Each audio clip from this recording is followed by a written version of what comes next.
All right, court will call 20 CR 1358, People versus Letecia Stauch. Record should reflect the jury's not present in the courtroom. Defense, have you had an opportunity to look at the issues regarding exhibits 229 and 238? I have. I think they were, my recollection, they were Admitted, so there's no objection to them. Your Honor, Oh, go ahead. Your Honor, I was able to clarify. Okay. Exhibit 229 was not admitted because Detective Brian Rogers admitted exhibit 716. Okay. It was a cellular telephone extraction. Okay. That should be on the record. That one I think is the Your Honor, it's 716. usually a duplicate, but really it should be exhibit 716. Oh, and I have that. I knew the data extraction had come in, and it was admitted as 716 because that was not a pre-numbered exhibit. Yes, Your Honor. And then to be clear, exhibit 238. Is the ticket from the airport, Yes. and I recall that being in, and there's not an objection to 238. Okay, 238 is admitted. 230 or 229 is not because it's actually 716. Correct, Your Honor. Okay. And other than that, it looks like we're all in agreement. So that's pretty good after 49 pages of exhibits. So Every once in a while we get lucky. every once in a while, got to take it when you can get it. Okay. Is there anything that we need to address prior to bringing the jury in prosecution? I don't believe so, Judge. If there is one thing, Your Honor, I apologize. Mr. Young? We're going to start calling some mental health experts as early as this morning after this first witness. Okay. I just think it might be appropriate for the court to instruct the jury that their evidence is being presented solely for the purposes of the insanity issue. Because I don't plan on getting into physical evidence of the guilt versus not guilty aspect of this. Does that make sense? Yeah, it does. I'm not sure that I would give a specific instruction on it, though. I just throw it out there Defense. for the defenses. I would request the instruction, I think, because the evidence, especially the statements of Ms. Stauch, are used only for the sanity. It's almost like a 404B instructions, based upon the case on so forth since it's unitary trial. Her statements made to mental health professionals only go towards her sanity, not towards some case. That's what my position, so I do think it's instructions. And in addition, Your Honor, I did get a chance to talk to Mr. Tweeney this morning. Some of the witnesses are going to be talking about the competency evaluations, which clearly would go to the issue of insanity. And I think that would further elaborate the need to instruct the jury for the limited purposes of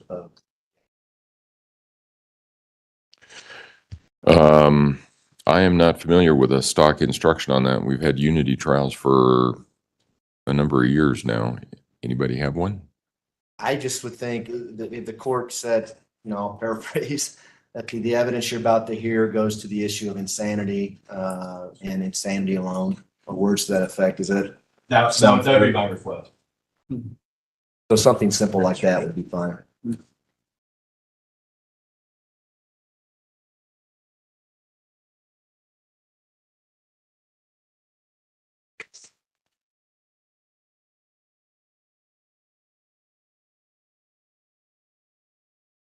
All right, so the evidence you are about to hear goes to the issue of insanity and insanity alone?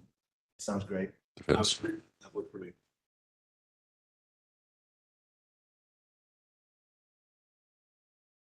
You're gonna have to give me a heads up as to when I need to give that. It'll be before our second witness this morning, Dr. Christine Moore. And Okay. Dr. Grimmett will probably be on, I don't know, we'll get to her in the morning, but at 1:30, I would guess. Okay. All right, we can do that. Is the anticipation that we're gonna be all day with evidence? Well, we've got 3 witnesses lined up, Judge. It'll just depend on how long each one Okay. takes. The only reason I ask is I'm trying to get I've sent an email to Judge Bain and Scott Sosby about possible weather delay. So if we have something, I may know about it beforehand, but if we don't have a full afternoon, I doubt they'll have an answer, and they may not have an answer even if we go to 5. So Yeah, so just context wise, there's typically when we know there's a big storm coming in, there's a phone call that happens usually 4 a.m. of the morning of the storm right. that I actually participate in as well. And I haven't seen any notification of that yet. If I see that, I'll let you know as well. Okay. But the updated projections looks like it's going to be only in northern El Paso County, although the snow totals that I've seen have increased up from 6 to 14 inches now, as opposed to I think it was 6 to 12 maybe yesterday. Right. So it sounds like potential for more snow, but more northern El Paso County.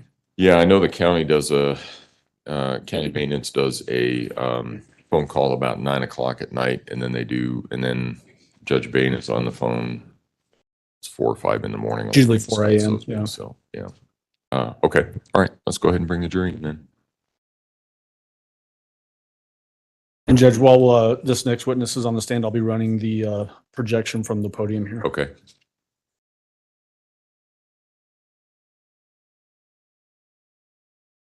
Okay.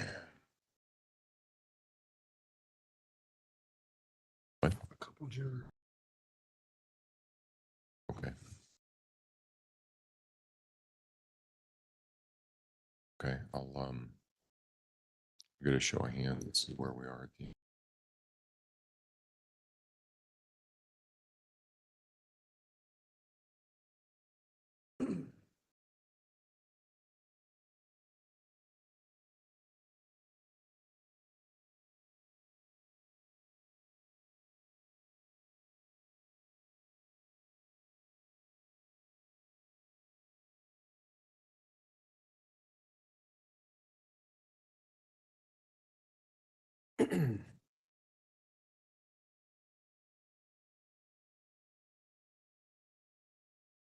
All rise for the jury, please.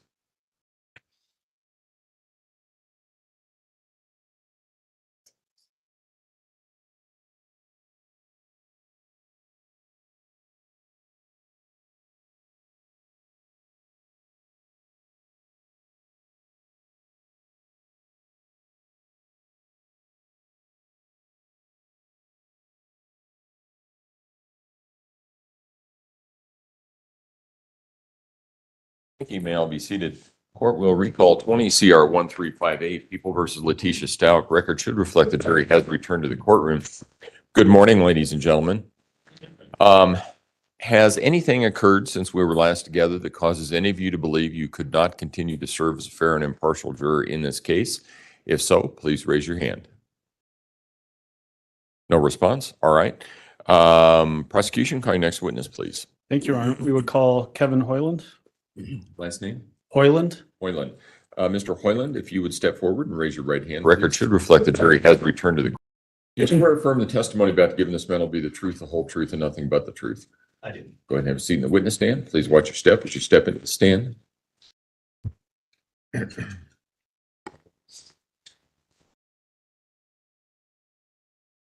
Everybody's done that. I know.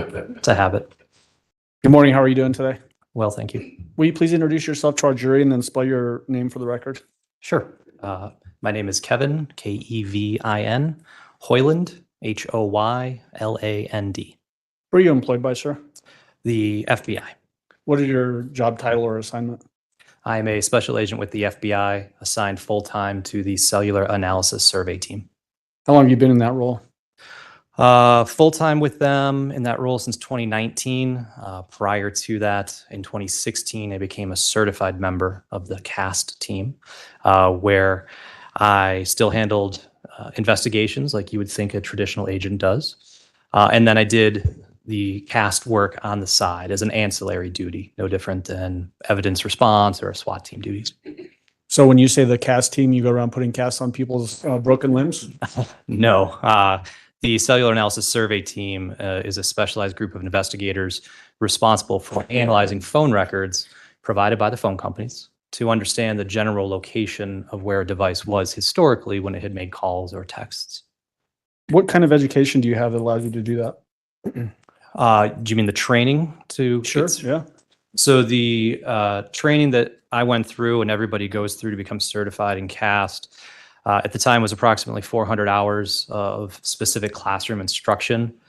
That instruction came from other FBI agents, other government entities, vendors in the cellular industry, and then most importantly, CAST receives training directly from the phone companies themselves. So legal compliance, engineers from all of the major companies come to train us, come to our certification to educate us on how their network specifically works.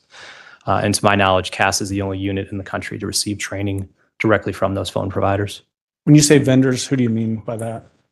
Companies that design tools that the carriers may use in their networks, that's primary. Okay. And then you said companies and carriers. Are you talking about companies like AT&T, Verizon, those kind of companies? Exactly. At the time when I went through certification, Sprint still existed, US Cellular. So all of the major providers send their engineers and subpoena compliance folks. So what does that training look like when you get that information directly from the companies themselves? Well, it's unique, and again, in the sense that we're the only group, to my knowledge, to receive training from them. But it's great in the sense that it allows us to formulate really close and strong relationships with the phone companies. So we know their networks inside and out. And so when we see something amiss or askew in records that we receive, we have folks that we can reach out to, bless you, and, engineers that can help us, problem solve or troubleshoot something that might be unique in a set of records. When you say that you receive records from those companies, what kind of records are we talking about?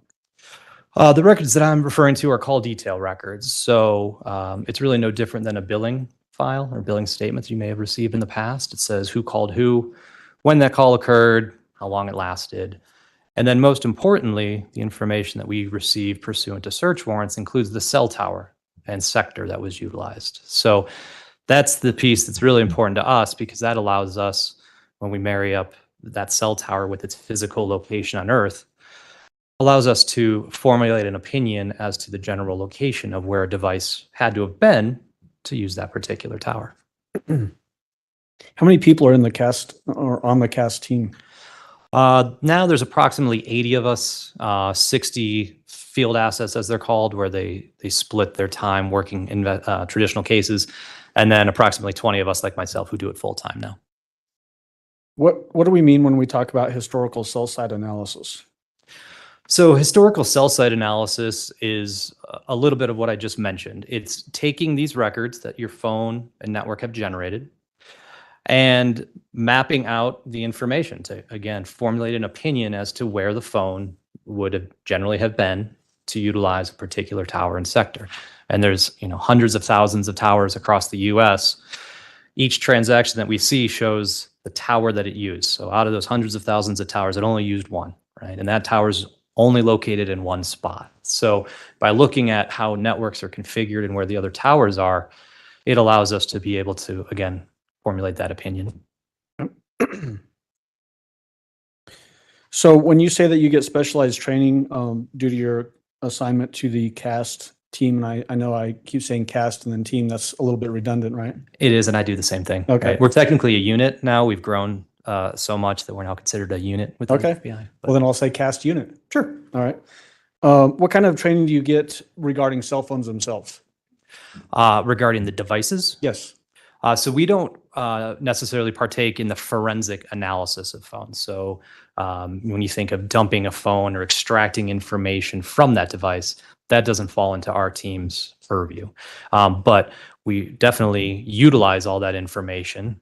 Our team is called upon whenever there's a kidnapped child, or we need to locate a fugitive, or try and identify crime scenes that maybe were not known to investigators.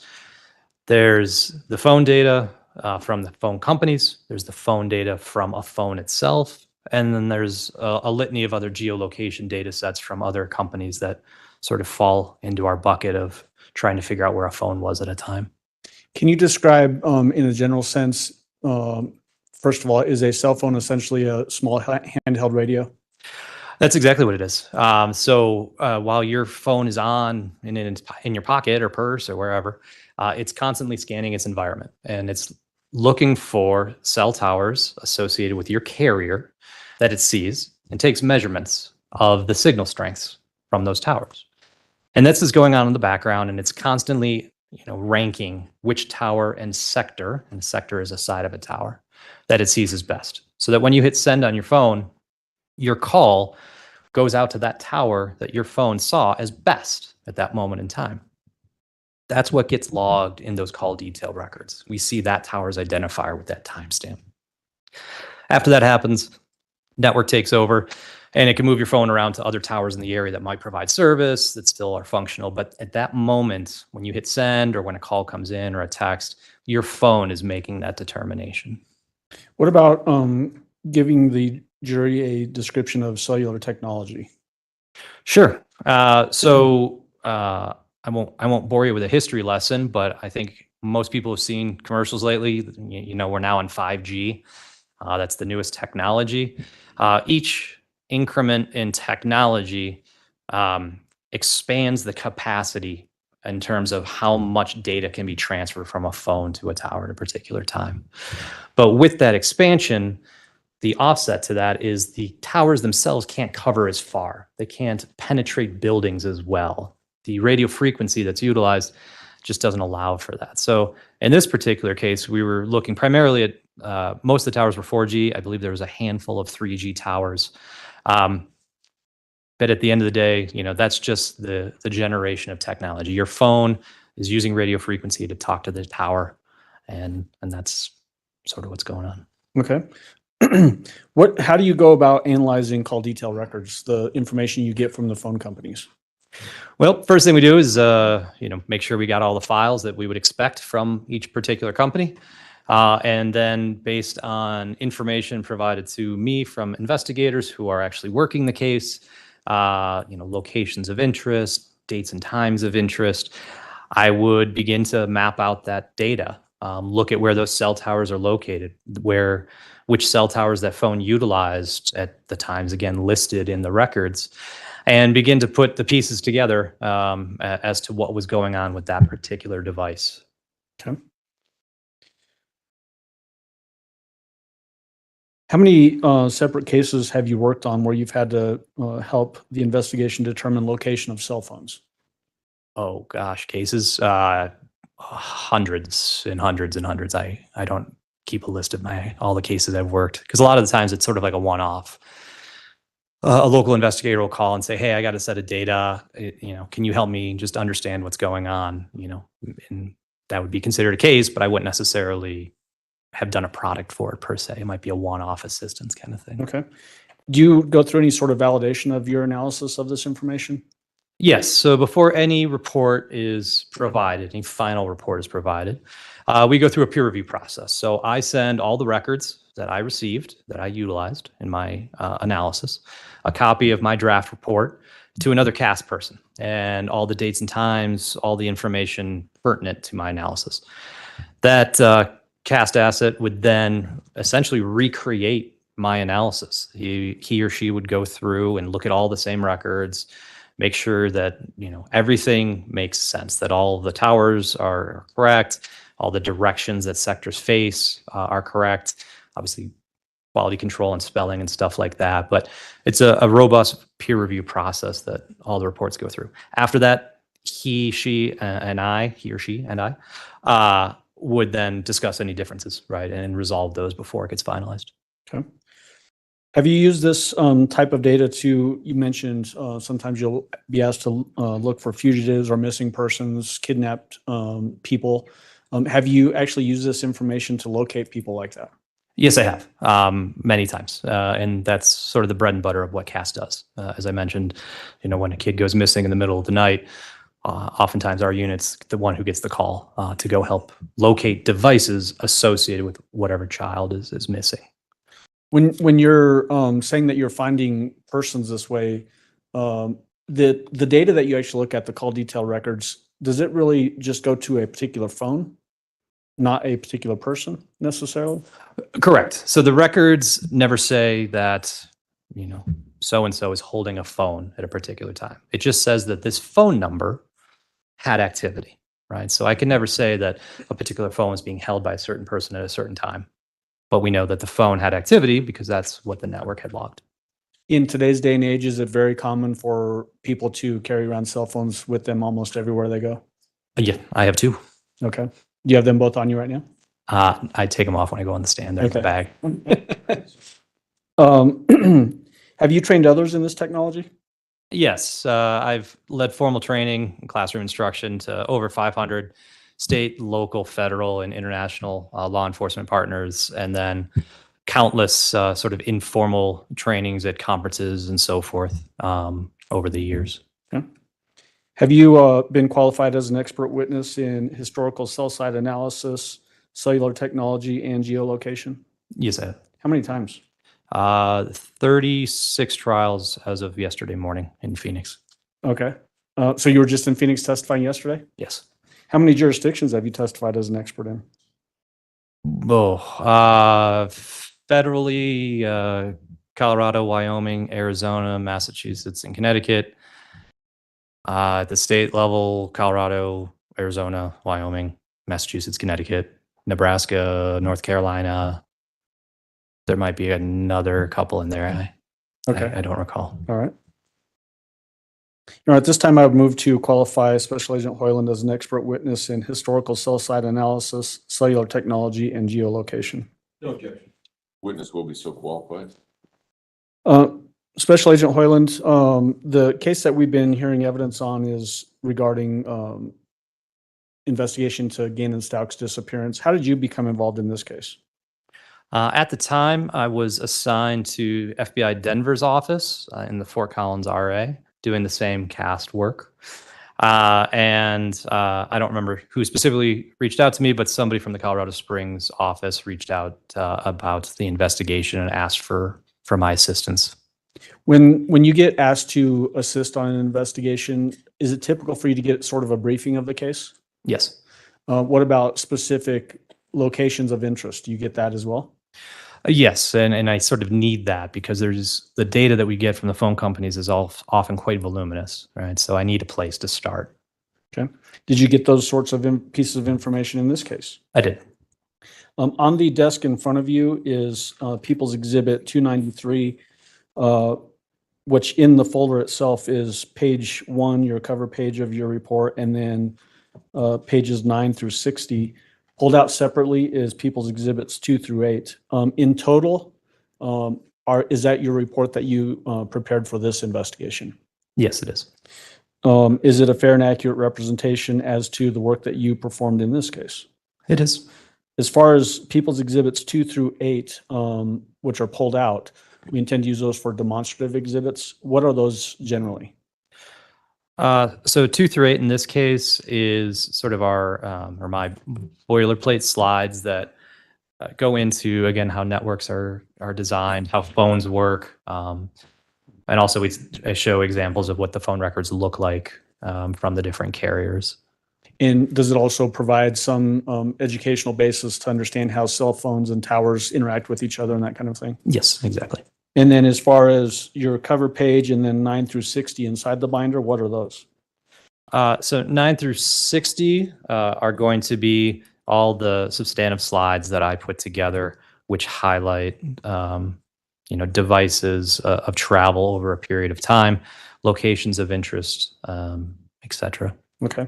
As it relates to that portion of your report that's in the binder, is it a fair and accurate representation of the geolocation work and cellular historical cell site analysis and cellular technology work that you did in this case? It is. Now, at this time, I'd move to admit People's Exhibit 293, which is his cover page of his report, and then pages 9 through 60, which is the maps that he prepared in this case. No objection.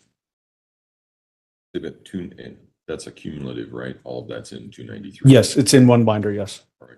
Exhibit 293 will be admitted. Go ahead. And then as far as publishing this to the jury judge, I do think it'll be helpful to have Mr. Hoyland go over 2 through 8 pages as demonstrative exhibits just to augment his testimony. All right. That's fine. And then we'll just need the TVs turned on and running from here, Judge. Thank you.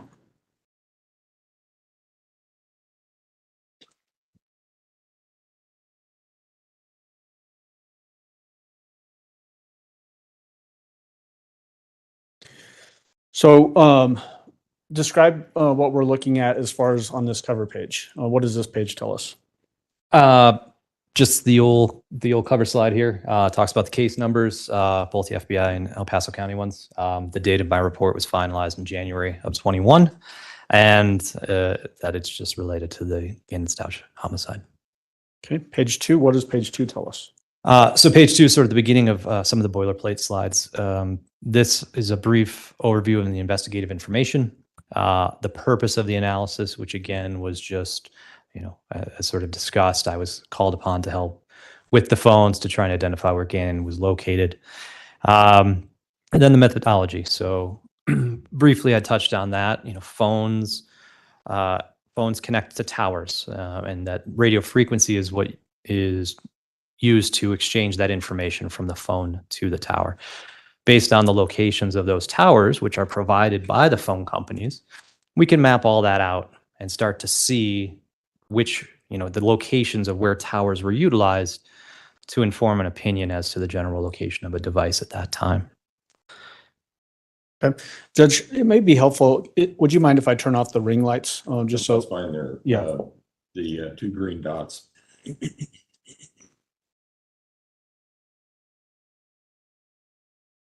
Just so there's a little less glare on the. Special Agent Hoyland, at the very bottom, there's a note that says all times you're in are in the local time zone. Can you describe what you mean by that? Sure. So all phone companies provide their records in a different time zone, which is somewhat annoying. And so in this case, we have multiple phones from multiple carriers. All the data here has been normalized. So it's an all apples to apples comparison. So anytime that you see on a map, on subsequent maps, will be that time, not any sort of time that the phone company had provided the records. And because my analysis stretches a good chunk of the US and we go from multiple time zones, just know that that is, again, always local to whatever location of the map we're looking at that time. So if we're looking at a map that shows central time zone, it'll be local time for that central time zone. Correct. Okay. We're on page 3 now of your report, and this is still a demonstrative slide. Tell the jury what we're looking at in slide 3. Sure. So similar again to what was mentioned, your phone's always looking for the tower that has the best signal, right? It's always scanning that in the background so that it's ready to go when a message comes in or you need to place a call. And that's, again, what gets logged in those call detail records. One thing to note, though, is that your phone's not always going to use the closest tower, right? It's going to use the tower it sees as best. So cleanest, clearest, and just generally best signal. So one way to think about that is imagine you're in an office building and you're standing at a window and you see a cell tower, your phone sees a cell tower a mile away. There's no obstructions, clear line of sight. Now, on the other side of that office building, maybe a half mile away, there might be another cell tower your phone sees. Your phone may choose that tower that's a little bit farther away because it provides a better signal. The radio frequency from that tower to your phone and from your phone back won't have to penetrate the rest of that office building, the concrete, the rebar, the steel, just to get out to reach that tower that's a little bit closer. So something to just keep in mind, I guess, when looking at the analysis. Okay. Now we're on page 4. What does this one tell us? As part of this, we also did what's known as a drive test or an RF survey, and that is gear that we have that is standard in the cellular industry that allows us to go out and measure the cell signal strengths in different spots based on antennas we have on our car and a GPS puck. And so from that, we can begin to draw the estimated boundaries of where a tower's coverage area would begin and end, and where a different tower's coverage area would start. So in a couple of slides in my report, that type of analysis is shown. So does this mean that you're physically driving out to these locations to test the signal strength essentially from a tower? In this case, I didn't specifically do it. I was tied up with some other stuff, so somebody else did the driving. The gear is ours. The data comes back to our server, and I analyzed it. But yes, it's a lot of right turns. You're just driving all around. Okay. We're now on page 5 of the demonstrative exhibits. Tell the jury what we're looking at here. So this is a slide to help you understand the concept of sectors. So as I mentioned before, not only do we receive information about which cell tower was utilized, but we also get information about the sector. So if you think of a cell tower as a 360-degree circle, most towers are broken up into 3 sectors. Not all, but most. And so each sector, if you divide 360 by 3, each sector would cover approximately 120 degrees. Where this becomes helpful for us is, imagine behind me, the phone was utilizing that tower. I guess I don't have a laser pointer, but the one at the top, sector 1. There's actually an extender pointer up there, an old school pointer, telescoping. Even though you're talking about technology Old advances, school we like indeed. the old school method. Yeah. So that one. So imagine a phone's using that tower and sector. Well, we know that the phone is not going to be down here, right? Because it would choose that sector. And it wouldn't be down here because it would choose that sector, right? So it helps us better narrow down the location or general location of a device relative to that tower. And again, all of this information is provided by the phone companies. They're the ones who decide which direction these towers face, because they don't all face 0, 120, and 240. Each sector can face however they want to configure it. But it's this additional information that really helps us narrow down on our analysis. On page 6 of the demonstrative exhibits, tell the jury what's depicted here. Sure. The big takeaway on this one is this pie wedge looking thing up on the top.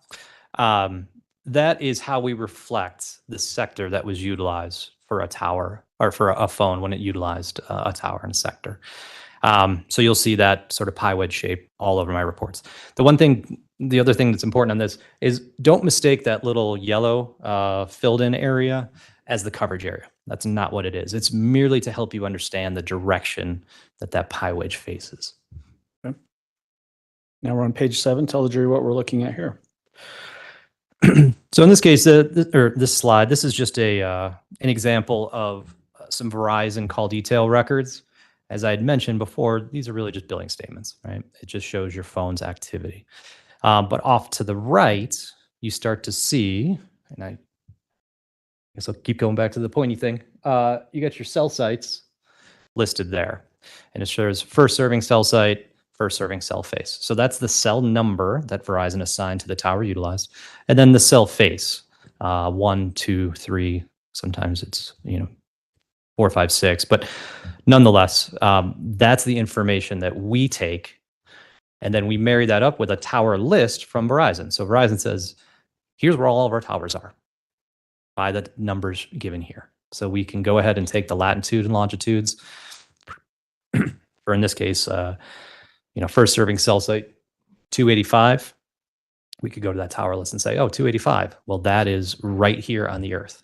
It used sector 3. Oh, sector 3 faces southwest. Okay, well, we know that the phone was generally southwest of that tower at that point, that moment in time. Yeah. Is it common that, say, I get on a call outside of the courthouse here this morning and I walk down Tejon for a couple of miles? Would it be common for my phone to switch towers while I'm on that call? Yes, your phone should at least hand off to other towers. When, imagine your call drops in the middle of that, what happened there is the network didn't have proper overlap between towers, right? The coverage area from one tower didn't properly overlap with the coverage area of the next tower. So there was a gap. And when there's a gap, your phone disconnects or drops the call. In this particular instance and how we analyze the records, we traditionally just use the first serving cell site at that moment, because again, that's the moment the phone initiated contact with the network. The phone is making that determination.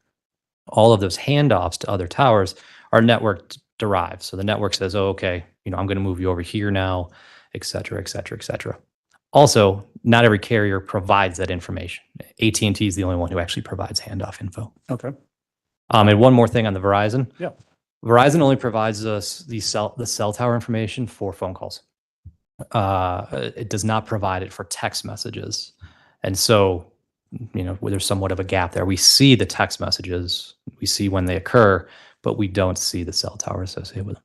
Does a text message access the cell tower the same way a phone call does? It does. Okay.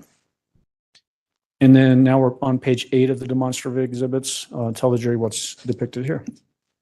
So somewhat of the eyesore behind me is the AT&T records. So all the carriers provide their records in slightly different format. AT&T likes to provide it in PDF and a text file, where everyone else uses Excel. But suffice to say, it doesn't really matter what format the data comes in, because at the end of the day, every carrier is saying the same thing. This phone number utilized this tower and sector at this date and time for a call or a text or whatever it might be. So the headers, the format, how it's laid out, somewhat irrelevant. All that information is available to us to do our analysis. Okay. Now we're on to page 9 of your report, and this actually is now getting into the admitted exhibit. What is the purposes of the information contained here on page 9? On page 9, we have a lot of the different devices that I was asked to look at in this case. So the first 4 are different cell phones, and you see the number, it's in the selector column behind me. Those are the phone numbers associated with those devices. I have the associated party, the provider of those cellular service, and then the map icon on the far right. So whenever I'm showing activity for Gannon's phone, it's going to be the red pie wedge. Letecia's had a phone with AT&T as well as Verizon. For consistency, I just made them both blue. It'll be very clear in my analysis when that changes. Harley Hunt's device was also an AT&T, that's gray. Then the bottom 4 are additional geolocation data sets that we were able to obtain. So there was information gleaned from a Volkswagen Tiguan. Those are going to show up as a yellow marker on my reports. There was a rental car, a rental cargo van, I should say, that the rental company had GPS data associated with it. You'll see that in green, as well as a separate rental car where a GPS tracker had been placed on it. That's also in green. And then lastly, there was an application known as Life 360 that was on Letecia's device, one of Letecia's devices. So we received information from Life 360 that also was able to be mapped out and is highlighted by that pink icon at the bottom. So there's a legend on each of my maps. Don't feel like you need to memorize this, but you're going to see a lot of colors and a lot of moving parts on some of these subsequent slides. And just for the record, as we're looking at page 9 of this report, item A, which is 843-504-6724, the records for that were admitted under Exhibit 708. Item B, which is 843-655-7460, was admitted as Exhibit 704. Item C, which is 407-375-3463, was admitted as Exhibit 706.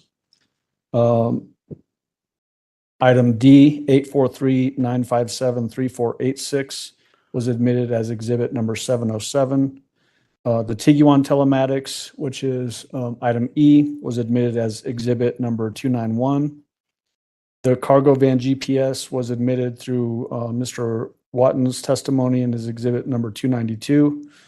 The Nissan Altima GPS tracker was admitted through testimony from El Paso County Sheriff's detectives, and it was Exhibit number 230. And then finally, the Life 360 data under line H, 843-655-7460, was admitted as Exhibit number 705. All right, let's go on to page 10. What does page 10 depict and tell us? So as part of the returns from the phone companies, they traditionally provide subscriber information. So in this case, for the phone associated with Gannon, AT&T was the service provider. It was subscribed to Eugene Stauch at the address given in Colorado Springs. And then just the data my analysis with this particular phone was from January 26th of 2020 through January 28th of 2020. Okay. And then on page 11, what are we looking at here? Again, same information. This is for Letecia's phone ending in 7460, also with AT&T. Also, subscribe to under Eugene's account. When it shows that the subscriber information is under Eugene Stauch, but you indicate that this is associated with Letecia Stauch, is that based off of information you get from the investigative agency giving you information about who is associated with each individual phone number? It is, because again, the records don't tell me who's holding the phone per se, right? But through that, I learned that this number was primarily used by Letecia. Okay. And then now on page 12, what does this one tell us?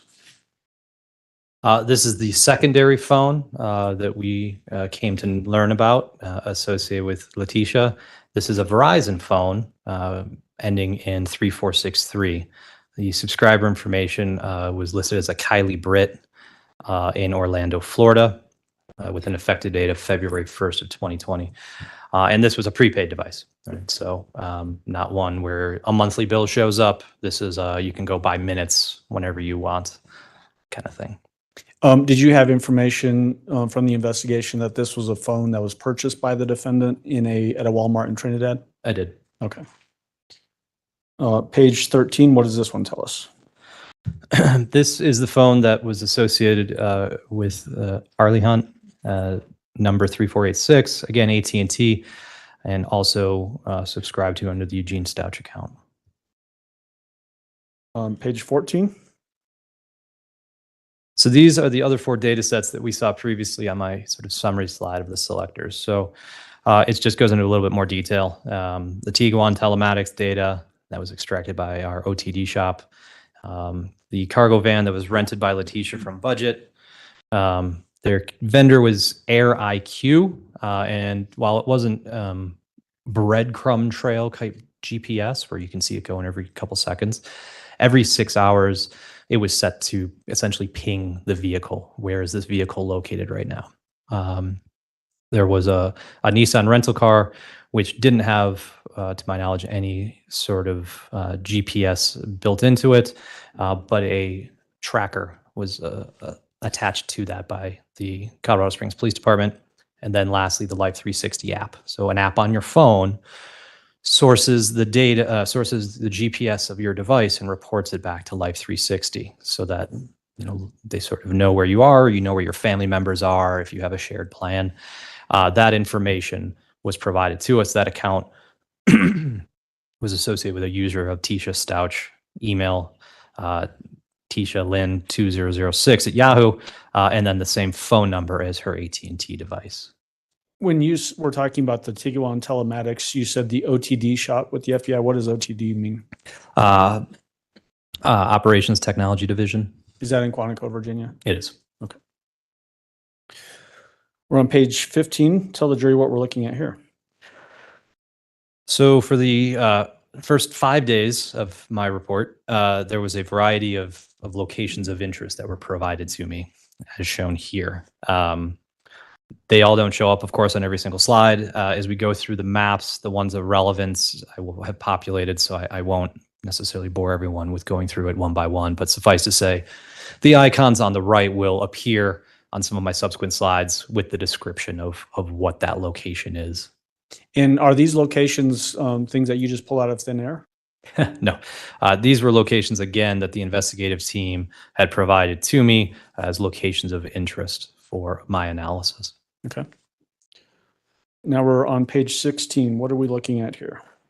All right. So a little bit busy, so I'm going to take a few seconds to sort of walk everyone through what's going on. You see in the top right, there's a legend, right? So whenever we're looking at a map, everyone's going to have a legend. It's going to tell you all the key sort of pieces going on the slide. So we have the Stauch residence, which is in the bottom right, the little icon that has the house on it. We then have the pink Life 360 markers, which you see sort of walk us from the house up to the Garden of the Gods. The yellow is the Volkswagen Tiguan telematics data, which I just mentioned. And that and the Life 360 data sort of follows a very similar path. And then we have the cellular records. All right. So in this case, we have AT&T records, this call out box here. So at on January 26, 2020, at 11:15, Letecia's device received an incoming text message a system generated short code, which is those 5 digits off to the right. And it utilized that tower and sector down there that faces in the direction of the Stauch residence. So when we look at this call out box, and we'll see many of them, you've got the phone number associated with the record and it's color coordinated. So you may see a call out box that has like 3 or 4 different phones all at the same time. Each phone will be color coded based on the actual user. Then we see the timestamp, again in local time. Whether or not it was an incoming text, an outgoing text, incoming call, outgoing call, that's all going to be listed next. In this case, the 110 is the direction that sector faces. So 110 degrees is, if you think of a clock, roughly like 4 o'clock. And you can see that that's how that's drawn. So 110 degrees from the center of it. But when taken in totality, we see that at approximately 2 o'clock, the Tiguan and the Life 360 information supports that this device and the car are traveling away from the residence up to the Garden of the Gods. At 2:56, we see Letecia's phone, and it's sort of buried under that. This might be easier to see here.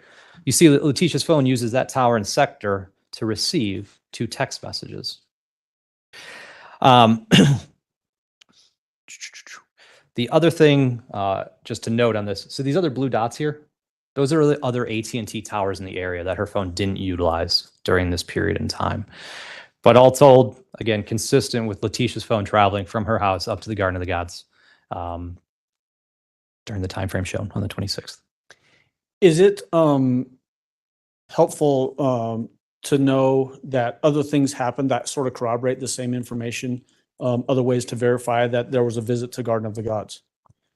Yeah, obviously, the more corroboration you have of a data point, the better. Okay. And then as far as your analysis on this, is this the first time on that day, Sunday, January 26th, that the Tiguan left the 6627 Mandan Drive based on your analysis?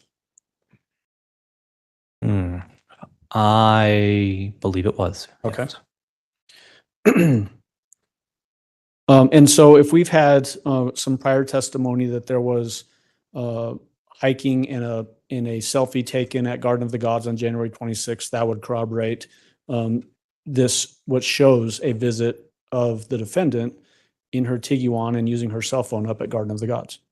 I would say so, because you have the Tiguan, the yellow dots sort of terminate right there. But then the Life 360 points sort of continue off of and away from the Tiguan. This would support the theory that the car was parked and then people got out and walked. And then obviously there was the 2 incoming text messages, as I mentioned before. The fact that there was a selfie taken on the defendant's phone showing herself and Gannon and a little girl named Lena that was on her phone, does that also corroborate that she was actually in possession of this phone? Without a doubt. Now we're on page 17. What are we looking at here? So in this instance, during from approximately 4:20 to 4:46, we see Tiguan and Life 360 data sort of reverse paths, right? And there was no cell phone activity during this time that was mappable. So we're left with this. But again, you see the path of travel that the device and the vehicle take back to the Stauch residence. Okay. And then on page 18, what are we looking at? So at 5:08 that same evening on January 26th, the Life 360 app recorded a variety of points consistent with a path of travel as I show here. So leaves the house, goes down here, you got an activity at 5:14, 5:22, you've got another data point a little bit farther east, and then the next one back there at 5:26. So sort of a quick jaunt away from the house, and then back in 15 minutes or so. And then at 5:27, and then again at 5:48, that device, Life 360 recorded locations of that device back at the house. There wasn't any AT&T activity. There wasn't any Tiguan telematics activity during this time. But there was, from the Cellbrite, or a dump of the information on Letecia's phone, conversations that she had had with Harley via iMessage at 5:11 and 5:13, mentioning she was out getting food because Gannon had had an accident in his pants. Now, the important thing here to understand about iMessage is, if anybody has an iPhone, when you send a message to another iPhone user, it doesn't show up as a traditional text message. It goes over the data side of the network. So we'll never see that message in the log of texts for Letecia's device. Only traditional text messages or iMessages that fail and have to be sent as an SMS would show up in her text messages. You used a SMS. What does that mean? Just so the record's clear. Short message service. It's the name for a text. And then MMS you mentioned also. What is that? Multimedia service. That would be like a picture message. The fact that there's no Tiguan telematics data here, does that indicate that the defendant likely drove a different vehicle besides the Tiguan? It would support that, yes. Page 19. Now, what are we looking at? So after that 5:48 event, we don't really have much during the next 4 hours. So at 9:27, 9:28, 9:35, there's some Life 360 activity as shown here. And then at 10:19 p.m., Letecia's device placed an outgoing call using the towered sector facing back towards the residence to the AT&T customer service number. The fact that you've got the two entries at 9:28 and 9:35 basically at the house, and then there's that one 9:27 that's sort of kicked out southwest away from the house. Does that tell us anything necessarily? Yeah, when I looked at the totality of the Life 360 data, it seemed to track quite closely with other stuff. And we didn't see really much derivation from expected paths of travel. So, if I was, looking at this data sort of live, I would have expected that the phone would have not been at the residence, but instead would have been somewhere outside it, south of it. Okay. And then are we still talking about Sunday, January 26th in this slide? Yes, sorry, we are now evening of Sunday, January 26th. Okay. Now we're on page 20. What are we looking at here? Sure. So this is the first of a couple slides that is the drive testing I mentioned. So the way we go out and map the coverage areas of a particular tower, and it's not the full coverage area. The area could extend in certain areas beyond it where we can't drive. So if you look off to like the bottom right, there's certain areas where there's no roads. We can't go out there to do our drive testing. But what we can see on the roads that we do drive,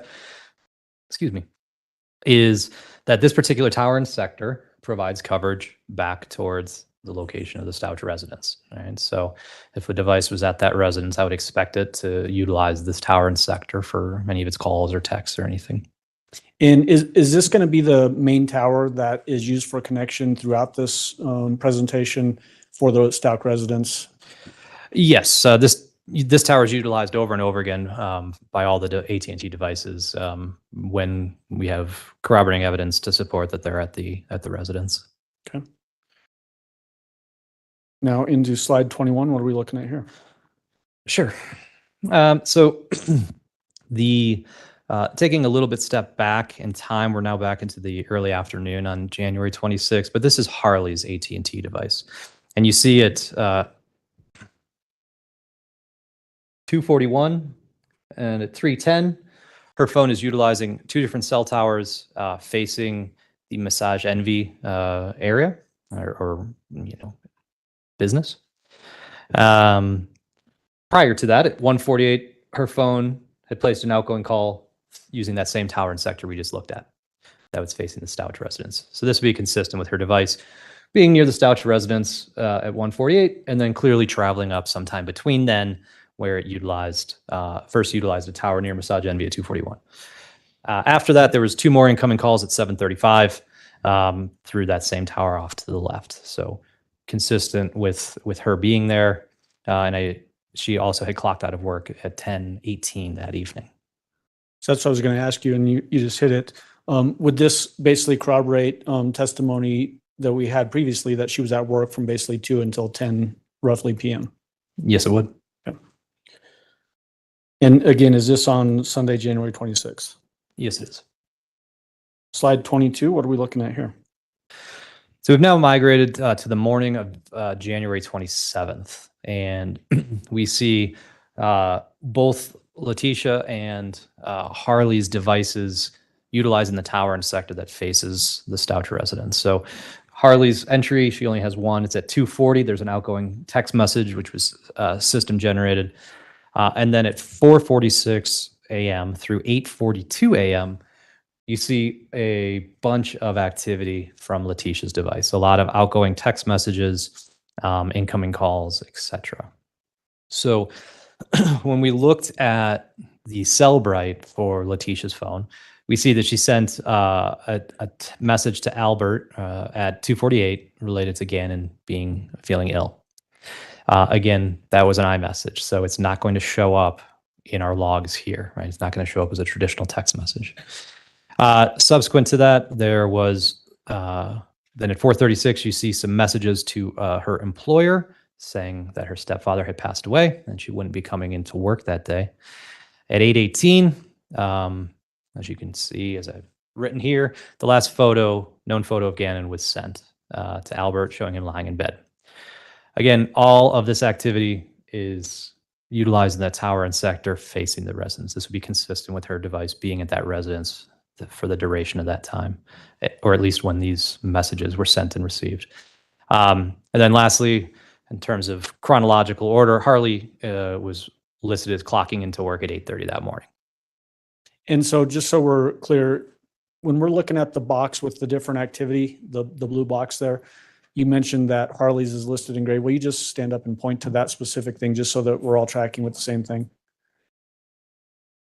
And so that would corroborate with your key up at the top where Harley's phone activity is listed in gray as well, right? Exactly. So all of Harley's stuff is going to show up as gray. All of Letecia's phone activity is blue. Gannon's is going to be red.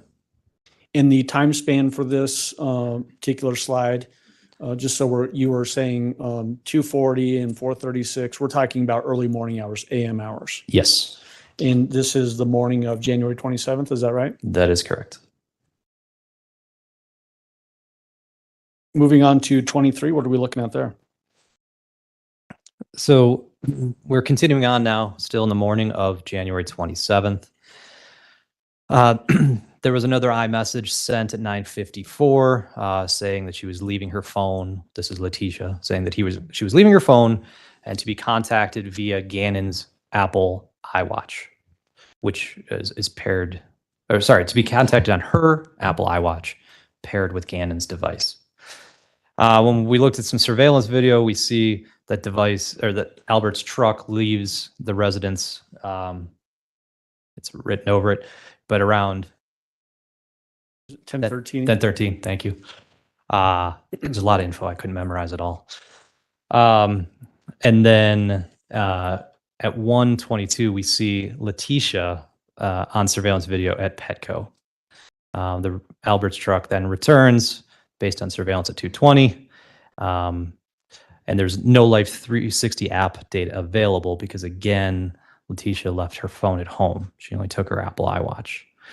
So when we look at the activity from Letecia's AT&T phone, we see beginning at 10:39 local time and stretching well past when the truck returns, all that activity is inbound. Again, supporting the idea that her phone was left at home. None of the calls appear to have been transferred to Letecia's Apple iWatch. So, yeah. Okay. People's exhibit, or I'm sorry, page 24 of this exhibit. What are we looking at there? So again, same sort of time frame, but now we're looking at just Gannon's phone. What had happened with Gannon's phone? So we've been talking about voice and text data or informations thus far. AT&T also has data sessions. When we have voice and text, We traditionally use just that. Data sessions require a different level of sort of investigation to validate and confirm accuracy and reliability. And so in situations where we don't see text messages, we don't see phone calls, sometimes we'll use data sessions. And that's what I did in this case with Gannon's device. So you see his phone again in red. At 10:19, he has 2 data sessions open up off of the tower and sector that faces the Stauch residence.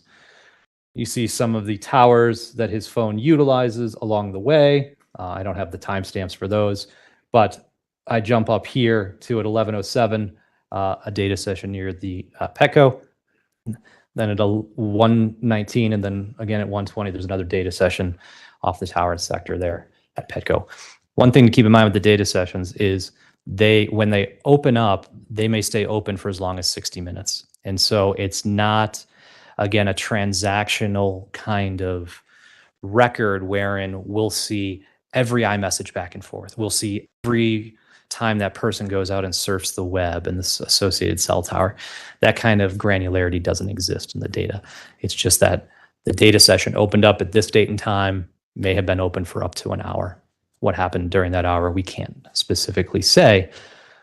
But in this instance, it's consistent with the idea that Gannon's device moved from the residence up towards the PetSmart Petco area. When we looked at the forensic analysis of Gannon's device, we see that the Safari mobile app was used at 11:12 a.m., and then there was no more activity till 1:20. There was an iMessage received on his device at 12:06, which indicates that his device was on and at least connected to some sort of Wi-Fi or cellular, in this case, likely cellular. Sorry, I just lost my thought here. At that 12:06, that's when the message was sent. But it wasn't actually reviewed or viewed by somebody holding Gannon's phone until 1:20 that afternoon. So roughly an hour and 15 minutes after it was sent, somebody opened up iMessage and looked at that message. Yeah. Okay. And so again, similar to what I've asked in the past on some of these other slides, the last 2, page 23 and 24, outside sources that show that this is valid information. You mentioned the trip and departures on neighborhood surveillance cameras, like Ring doorbell cameras. Did that corroborate them leaving at basically the same time that we're looking at in these 2 pictures? Yes, it does. And then you mentioned surveillance video at Petco up on North Nevada showing the defendant and the red pickup being there at that same time. Also, does that corroborate and show that this information is valid? It does, yes. On page 25, what are we looking at here? Still on this January 27th date, early afternoon time frame, we're looking at 12:18 through 4:25. But this is specific to just Harley's device. So you see Massage Envy, you see the 3 towers that her phone recorded activity through during that period in time. She was recorded as clocking into work at 8:30 that morning. And then at 4:15, she had clocked out, and shortly thereafter, she was seen returning to the residence. And does this slide validate the testimony that Harley Hunt was at work and not at the 6627 Mandan Drive during these hours? It would, yes. And this is Monday, January 27th? Correct. And let me go back to page 24 and 23. Essentially, does this basically, these 2 slides show that Letecia's phone and Gannon's phone leave the residence in the morning hours and then return to the residence at roughly 2:20 in the afternoon? Well, we don't see Letecia's phone actually leave. So Letecia's phone stays at the residence the whole time. What we do see is that Gannon's device leaves and goes up to the PetSmart. Her Apple Watch, we don't have any sort of geolocation data to ascertain where it was at any particular point in time. And then that same, though, information, Gannon's phone showing them arriving back is corroborated by other surveillance video in the neighborhood? That is, yes, correct. Okay. And then moving on to Page 26 of the exhibit. What are we looking at here? So that evening of the 27th, we see in this call out box, we have three different colors, right? We have gray, which is Harley's activity. We have blue, which is Letecia's activity. And we have red, which is Gannon's phone activity. So beginning at 6:38 through 6:58, Letecia has a variety of outgoing calls, including a phone call at 6:55 to 911. Again, using the tower, and all three of those phones are all using the tower and sector facing the residence. At 7:31, and then again at 7:32, Gannon's device places an outgoing call to the same number ending in 6679. There was significant vehicle activity based on surveillance that we observed. And then at 8:05, Albert, who was not present, contacted the El Paso County Sheriff's Office as well. So again, this would be consistent with Letecia's device being at this, in and around the residence from 6:38 through 8 o'clock. Harley had three calls, all outgoing at 7:01, 7:02, and 7:02 as well. And then there was a smattering of Life 360 activity on Letecia's device, placing it in and around the residence at 6:52 through 6:59. You make note on there that the Letecia's phone called 911 at 6:55 p.m., right? That's correct. And then you also make note that there are two outgoing calls from Gannon's phone at 7:31 and 7:32 p.m.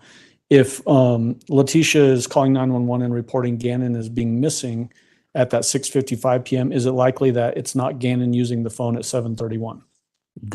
Yes, that would make logical sense. Page 27 of this exhibit. What are we looking at here? Yeah, so from 8 p.m.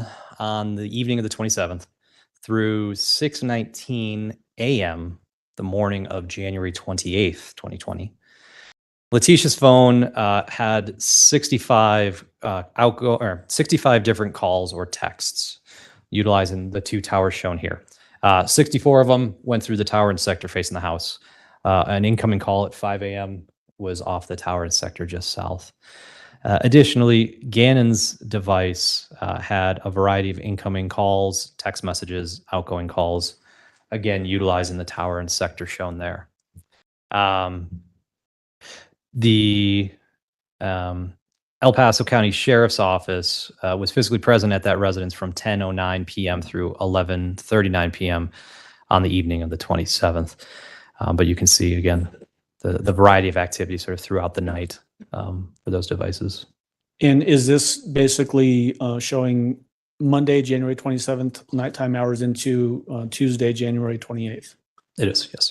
And then again, similar to the last slide that we were just looking at, the fact that Gannon's phone is showing activity, even though he'd been reported as missing 6:55 p.m. on the 27th, is it also likely that it's not Gannon using the phone at this particular point?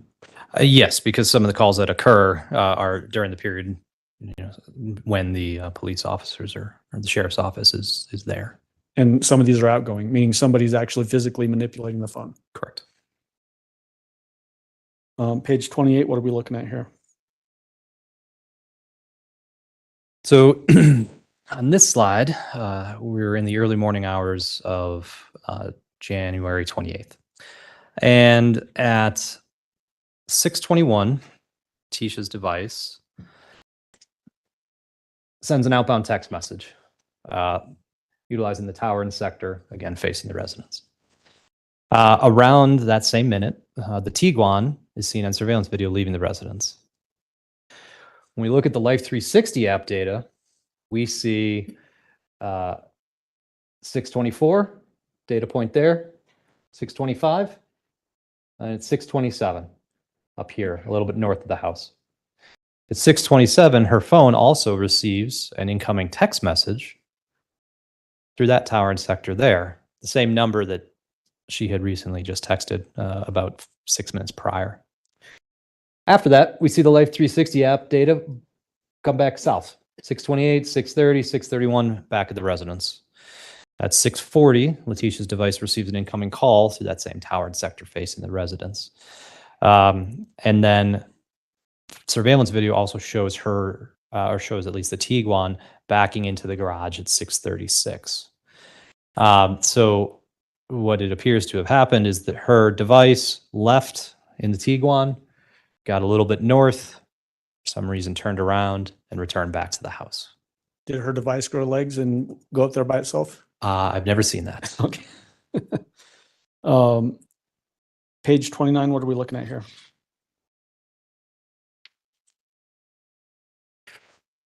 So as you can see, 6:43 to 8:11 a.m. Both Letecia and Gannon's phones have a variety of activity, incoming and outgoing calls through the tower and sector facing the residence. 2 out of the 3 calls with Gannon's device were outgoing at this time. And we're talking about January 28th now. Yes, still on the 28th, morning of the 28th. So that would be Tuesday morning. Yes. Is this basically showing that both of these phones are at the Stauch residence with no departures, at least as we can tell by phone activity? Yeah, it would nothing to indicate that these phones had left the sort of the general area of where the house is, for sure. Okay. Page 30, what's on page 30? So at 8:13, we have a Life 360 app marker just west of the house, along with some Tiguan data starting to show up. We have some calls, 8:16, or texts and calls at 8:16. We have some more texts and calls, 8:21, 8:25, and then a call incoming at 8:34, utilizing a tower at the Colorado Springs Airport. And based on the imagery there of the Tiguan locations and Life 360 app locations, it would be consistent with the device and the vehicle both traveling to Colorado Springs Airport, arriving somewhere between 8:27 and 8:31. At 8:25, Letecia had sent Albert a text, and he had responded 4 minutes later, saying that he had just landed, asking if he was still going to pick her, asking if she was still picking him up. And then subsequently, during a search of the Tiguan, a parking receipt was found at 8:28. The last data point for the Tiguan for this day is at 8:31 that morning. So for the rest of January 28th, we don't have any more Tiguan data. Okay. And then as it relates to this particular slide, the cell towers that you have indicated here, they have little red numbers in a circle. What is that all about? Sometimes when we have lots of data, our maps get busy, and sometimes it's hard to make everything fit. So all these refer to is the corresponding cell tower. And so it's just like a visual to help you identify that, you know, this call out box here is associated with this tower that has the 3. The actual cell number itself is that CID number after it, but that's all it is just to help you vector into which tower we're talking about. And so does this also corroborate the idea that Mr. Stauch flew into the Colorado Springs Airport on this Tuesday, January 28th, and the defendant picked him up at that airport roughly at the same time? It does. And just thinking ahead as far as break, what do you want me to shoot for as far as? It's your call. If another 10 minutes or so would be better, but if we need one now, it's okay too. No, we'll go another 10 minutes. Thanks. Page 31, what are we looking at here? Page 31. Still that morning, January 28th. So following the slide that we just looked at 8:48, and again at 9 o'clock has shown up here, and through 8:45 through 9:02, Letecia's device is utilizing this tower and sector and has a bunch of Life 360 app hits there. We learned that that Letecia had rented a Kia Rio from the airport around this time, and picked up Albert at approximately 8:50 that morning. And when we continue to look at the cell tower usage and the Life 360 app data, we see that her phone travels south away from the airport, returning back to the Stauch residence at approximately roughly 9:15. When we looked through her phone dump, Letecia's phone dump, we saw that she had sent an iMessage to Harley minutes prior to picking up Albert, asking Harley to move the Jetta into the garage. And then surveillance again shows the Kia arriving back at around 9:15. And so does this slide basically corroborate the idea that the defendant left her Tiguan someplace and then now is mobile in the Kia rental vehicle that was rented at the airport? That's correct. And so now we don't have any Tiguan data anymore. We're just looking at Life 360 data and any cell phone activity. That's correct. Okay. And again, is this Tuesday, January 28th in the morning hours? It is. Page 30. Oh, I'm sorry. Did I cut you off? No, Okay. no, I'm good. Page 32. What are we looking at here? So a little bit, a few minutes later, 9 o'clock hour, 9:37 to 11:44. Again, Tuesday the 28th. You see the activity shown here. So from 9:37 through 10:55, Letecia's device utilized that tower and sector for a variety of calls and texts. But we also see, beginning at 11:01, some Life 360 data. And we see that data continue up until 11:44, where it puts her device near French Elementary. As you can see, there was a tower that was utilized at 11:30 all the way up there for an incoming call. Also sort of supporting the theory that her phone had traveled away from the residence.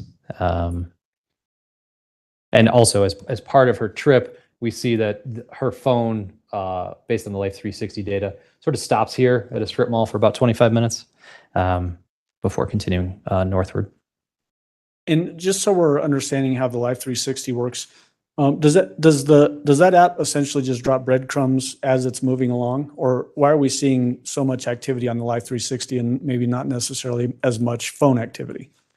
Well, the phone activity isn't going to be GPS derived, right? The phone activity is only going to occur when there's activity on the phone, when somebody's making or receiving calls or texts. The data sessions are aside from that, and that's not mapped here with Letecia's. The Life 360 app, though, its purpose is so that you know where your family members are, right? And so it's sourcing and harvesting that GPS. It also uses Wi-Fi and Bluetooth based on what they have on their website, but it's recording that information and storing it so that you can look and see where your son or daughter had been, or where somebody in your family might be. So that's their business model. They need to record a lot more precise location data than what we would see from a traditional phone record. Okay. Moving on to page 33, what are we looking at here? So beginning at noon, Letecia's device receives an incoming call through that tower and sector that's actually sitting right under the French Elementary tower or location. At 12:07, again, more Life 360 app data begins to show that device traveling south. At 1 o'clock, we see, let me take a step back. At 12:24 through 1:14, you see in that box up there, that's associated with this tower here. There's a variety of activity from her phone using the tower and sector facing the residence. So, bless you. A little after 1 o'clock, we see Letecia's device travel away from the residence based on the Life 360 app. And we see at approximately 1:30, it stops near a Starbucks. That is where Letecia ended up being interviewed by the sheriff's office. And following that, and we also see some phone calls right in the box there off of that tower and sector facing Starbucks at 1:40 and then 2:23. And then more Life 360 app data brings that phone back to the area of the residence at approximately 2:45. So does this show basically at that 12:07 traveling from the residence up towards French Elementary, which you have indicated with an FE on the map, correct? This would be travel away from French Elementary. Okay, but showing being up by French Elementary and then coming back towards the residence and then going to the Starbucks for that interview with Sheriff's Office personnel and then back to the residence. That is correct. Okay. Page 34, what are we looking at there? So afternoon of Tuesday the 28th at 3:06 through 3:45, we have some activity here off of the tower and sector again, facing the Stauch residence. Sorry, so 407, 417, and then 425. So all of that activity taking place there. At 425, we see the Life 360 app data begin to move away from the residence up north. Letecia's device, the Life 360 app records a data point right off Route 21 at 432, a little bit inside the airport area. At 450, we see Life 360 right there, back on Route 21, along with an outgoing call through that tower and sector adjacent to it. And then at 5 o'clock, the Life 360 data puts Letecia's device, that northern section of the airport. Yeah, and the call at 451 was to Albert's device. So if we had prior testimony that Al was at the sheriff's office at roughly this 4:20-ish timeframe on this particular day on January 28th, this shows the defendant traveling separate from Al, who would be at the sheriff's office.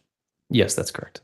And then where the AP marker is up there, is that essentially obviously it's the Avis car rental, but is that the airport, Colorado Springs Airport? Yes, it is. Okay. And then page 35, what are we looking at there? Now beginning at 518 and 538, and then you see an outgoing call from Letecia's device off the tower and sector facing Massage Envy. There's a decent amount of activity from her device in and around that Massage Envy area. Following that, Life 360 data brings Letecia's device southward from Massage Envy back towards the residence. You can see the multitude of incoming and outgoing calls that she made and the different towers that she utilized. But at 556 and 557, she used that tower and sector facing the residence. And between 555 and 559, that Life 360 data puts her device in and around that area of the residence. Okay. And again, is this still that same Tuesday, January 28th? It is, yes. Okay. Judge, this might be a good time to take our break. All right. All right, ladies and gentlemen, we will take our morning break. If I can have everyone back in the jury room at say 10:35, we should be able to start on time at that point. Again, don't discuss the case among yourselves. Don't discuss the case with anyone else. Don't do your own investigation about any aspect of the case. With that, we'll see you back in about 15 minutes or so. All rise for the jury, please.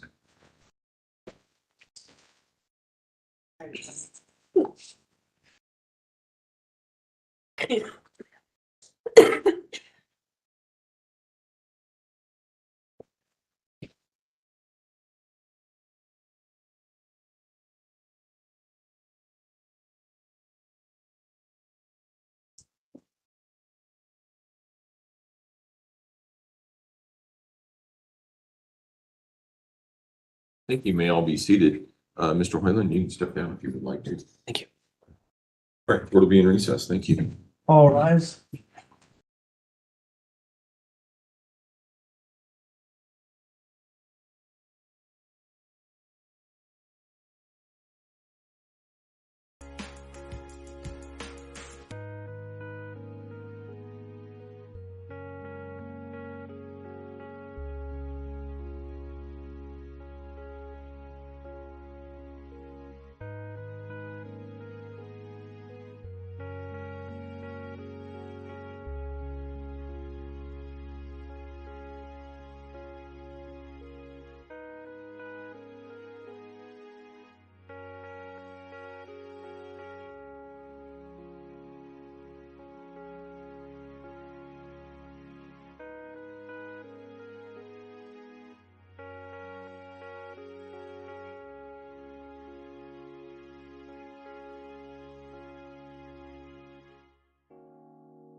Welcome to 8MC.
Thank you. May all be seated.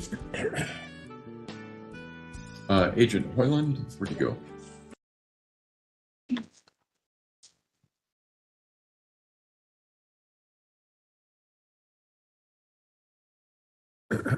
Just so you're aware, Judge, I think Mr. Hoyland is Mr. Tellini's witness, so I can't get started until Mr. Tellini gets back. They're walking Okay. together. Oh, perfect. No. Yeah.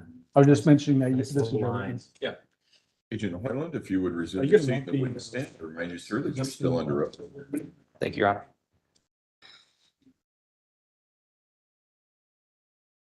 All right, is there anything we need to take up outside the presence of the jury at this point in time? Prosecution? Mr. Tellini?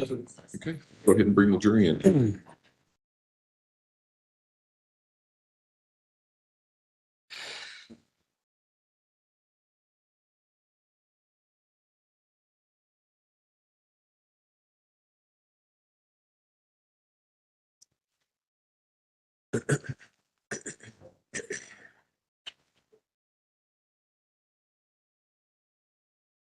Sometimes the chair won't go back.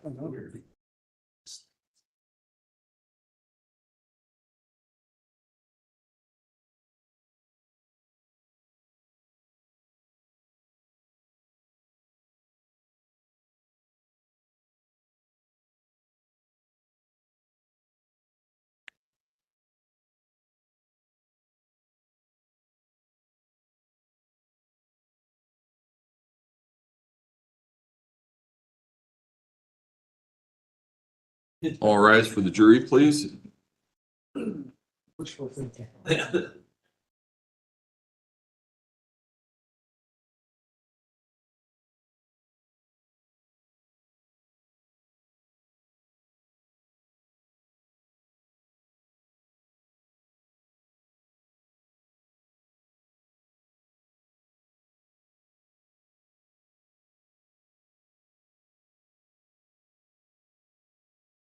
you. You may all be seated. Court will recall 20 CR 1358 People versus Letecia Stauch. Record should reflect the jury has returned to the courtroom.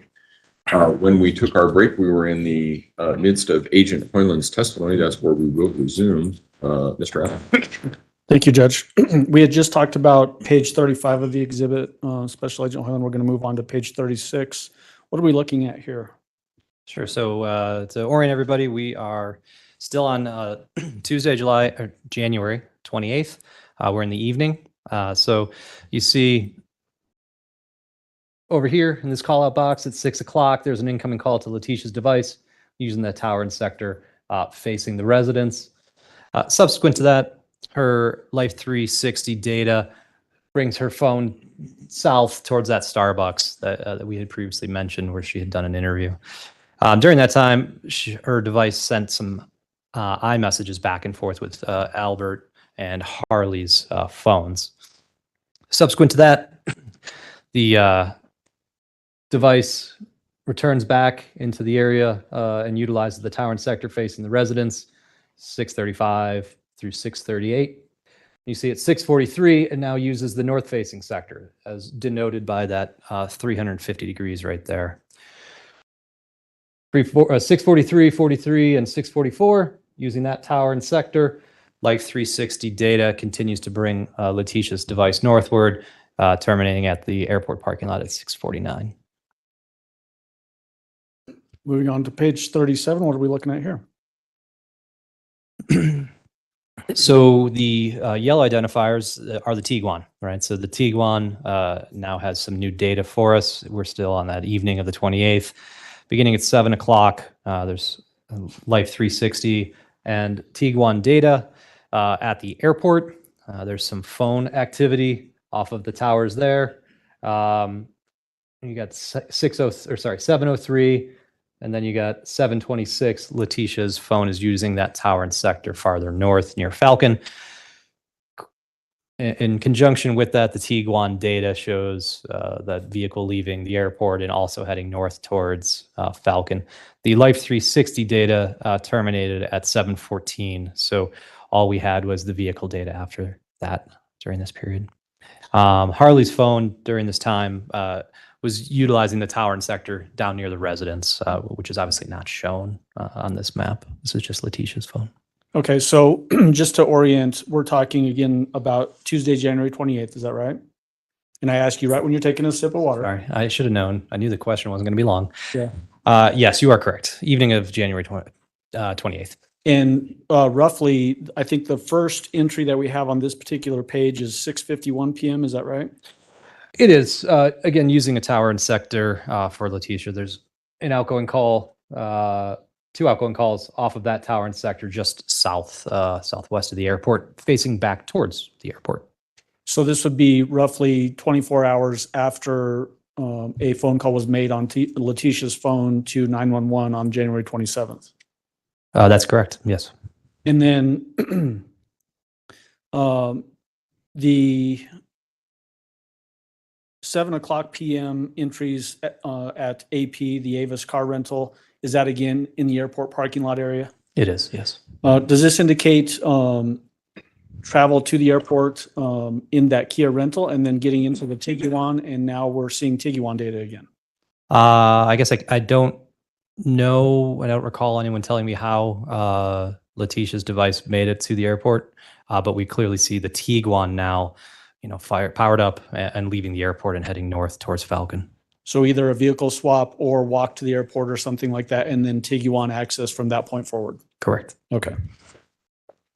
And what is up? You may or may not know this, but in that Falcon area, is there a shopping center up in that area where it terminates at 7:27 p.m.?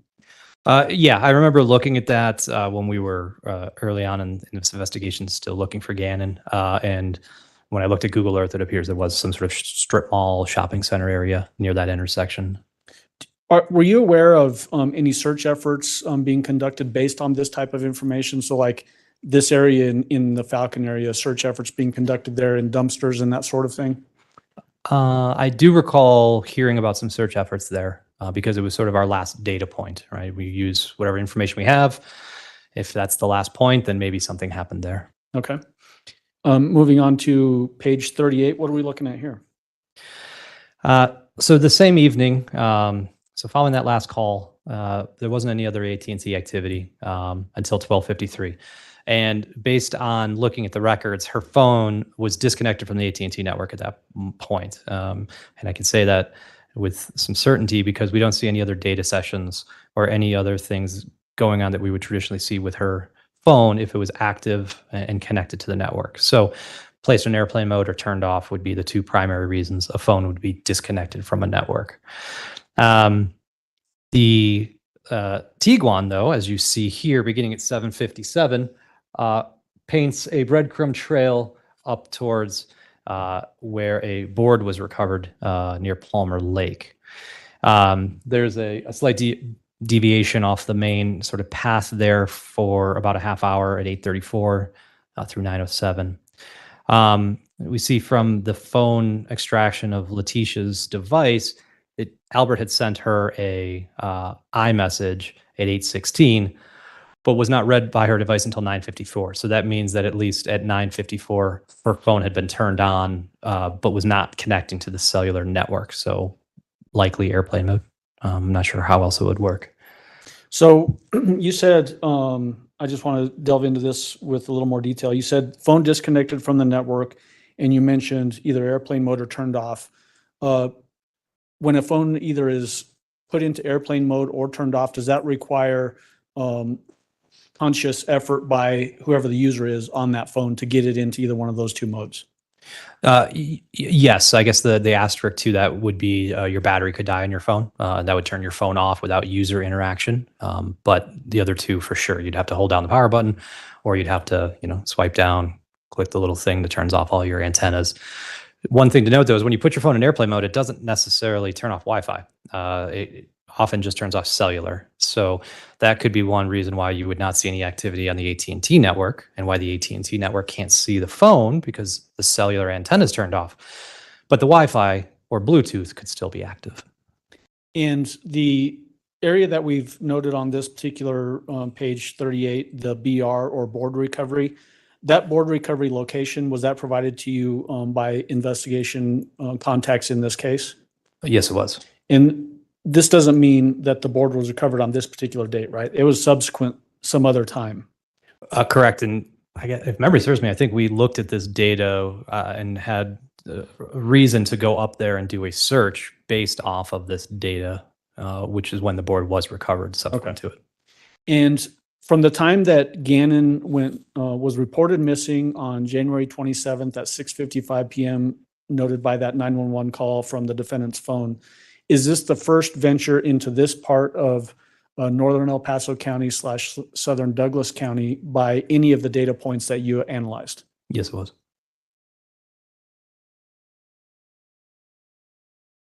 Moving on to page 39, what are we looking at there? Again, it's just Tiguan data on the later hours of January 28th. You can see on there 9:23 is sort of when I picked up, and I start showing all of that data traversing back south towards the Massage Envy location. The vehicle arrived in the shopping center approximately at 11:30. And at 12:53, as I had mentioned before, is the first activity with Letecia's device back on the AT&T network. And that's going to be 12:53 a.m. on January 29th. Calls prior to that were routed to voicemail. And there was an outgoing call to Albert that was via Wi-Fi at 12:34 as well. So does this page signify traveling from the area where the board was eventually recovered after this initial visit, just prior to on page 38? It does, yes. And then you indicate, tell me the time, was it 12:53 a.m. when the first actual outcoming, or I'm sorry, how did you talk about that? Yeah, so right around 12:53 is when we first start seeing activity with the AT&T device. That's Or- what, yeah, that's exactly the words I was looking for. you Meaning go. now that the phone is either turned back on or taken out of airplane mode, somehow is now accessing the cellular network again. Exactly, and an outgoing call was placed at that moment. And then we see ME on this map, just for, we're all tracking with what that is. What is ME? That would be the Massage Envy work location for Harley. So essentially traveling from the board recovery location down to location roughly of Massage Envy where Harley works. That is correct. Page 40, what are we looking at there?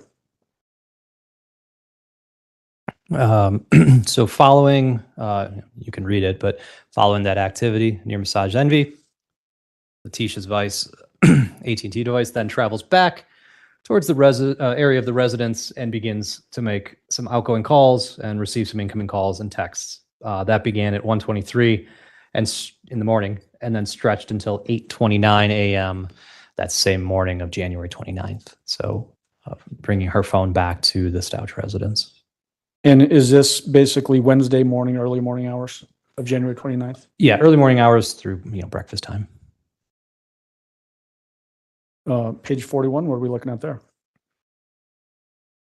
So as you see in my first line there, the Kia was returned at 9. I don't show that on the map. At 11 a.m., the Tiguan records its first activity for the day of the 29th, and it's still near the Massage Envy location. When we look at the Tiguan data, the Life 360 data, and the cellular data as shown on here, it's consistent with the device and vehicle travel from the Massage Envy location down towards the El Paso County Sheriff's Office. At approximately, you see here 11:43 with the Life 360, 11:46 with the Tiguan. Shortly thereafter, our last outbound call was at 11:48, and then El Paso County seized her vehicle and her phone. So is this going to be the last slide that we see Tiguan telematics data? We have one more, but then yes. Okay. But essentially, once it sees, we don't need to look at any more telematics from that point forward. Correct. All it would show is the parking lot at the police station. Yep. Oh, is the parking lot at the police station. I should have said sheriff's office, but Page 42, what are we depicting here? so this is actually going to be the last one with Tiguan data. So as part of that travel that I just showed you on the prior slide, I noticed there was some oddity in terms of how long it took for the Tiguan and the Life 360 data to get to the sheriff's office. So when I dug into it a little bit, I noticed that the Life 360 and vehicle data took a sort of an unusual route. So here's the main road that it traveled, Platte.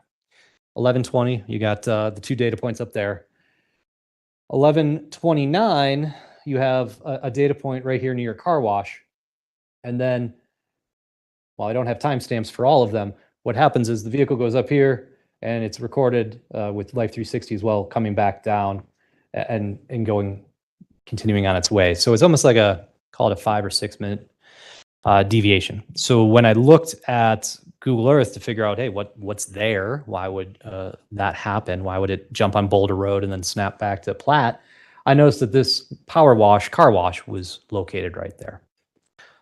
So who knows? It was an interesting sort of find, if you will. I would have thought somebody would have just traveled straight from point A to point B. Okay. Did you have information from the investigation that when the defendant showed up at the sheriff's office, it appeared to people at the sheriff's office that her car had been recently washed and was still wet? I did, actually, yes. Okay. And so does this potentially corroborate that information, that possibility that this car wash was used to wash that vehicle? Definitely. Moving on to page 43, what are we looking at here? So following Letecia's phone being seized, and the Tiguan data, or the Tiguan vehicle being seized.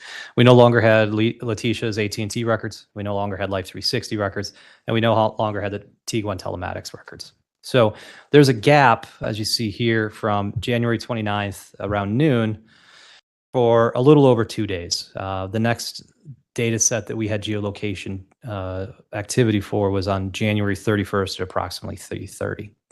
Now, between that time, and you can obviously read it, a Brenda Acquard had rented a Nissan Altima on January 30th. And at 9:44 on January 31st, Letecia had rented a cargo van, which is not shown on here. At 3:38, a GPS tracker happened to be affixed to that Nissan that was rented, but Letecia was seen driving. So following that at 3:38, we started to get data. And as you can see here, these green dots are GPS, location markers for that Nissan. We see that Nissan up back in the area of where that board had been was subsequently recovered. And the device or that vehicle spent approximately an hour up in that general area. So is this the second trip up to that area in a vehicle associated with the defendant after Gannon was reported missing on the evening of January 27th? That I was aware of, yes. Okay. There could always be other ones that we don't have data for. Okay. So Tiguan is in custody at this time with the sheriff's office. Is that right? That's correct. Her cell phone, the AT&T cell phone, is in custody of the sheriff's office at this time. Correct. And so then this GPS tracker is the only way to really track any potential movements that you are aware of at this particular time. That is correct. And just so that we're tracking as far as record, this is the early evening or early afternoon, late afternoon, early evening of Wednesday, January 29th. No, we are. January 30th.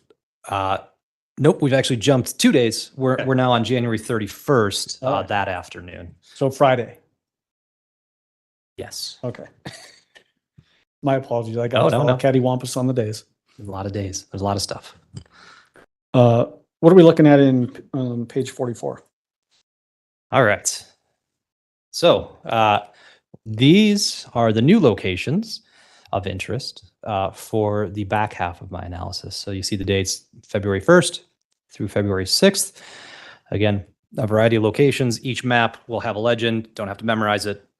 The ones that are pertinent will show up on those maps, but we have a lot of different areas covering a lot of different parts of the country. And so, again, are these randomly selected by you, or are these given to you by somebody with the investigation as points of interest? These were provided to me as points of interest based on what the investigators were uncovering. The subsequent slides that we're going to look at, does it essentially show travel from the Colorado Springs area into the Pensacola area and then terminating in Myrtle Beach, South Carolina? It does. Page 45, what are we looking at there?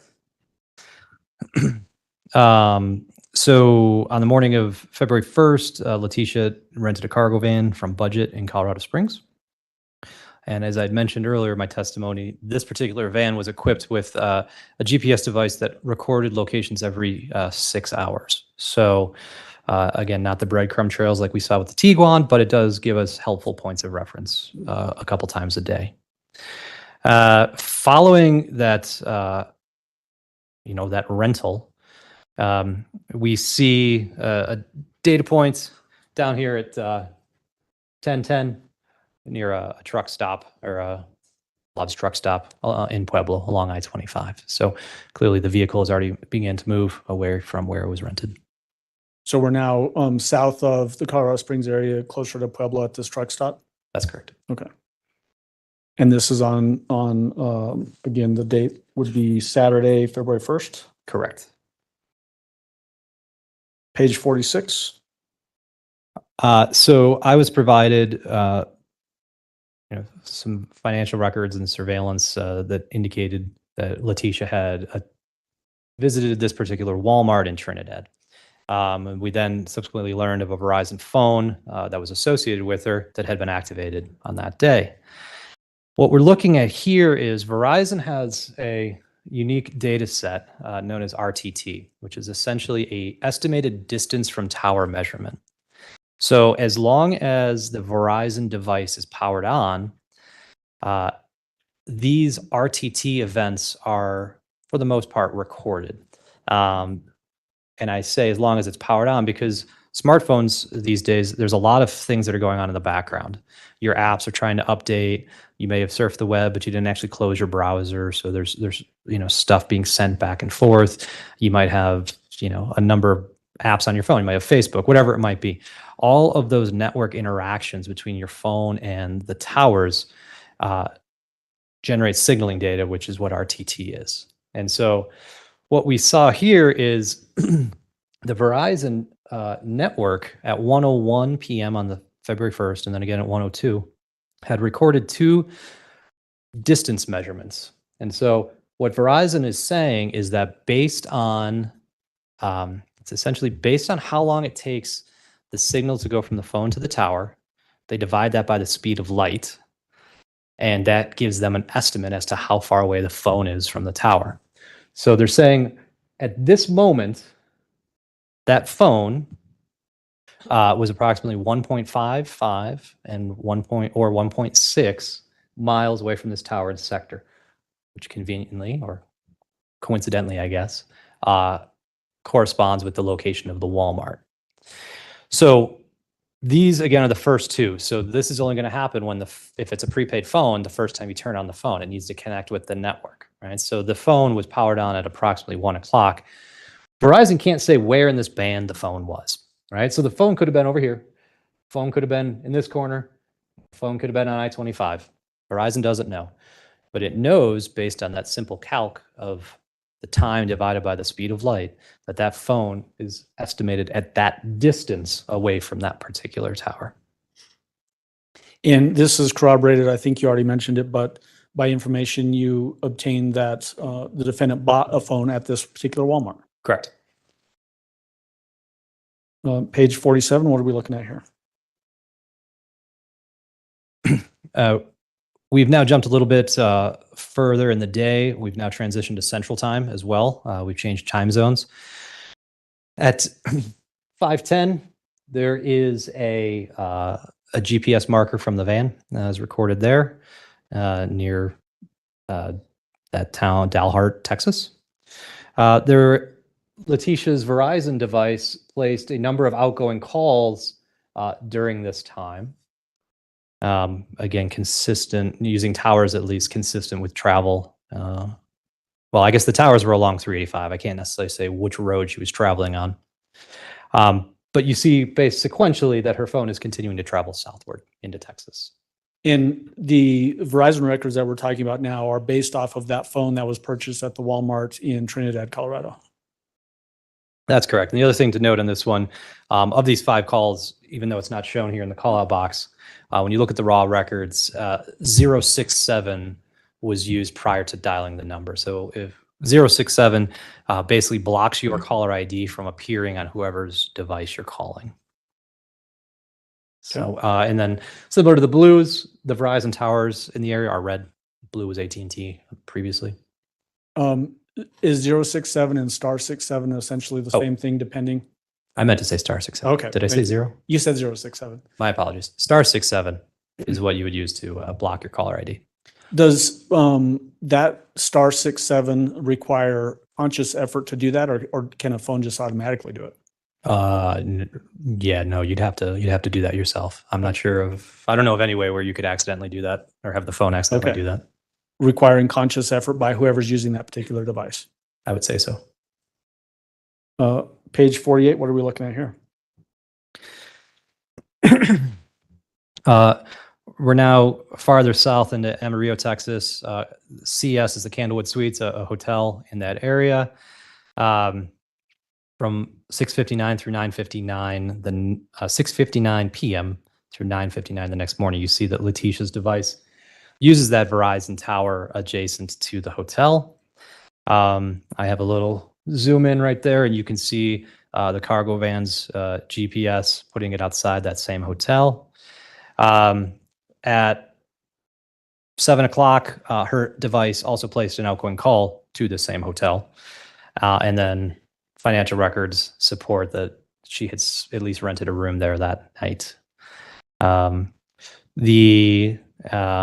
I mentioned before, their Verizon records don't give us the cell tower information for text messages. So all we're going to see for Verizon are phone calls or those RTT events, those distance from tower measurements. But her device placed its first outbound user initiated text at approximately 8:38 that night, which went to a 312 Chicago area code. And basically from the area where this Candlewood Suites is located in Amarillo, Texas. Correct. Well, I can't say where the text message came from, but based on the phone activity from her calls, her last call before that was at 8:55, or last call before that was at 7:56. First call after was 8:55. How far can your phone go in 20 minutes, kind of thing? Okay. So generally in the same general area. I would say so, yeah. Okay. Page 49, what are we looking at here? So later in the morning into the afternoon of February 2nd, Letecia's device leaves the Candlewood Suites area and continues traveling southeast, as shown here. So when I zoom out on my maps, it becomes hard to see the sector. So I've replaced them with just these red dots to indicate the cell towers utilized. But you see there's a variety of calls being made, all outgoing in this instance, to a number and a North Carolina phone number ending in 5030. And then all of those other little red dots in the map, are those just other cell towers in that particular area that would show up on this map? Yes, those are other Verizon cell towers in the area that the phone could have utilized if it saw that tower as being best at that moment in time. But the phone chose those towers that have the associated numbers on them. And those towers seem to align with the 287 roadway. Does this indicate, again, just consistent travel southeast through Texas, eventually going down to Pensacola and then Myrtle Beach? Exactly, yes. Page 50, what's depicted here? Same afternoon. We see Letecia's device now approaching Bellevue, Texas. The 6-hour cargo van GPS marker shows up there at 5:10. She uses that same tower for an outgoing call at 5:27 with that same 5030 number, which was associated with an Amy Lowry. But long and short is this is just consistent with her device continuing to travel south, utilizing towers along the 287 roadway. Page 51. So this is Decatur, Texas. That evening at approximately 6 o'clock, her phone utilized that tower and sector at 607, facing back towards the Candlewood Suites. Again, there's a GPS marker as shown at 1110. But a variety of activity through the 3 towers shown by Letecia's phone. Again, multitude of outgoing calls to that same 5030 number. Of note, when I looked at some of the activity, there was a 45-minute call with a number coming back to an Abernathy residence, followed immediately by an 83-minute call with that same Amy Lowry. And when I looked back throughout the day of February 2nd, Letecia had spent nearly 5 hours speaking with that Amy Lowry number ending in 5030. And the 3 hotels that are going to be denoted in these slides, are they all Candlewood Suites? 99% sure, but I just want to double check. So the one in Amarillo and Yes. now the one in Decatur and then in Pensacola? Correct. Okay. Page 52, what are we looking at here? All right. So now the morning of February 3rd, Letecia's device has some activity around 9 a.m. through that tower, just through a tower just north of the Candlewood Suites. Overnight, you saw the budget rent-a-truck pings that are right there near the Candlewood Suites as well. Shortly after that, around 11:23, you start to see her phone traveling, because we have an outgoing call using this tower and sector here, which is far south of the suites, and then this one over here at 11:25. As you see, there's not a lot of stuff going on there. You just got a Verizon tower here and a Verizon tower there. There's nothing really in between. Not much going on in that part of Texas, apparently. Probably, well, the carriers put in towers where they have customers, right? Yeah. Because every tower can only handle a certain amount of phones. So that would tell me there's probably not a lot of Verizon customers right there. Okay. Page 53, what are we looking at here?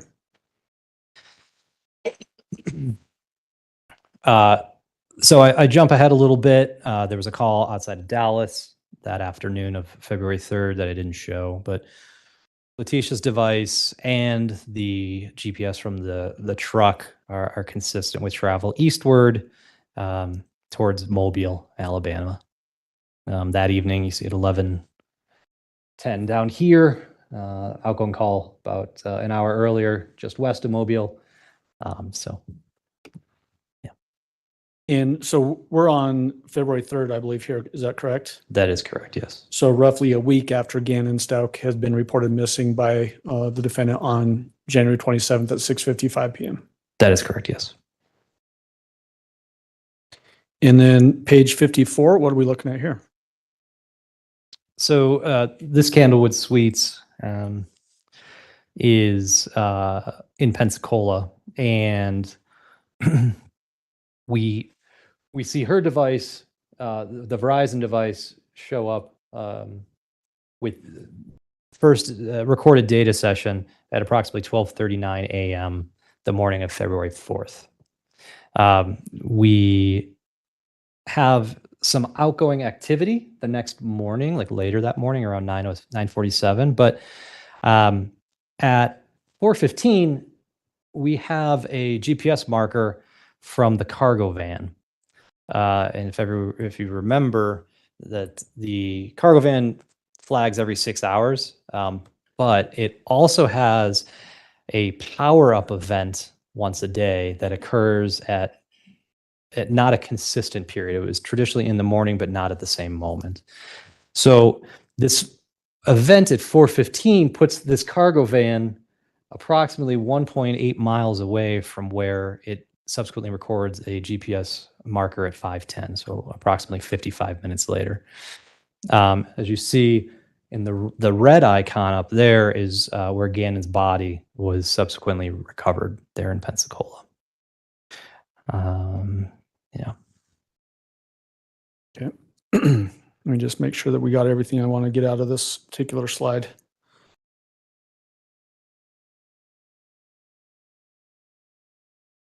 We made note of this at the very beginning. When we're talking about 4:15 a.m. or 5:10 a.m., this is local to the Pensacola area, That is correct. Yes. these times. Okay.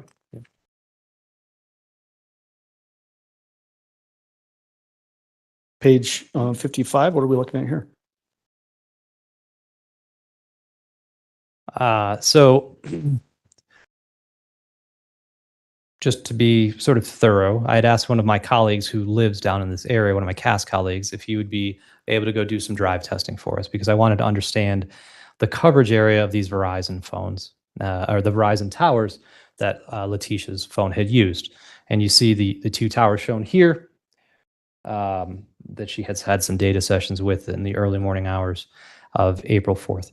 What you see, and it's a little bit muddy and somewhat of an ink blob, but the serviceable coverage areas of those two towers don't extend all the way to where that budget or where the GPS marker was recorded on that cargo truck. So what does this tell us? Well, if the phone had activity during the early morning hours around that 4 o'clock window, we would have expected it to have utilized a different cell tower, right? It was about 1.8 miles away. So this just confirmed to us that at the time shown on this slide and at the previous slide, that the phone was in and around the area of the Candlewood Suites and was not as far up as where the budget truck was, GPS marker was.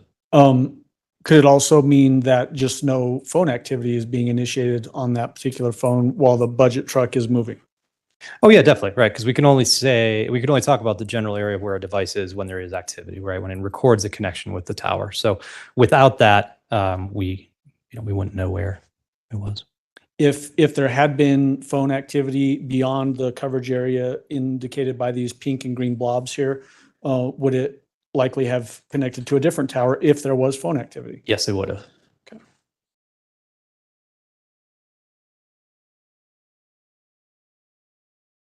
Page 56, what do we have there? So around noon on the April 4th, Letecia's device left the Pensacola area along with the truck. And these multitude of red dots are all the Verizon cell towers that the phone utilized along the way.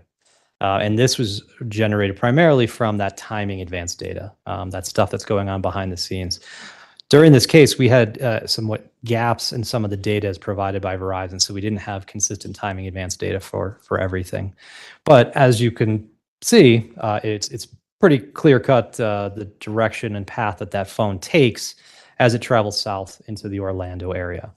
And it arrived in the Orlando area at approximately 12:10 a.m. Eastern time. We've now jumped one more time zone on February 5th. Okay. Oops, Sorry, thought you were done with that one. So did I, but I screwed you up on that one. Okay. What else? What else of Nothing. They can read it. We're good. Okay. Sorry, everyone. All right. Moving on to page 57. What are we looking at here? Letecia's Verizon device remained in Orlando in that area until dinner time. And at approximately 6:30, again, based on the red dots, you can see that phone starts to travel northward. This 10:17 a.m., that was a time stamp mistake. That's actually 10:17 p.m. I didn't catch it. Peer reviewer didn't catch it. My apologies.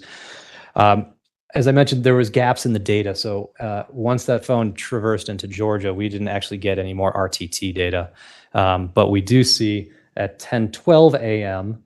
On February 6th, that the truck is at least now outside of Savannah, Georgia, technically in Pooler, Georgia.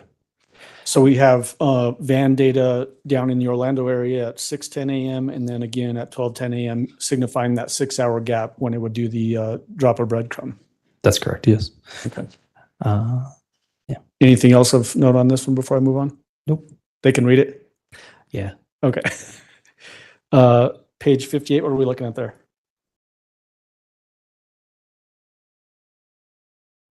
So we're now morning, a little later in the morning on February 6th. Letecia's phone utilized a tower down here at 5:20 for some outgoing calls. At 10:42, it utilized that tower and sector facing the Abernathy residence for some outgoing calls. You see the GPS pings from the device or from the vehicle. There's a budget rental location down there, which is where the vehicle was subsequently dropped off. That star 67 that I mentioned before, these outgoing calls on this day also had that star 67 to block the caller ID to the person answering it. And there was a total, Letecia's device had 73 text messages recorded by Verizon. Again, we don't get the cell tower, but we at least know that there's a decent amount of activity going on with her device during this period. It just dawned on me to be a little more clear on the star 67. If I put star 67 into my phone and then I call you, what's it going to show up on your end? I think each carrier handles it a little bit differently, but typically it says like private number or blocked number or no caller ID available. So it essentially, if somebody on the outgoing call phone puts in star 67, it's to block the receiver from seeing who the call is coming in from. That's correct. Okay. Page 59, what do we got there? The overview slide. So going back to February 1st, bringing it all the way through to February 6th, here's all the various GPS or location data that existed during the time. So we have Letecia's Verizon phone, and we have the rental truck's GPS. And so that is what you see here bringing it from Colorado Springs area all the way down to Florida and then up into the Myrtle Beach area. And spreading across basically from February 1st all the way to February 6th. So roughly 5 days worth of travel. That's correct. That sort of travel route, would that require multiple stops along the route in a gas-powered vehicle like what this van was Oh, yeah. to get gas? Use gas, use the bathroom, eat. Okay. Yeah. All right. Let me just check with my colleagues to make sure I didn't miss anything. Yeah. That's all I have. Thank you.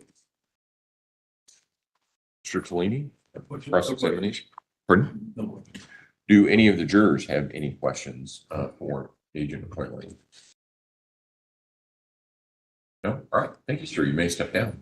Thank you very much.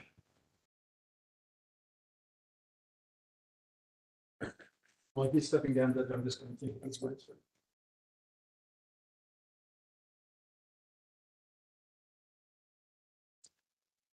Prosecution, call your next witness, please. Morning, Your Honor. We'd call Dr. Christine Moore.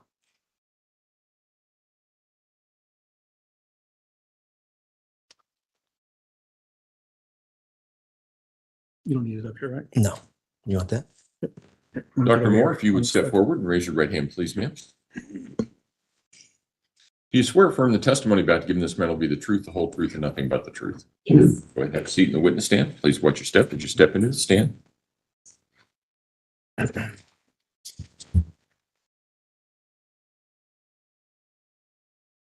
Mr. Young, on the matter that we talked about earlier, qualify the witness first, and then I'll give the instruction. Sounds good, Your Honor. Good morning. Good morning. Could you please introduce yourself to the jury and spell your last name for the record? Sure. I am Dr. Christine Moore, MOHR. And what is your occupation? Currently, I am a clinical program director for Larned State Hospital's Sexually Violent Offender Treatment Program. And how did you get the title doctor? I received my doctorate in clinical psychology in 2014, completed over 2,000 hours of clinical training for towards my licensure, and then applied for my licensure, took my licensure exam, and have been a licensed clinical psychologist since 2016. And what kind of roles have you had, jobs have you had as a clinical psychologist? Typically, I've worked in psychiatric hospitals, jails, prisons. I've been a forensic psychologist, so conducting sexual and violent risk evaluations, sexual predator evaluations, parole evaluations, assisted with civil commitments for individuals who are mentally ill. So worked in a variety of settings. And in those variety of settings, have you both treated patients and also done forensic examinations of patients? Yes. Could you distinguish those two for the jury? What are we talking about when we say clinical examination? So a clinical examination is typically something, an evaluation where you're looking to provide a diagnosis or understanding of what could be concerning about that person, what sort of mental illness might they meet criteria for. Whereas a forensic setting, you're typically looking, again, maybe assessing for risk, any sort of violence risk, sexual risk. You assess for faking mental illness, so feigning illnesses. Also forensic wise, in some of my prior roles, I've conducted pre-sentence evaluations, lack of mental state or insanity evaluations, competency evaluations, pre-sentence evaluations. So again, you're kind of looking to assess somebody's, you're either wanting to diagnose and help develop a treatment plan, or ultimately look and assess somebody's risk in more of a legal setting. And so approximately how many clinical examinations have you conducted as a psychologist? Hundreds. I'd say probably close to 400 at least. And how about forensic examinations as a forensic psychologist? About the same. It's been kind of my roles have switched back and forth. So in those roles, I've conducted hundreds of evaluations. And are you licensed to practice psychology in any states? Yes, I am licensed to practice here in Colorado as well as in Kansas. And what does it mean to be licensed to practice psychology? Let's talk about the state of Colorado. Sure. So it means that you've met the required qualifications to, as required for the Colorado Licensure Board, and here it's called DORA, the Department of Regulatory Agencies. So I've met all of those qualifications based on my education, experience, and training, as well as passed what we call the EPPP. It's the psychologist examination, and you have to score above a 70% on that exam in order to become fully licensed. And once you've met all of that criteria, then they will authorize you to be licensed and to practice as a psychologist in the state. And does each state have its own requirements to have a license in psychology? Yes, And are you licensed in other states? Kansas. And is that where you currently work? Yes. Are you, do you have any training, or do you have what we call as lawyers CLEs? Do you have annual training that you have to go to keep your license? Yes, so I have to do that both for for Kansas and Colorado, between 40 and 50 hours of continuing education, and specifically in ethics, also about diagnosing, ensuring that you are familiar with the DSM-5 and making sure that you are able to accurately diagnose, and then things specific to your field. So especially when I've worked mostly in forensic related settings, I also tend to prefer to obtain additional CEUs in those sort of settings. So being trained and qualified to perform the risk assessments, personality assessments, malingering assessments, intellectual disability assessments, things like that. So I also focus my CEUs in those areas. And you mentioned the DSM-5. What is the DSM-5? That is a diagnostic and statistical manual. So it's in the mental health field. We typically use that as a guide to help with diagnoses. So it has the criteria of what each diagnosis is required that you have to meet. It also provides kind of some associated symptoms related to different diagnoses, just to help the clinician really ensure that that's the person that they're assessing is meeting that criteria. And is that used throughout the country? Yes. Do you stay up on recent literature and things that are going on in the field of psychology and the fields of forensic psychology? Yes. And what do you do to do that?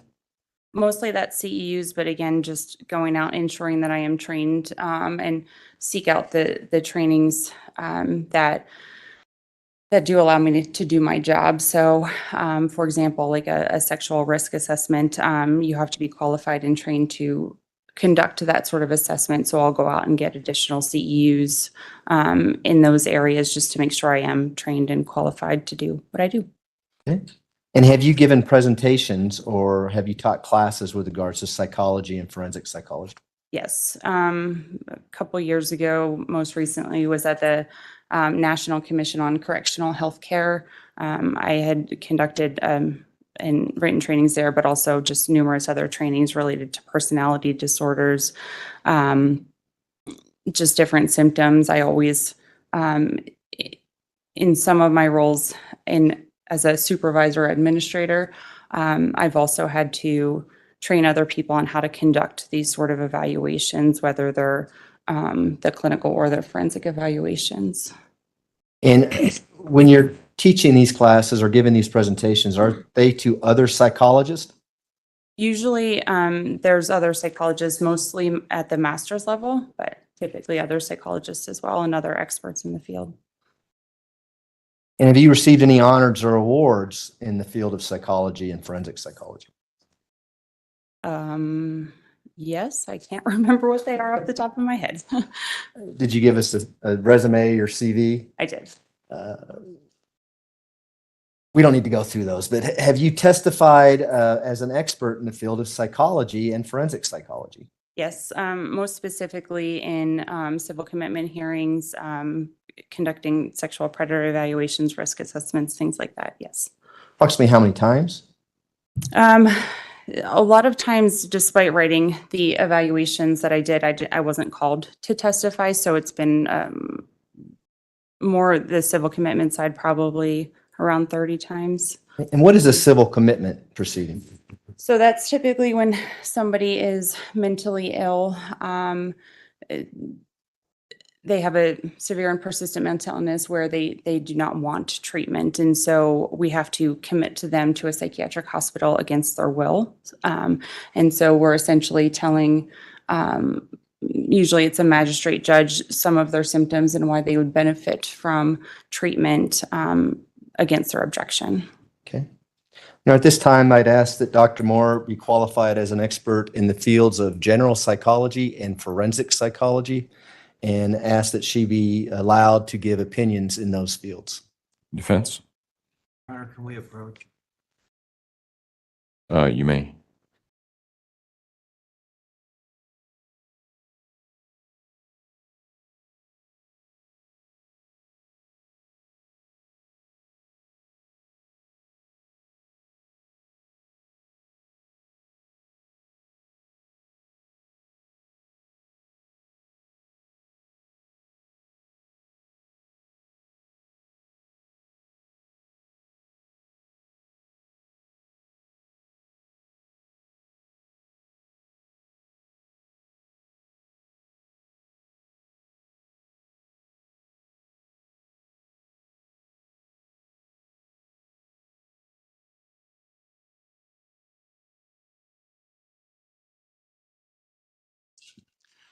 All right, ladies and gentlemen, you are about to hear evidence or testimony from this witness. The evidence you are about to hear goes to the issue of insanity and insanity alone.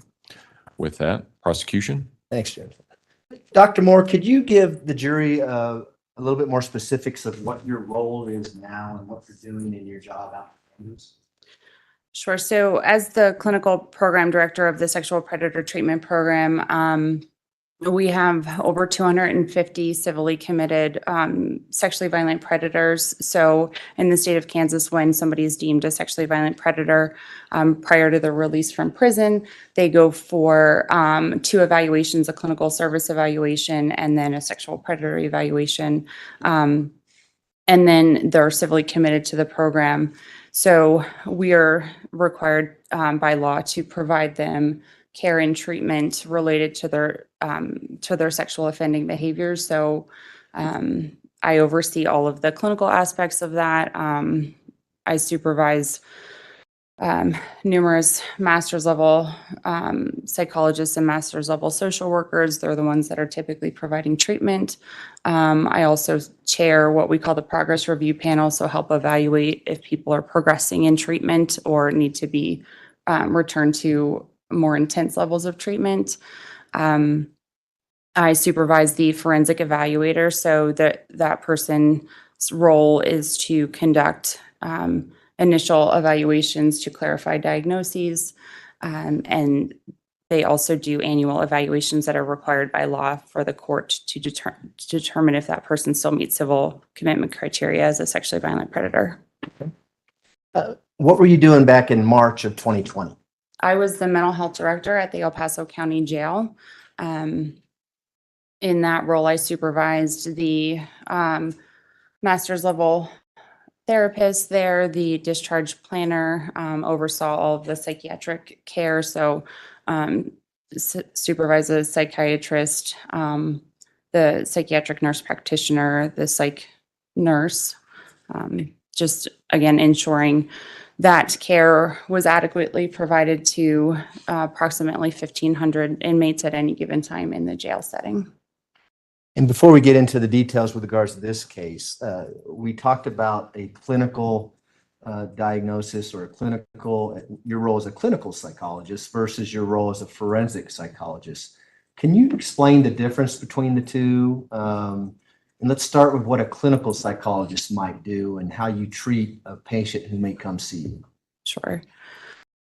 So in a clinical psychologist role, somebody is typically coming in due to some either whether it's them self-reporting some mental health concerns. It could be something like anxiety, depression, schizophrenia, bipolar disorder, things like that.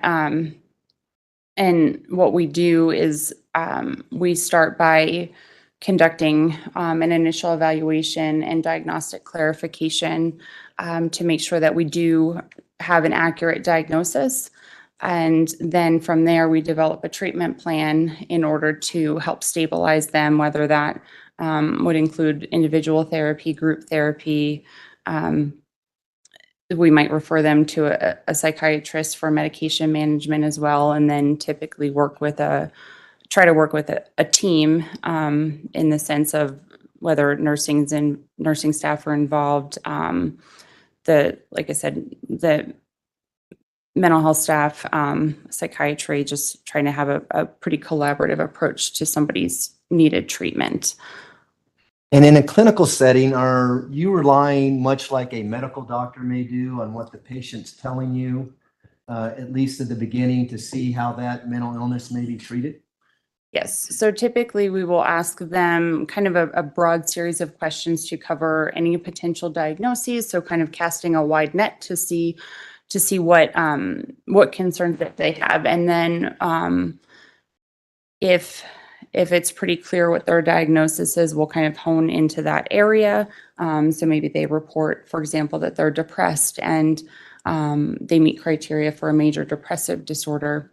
And we'll go in and develop a treatment plan specific to that. If we are not sure, or they might have symptom overlap, which tends to be common. We don't all fit into nice boxes. So sometimes there might be prominent depression with maybe some anxiety on the side. So we'll, if we need to clarify, we might do some testing in order to make sure that we know that we have the accurate diagnosis. And this diagnosis that you're making, you alluded to, if it fits the criteria, or you words to that effect. What do you refer to see what the criteria is for any given specific mental illness? The DSM-5. And within the DSM-5, is that where the criteria might be listed for whatever mental illness you're looking at? Yes. And do you use that in a clinical setting to make a diagnosis as to whether or not someone actually has a mental illness? Yes. Now, before we talk about the forensic psychologist evaluation, is there any cautionary statement in the DSM-5 in the use of that manual with regards to forensic evaluations?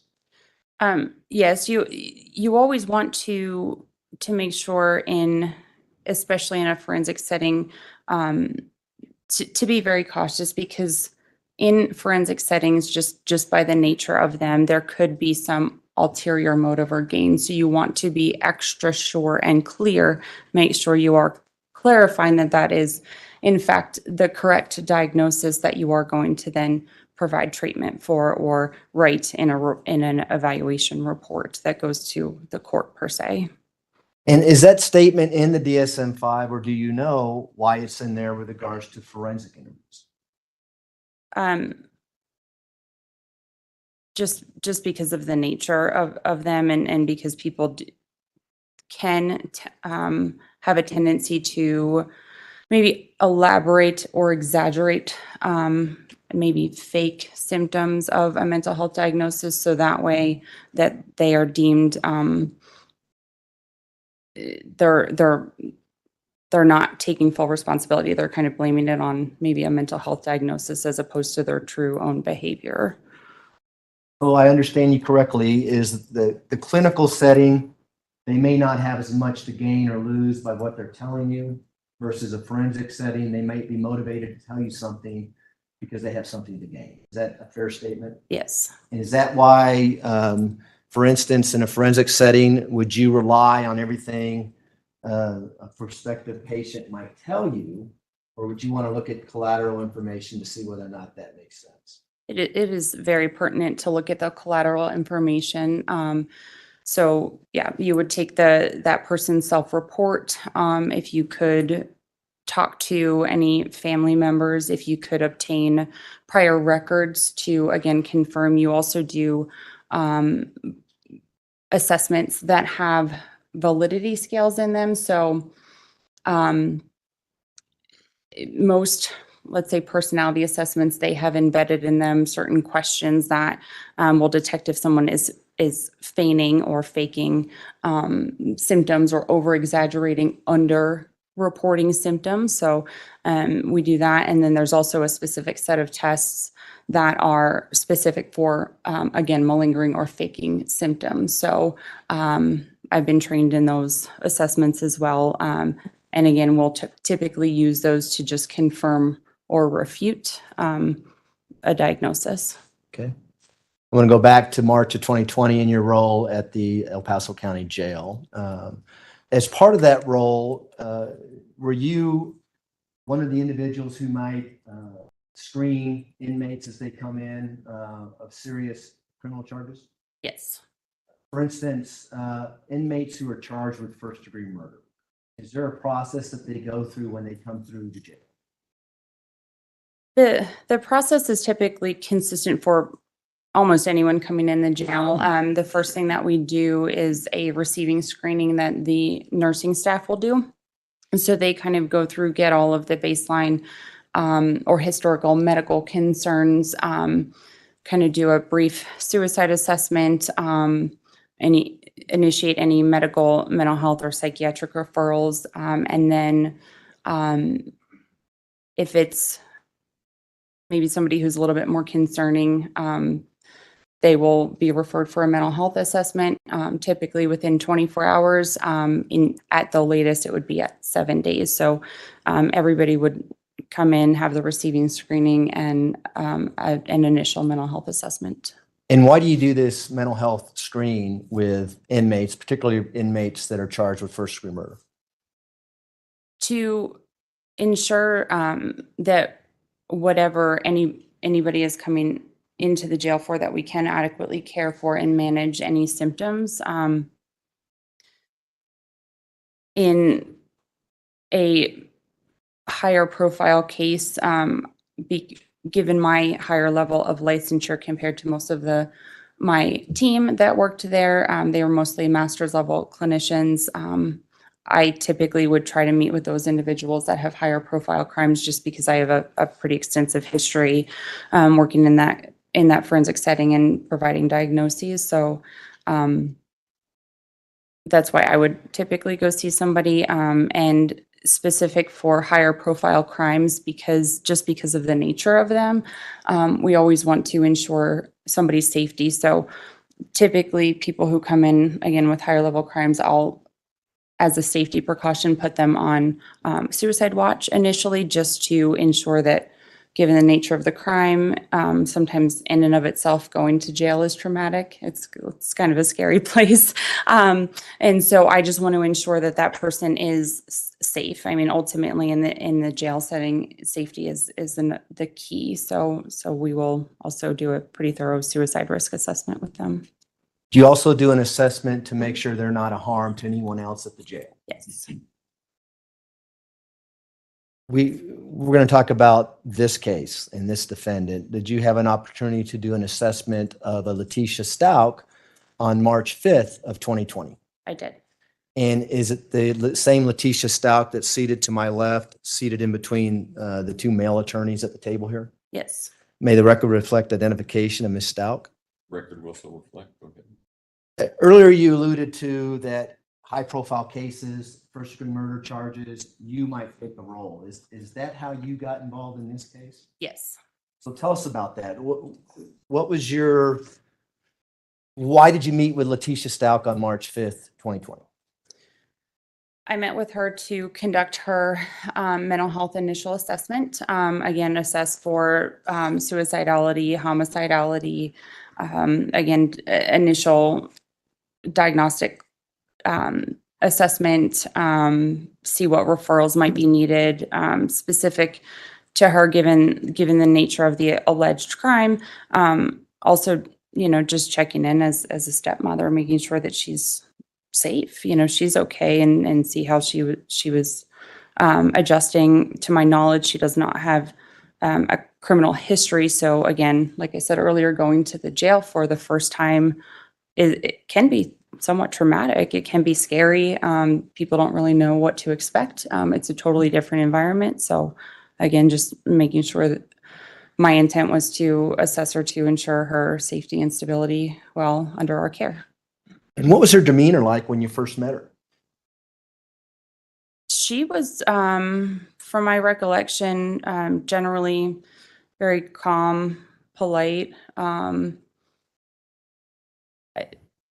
She reported kind of some general symptoms, but we had a very lucid, fluid conversation where there weren't any significant concerns raised. I do recall she was not really in agreement with being on suicide watch, but again, just due to the nature of her alleged crime, as well as being somebody in jail for the first time, I had placed her on suicide watch just as a safety precaution.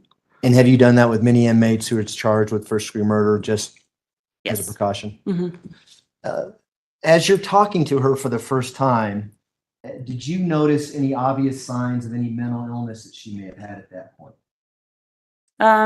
She not anything overt.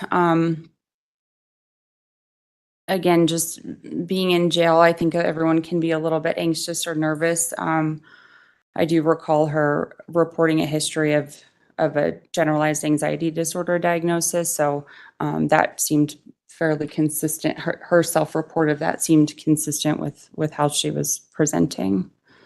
And as part of your role at the jail there is to prescribe medication that the inmate might need if they do have a mental illness?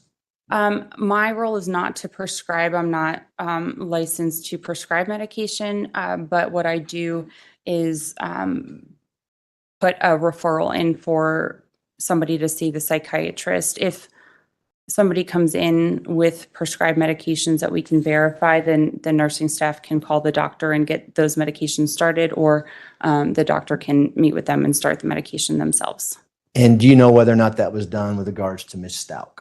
Yes, our psychiatrist, Dr. Hargraves, had also met with her, I believe on March 5th as well, and prescribed her, I believe it was hydroxyzine, which is an anti-anxiety medication. It's a very kind of generic low medication. It's not something like an antipsychotic, which has helped to kind of prevent some symptoms. It just kind of helps calm down your anxiety a little bit. And I still want to stay on the March 5th, 2020, your first meeting with Ms. Stauch. Are you also, is this a kind of a clinical evaluation at this point? Are you also evaluating if there's anything or some mental illness that she might need that you can either refer out or facilitate at that moment? Yes. And as part of that evaluation, do you ask her if she has any mental illnesses? Yes. And how did she respond to that? She had reported having the prior diagnosis of generalized anxiety disorder. As you already alluded to? Did she mention any other potential disorders that she might have? Not that I recall. Did you see any signs of any mental illness other than what she was telling you about the generalized anxiety? No. And when I talk about signs, what does that mean to you?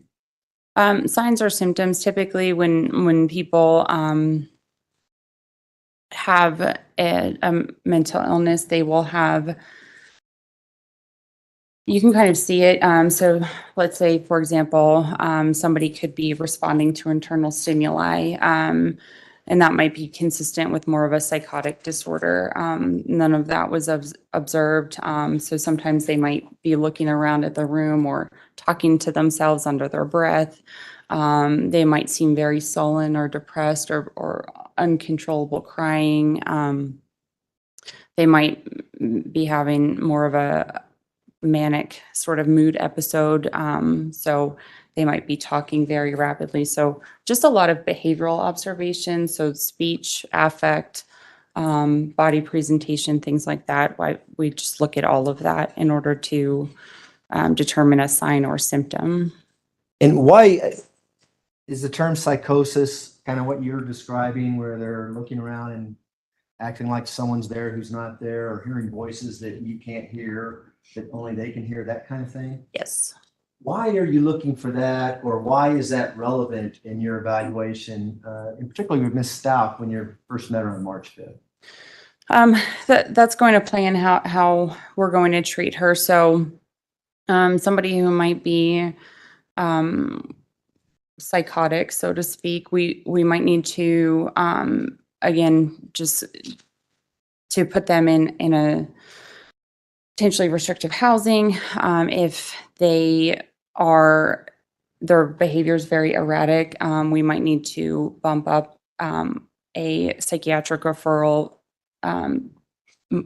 monitor medication compliance if they're prescribed medication, just to ensure that stability. So looking for that, it's just important to see how we will manage them in a jail setting, what sort of unit or housing location is best for them. And again, just to see how often we might need to follow up with them. Okay. Is psychosis, where you're hearing things or seeing things that aren't there, is that tied to a severe mental illness? Did you see that in someone? Yes. And is that one of the things you might be looking for when you meet anybody in your initial diagnosis, or someone who's entered at the jail for first-degree murder? See that, you may have to go to a plan B, C, or D. Mm-hmm. Yes, And you didn't see any of that with Ms. Stauch when you first met her? I did not. Did you ask Ms. Stauch about whether or not she had any outpatient treatment for any mental illnesses? I did ask her that. And how did she respond to that? She denied any prior hospitalizations or treatment. So does that include any inpatient or outpatient treatment? Yes. I know it's pretty obvious, but what's the difference between the two? So outpatient treatment, you might go to therapy. You might drive yourself to therapy once a week. And inpatient is where you're living there. It could be something as short as 72 hours to years. So again, a higher level intensive treatment is inpatient treatment with 24-hour around-the-clock care. And outpatient is you're able to fairly well manage your own symptoms, but might need a little bit of assistance. So you see a therapist. Okay. Now, if she would have said that, hey, I had inpatient treatment before I was hospitalized for whatever mental disorder, would you have taken additional steps to see what you needed to do within the jail to help her? Yes, No need to do that in this case? correct. As you're talking to Ms. Stauch, and we're going to get into several days where you met with her, how are you documenting your meetings? I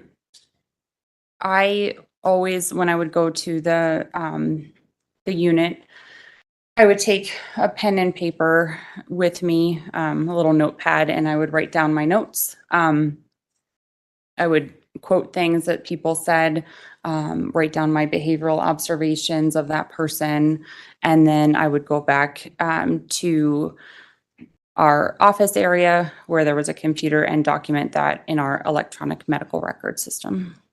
And would you document things so that others can see those, particularly in the jail? If, for instance, you mentioned the psychiatrist wanted to come see her, they could look at your notes and get a historical documented path of what has been going on, Ms. Stauch. Yes. And does that go for all the way to today? You know that she has pled not guilty by reason of insanity. Can other doctors look at your notes and use that in determining whether or not Ms. Stauch is sane or insane? Yes. Did you also note whether or not any psychotropic medication was needed for Ms. Stauch? I noted that, again, my understanding was her primary care doctor had prescribed her hydroxyzine to help with some anxiety, and I believe lorazepam to help with the same. Sometimes that's a little bit more of a medication that it's a bit quicker Okay. acting. And did you note that in your notes then? Yes. All right. Now, With regards to the prior diagnosis, did Ms. Stout tell you when she was diagnosed with this generalized anxiety? I believe it was about 2 to 3 years prior to coming into the jail. If your notes indicate that it was at age 16, would that be accurate? If my notes indicate that, then yes. If I can approach, Your Honor. I don't have a bait page on these notes, but it's from March 5th. Which one? If I may approach, Your Honor. You may.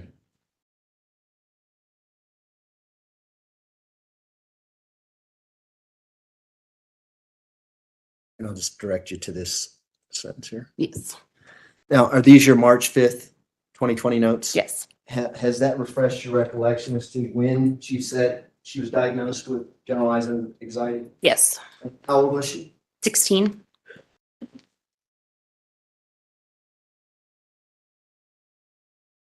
Did she happen to tell you who diagnosed her? No.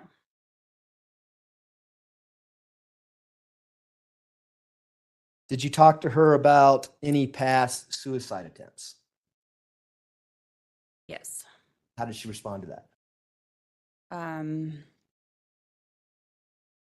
I believe that she said that she had not attempted suicide before. Again, I have the privilege of looking at your notes. If you have your notes with you, you can use those, okay? If it helps refresh your Okay. recollection, just let us know when you're Sure. doing that. if That's okay. Okay.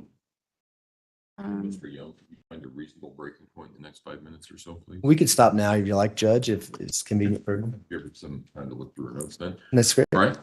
Ladies and gentlemen, we will take our noon recess. If I can have everyone back in the jury room at say 1:30, we should be able to start on time at that point. Again, do not discuss the case among yourselves. Do not discuss the case with anyone else. Do not do your own independent research about any aspect of this case. With that, I'll rise for the jury, please.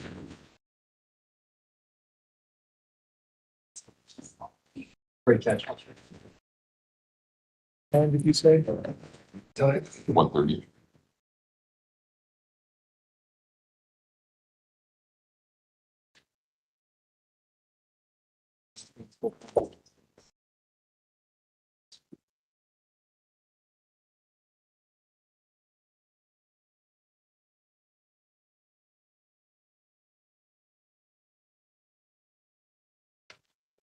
Thank you. May all be seated. Record should reflect the jury has left the courtroom. Dr. Moore, you can.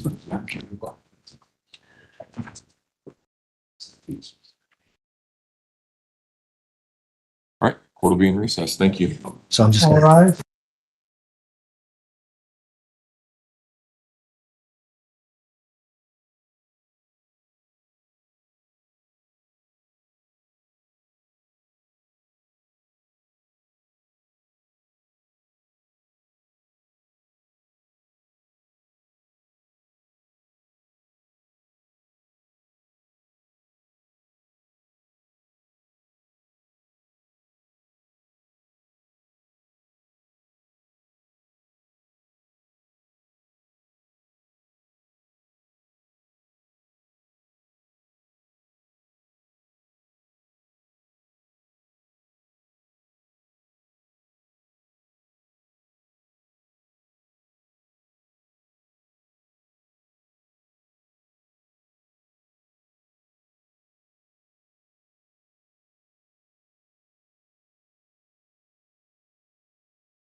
Yeah, lost one.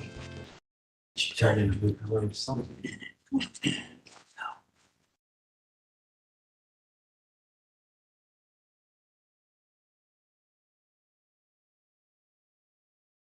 Court call 20 CR 1358, People versus Letecia Stauch. Record should reflect the jury is not present in the courtroom. Is there anything we need to take up outside the presence of the jury at this point in time? Just briefly, and I don't know if it's me having a senior moment or not, but did the court actually qualify Dr. Moore as an expert, or did you just jump right into the instruction? Because No, I thought I said the witness will be so qualified, and then I read the instruction. okay, as long as we're all on the same page, I just, If we didn't. I can have a court reporter check if you would like, but I'm pretty sure that that's what I did. And you had offered her as an expert in the field of general psychiatry and forensic psychiatry. it's correct. So let's check the record. I've just described to you the fact there she is. Early on. Little OCD maybe? Well, I accept that diagnosis. Please tell my wife. They call dementia. Gremlins are out.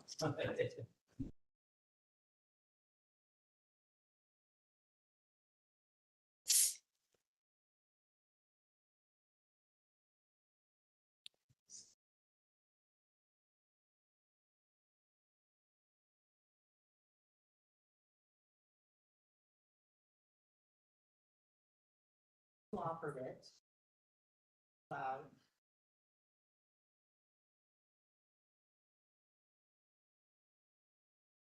Guys had that. Then court came back on and said, got to hear his evidence or just. With that. Actually said those words. I apparently, based on the record, I did not. Now that she read that, I remember that there was an objection, and it had to do primarily not with her qualifications, but with the scope of her testimony regarding giving an opinion on potentially an ultimate issue to be decided by the jury without going into the bench conference. And so I can just leave it as is. I can tell the jury that she is qualified as an expert in the fields of general psychiatry and general psychology and forensic psychology. I would prefer that you did that just so the jury hears it, and perhaps you can just say or remind you you've been qualified or I'll something. just tell them that it was that we had the bench conference, and I should have said that, and I didn't, and we'll go from there. Appreciate it, Judge. Thanks. Okay. I'll take. Go ahead and bring the jury back. I take your diagnosis back.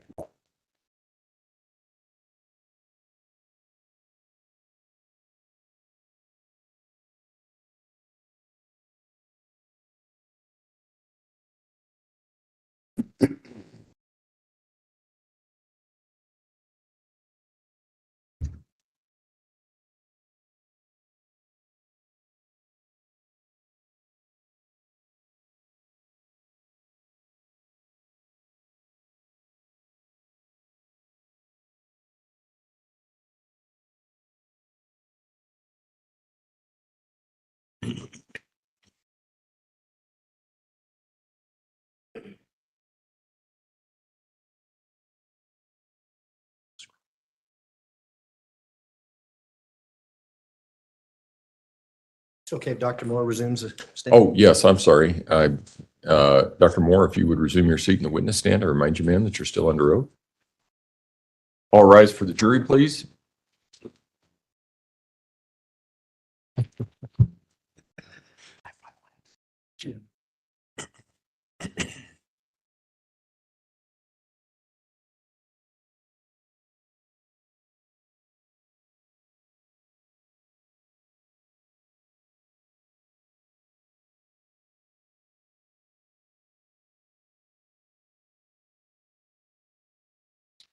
Thank you. You may all be seated.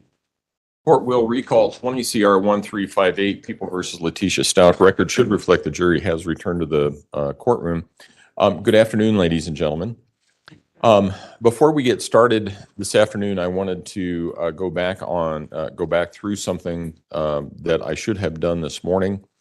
It was not clear from the record whether I did. We checked the record, and what happened was that the prosecution offered Dr. Moore as an expert in the field of general psychology and forensic psychology.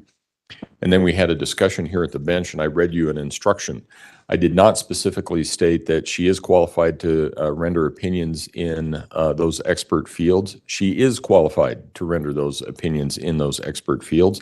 I should have said that explicitly before I gave the instruction. My error and my oversight. So with that, prosecution? Thanks, Your Honor. Appreciate it. Good afternoon, Dr. Moore. Before the lunch recess, we were talking about your meeting with Ms. Stauch on March 5th, 2020. Do you recall that? Yes. I want to go back to that meeting. Do you remember about how long you met with her that day? I do not recall exactly the time. Was it an hour, 2 hours? I don't know. Most likely it would have been about 30 or 45 minutes. Okay. During this conversation, did you talk to her about any concerns that she might have with her ability to cope with being incarcerated at the jail? Yes. How did she respond to that? I believe that she was a bit tearful, but generally okay. And we talked a little bit about her demeanor this morning, but during your entire time with her on March 5th, did her demeanor seem to stay the same? Yes. Did she mention to you whether or not she did this crime when you asked her that? I'm going to refer to my notes very quickly, but from what I remember, she said, first, I did not do this. Okay. And did she elaborate on that? I believe she did. Let me just double check. She said, I feel like an animal in a cage and I am innocent. Okay. And she also said, I don't belong in a place like this. Did she go on to tell you about her anxiety and her symptoms due to her anxiety? Yeah, she described having some bad chest pains and inability to breathe and panic attacks. She reported panicking and thinking about people dying and other random thoughts. Did she talk to you about whether or not she was able to manage her anxiety in her everyday life? She did. What did she say? She reported that she typically stays busy and works out and eats healthy food, more fruit as opposed to carbohydrates, just to stay healthy and manage her anxiety that way.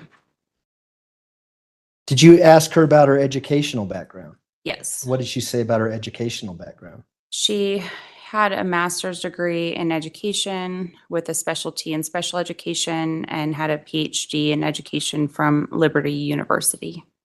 And did the conversation you were having with her on March 5th, did that give you an indication that she was educated and she was able to respond to your questions appropriately and have a normal conversation? Yes. Did you ask her any questions about her family and social support? Yes. What did she say about that? She talked about her daughter and her aunt as her primary social supports. She did note that she had not talked to her husband in a bit of time as well. Did she tell you why she hadn't talked to her husband?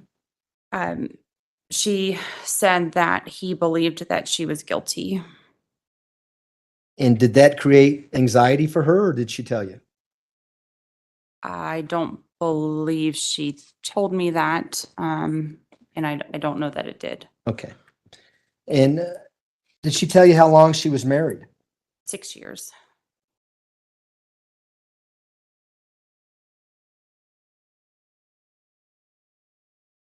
Did she tell you how her marriage was going prior to her incarceration?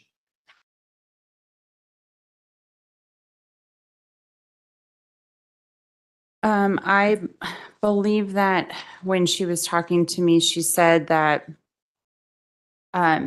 she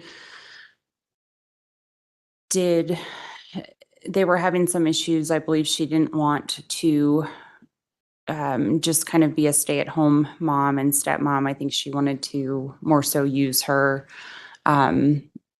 education, and reported some emotional abuse in that relationship. Did she talk to you about an incident that occurred as she's being transported to Colorado Springs from South Carolina? Yes. What did she tell you about? She reported that while she was on her way here, she was sleep deprived due to being in the car for about 19 hours. And she said, I didn't know I was sleepwalking and hadn't been eating. I thought someone was coming for me, so I took the monster can and threw it. And did you have any independent information with regards to that incident? Yes. What independent information did you have? During her transport, the information that was shared with me was that she was trying to harm herself with her handcuffs. Okay. And who shared that information with you? One of our inmate classification specialists, Deanna Bowman. And is that because you're trying to figure out if she might be a harm to herself or others? Are you getting information from as much people as you can? Yes. Did you talk to her about any history of victimization? Yes. How did she respond to that? She had reported some physical and emotional abuse within dating relationships. Again, the emotional abuse within her marriage. Did she tell you whether or not she was ever told if she was a good stepmom or not? She reported that she was told that she was never a good stepmom. And did she tell you who told her that? Her husband.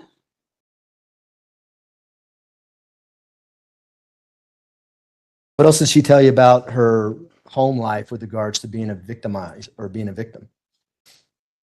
She was told to just provide love and attention to the children because her husband made a lot of money. And again, she said she did not want to just throw away her doctorate. Okay. And do you have your notes up there in front of you? Yes. Obviously, this has been over 3 years ago. Is that helping you refresh exactly what she told you and what you put in your notes shortly after this conversation? Yes. Okay. Did you ask her about her strengths or perhaps her weaknesses? Yes. And what did she say about her strengths? She reported being smart, helping others, and being good at sports. Did she talk about any concussions that she may have had? Yes. What did she say about the concussions? She received a couple concussions while playing softball. Did she say whether or not these were serious concussions or minor concussions? They were minor. Typically, if there's a concussion, we'll ask if there's any sort of history of traumatic brain injury, and none was reported. I asked her if there was any change in behavior or functioning afterward, and she said no. What are some of the things you might see if someone you're evaluating may have a brain injury? They could recall forgetting certain words. They might have some lapses in memory, have difficulty completing everyday tasks. So they might not be able to just function as easily. It might take more effort. Would that be something that would be apparent to you as an expert in psychology? If someone did have a brain injury, for instance, myself, if we're talking, would you notice some kind of signs, perhaps slowness in speech, that kind of thing? Typically a slurred or slowness in speech, typically getting mad at yourself when you can't recall information that you want to. It's kind of that tip of the tongue phenomenon where the words are right there, but you can't get it out. Those are some things that you would see. And did you examine her head or look for any injuries to her head? Typically, when I'm meeting with somebody, I'll look over their entire body, but there was no observable injuries that I noted. Okay.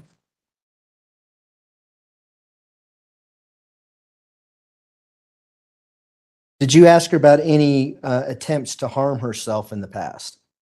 Yes. What did she say about that?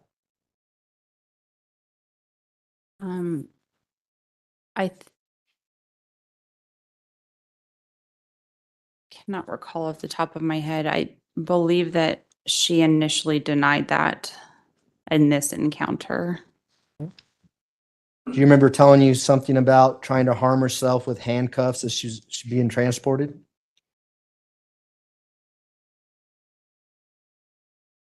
I don't believe she would have been the one that said that. I think that was reported that she was trying to do that, but she did not report that to me. Okay, and that's my fault. It says per inmate classification.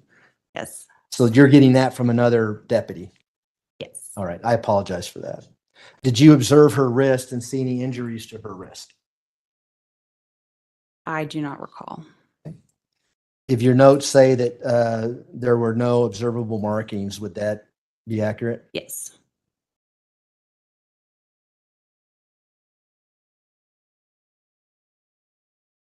With regards on March 5th, 2020, I don't have page numbers for your notes, so I apologize, but it says 2:51 p.m. What time? It's 2:51 p.m. It says patient answered and had linear train of thought. What do you mean when you say that? A linear train of thought is when somebody's speaking and there's not any gaps in their speech. It was just very kind of straight along a consistent path. So there wasn't any oddities that I noted in her speech or thought. Okay.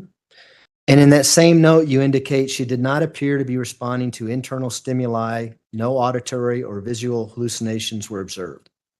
Correct. Do you recall making that note? Yes. And why do you make that note on March 5th, 2020? Again, when looking at an overall clinical evaluation, you are going to assess for everything: anxiety, depression, psychotic thought processes.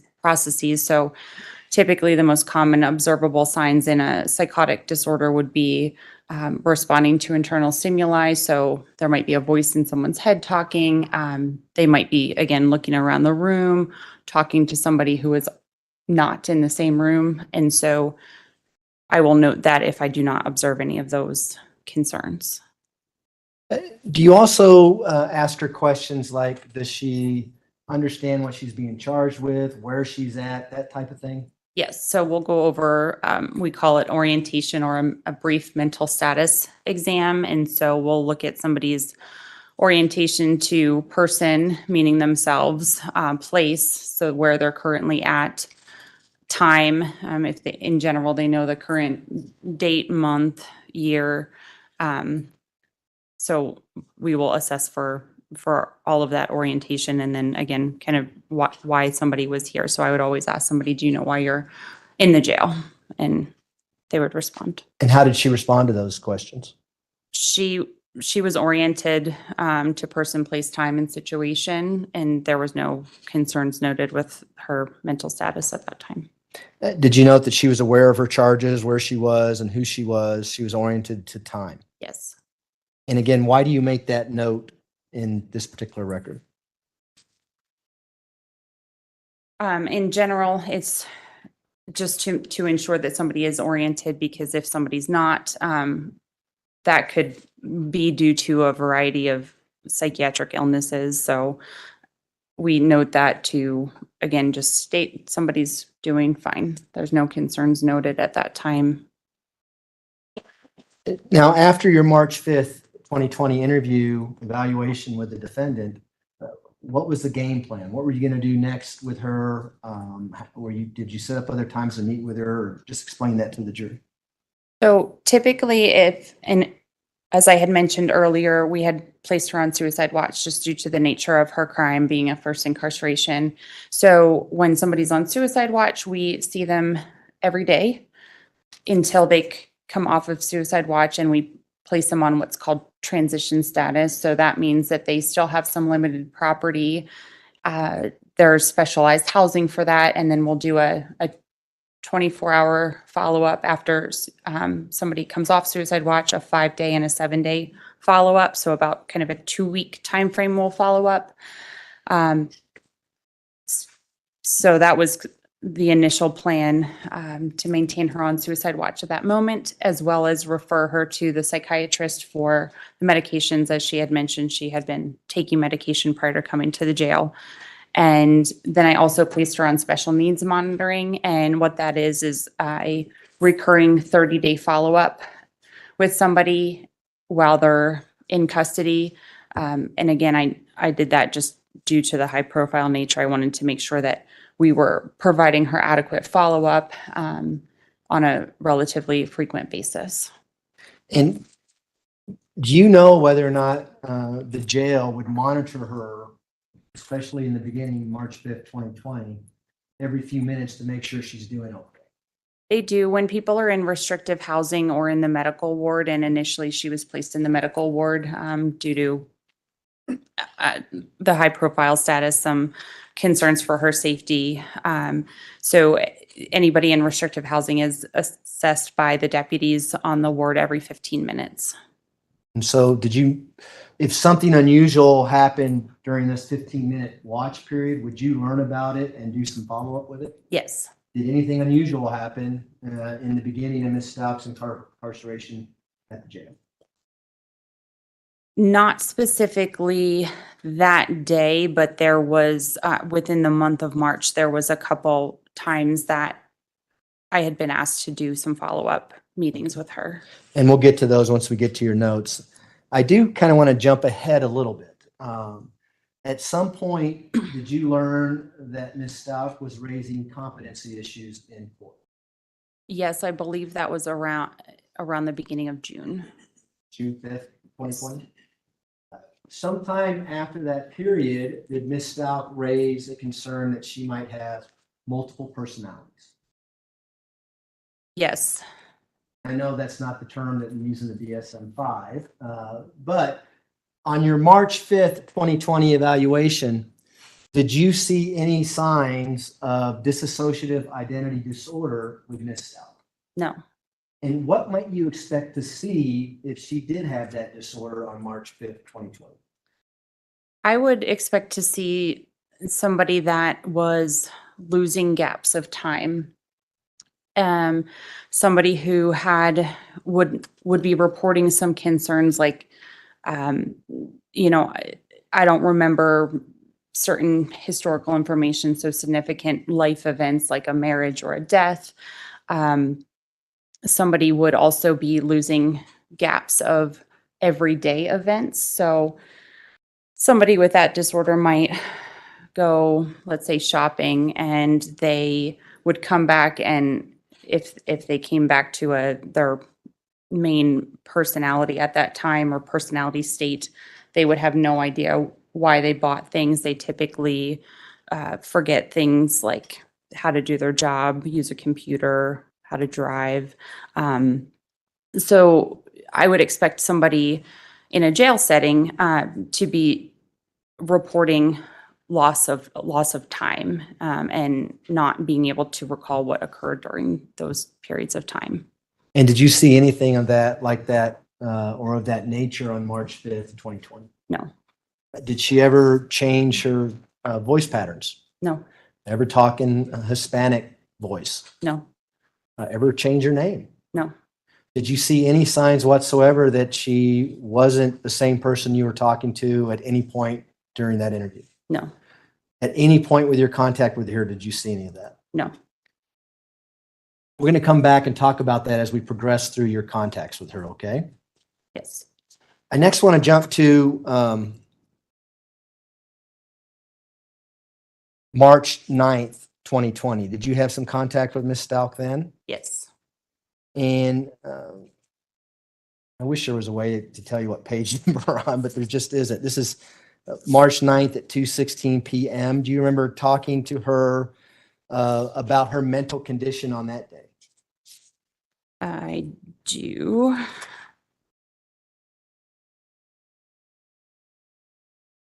Just give me a moment to get there.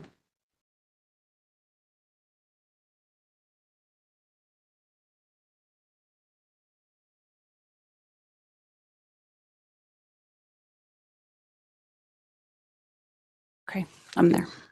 And so what did she have to say about how she was doing mentally on March 9th, 2020? She was a bit irritable due to still remaining on suicide precautions.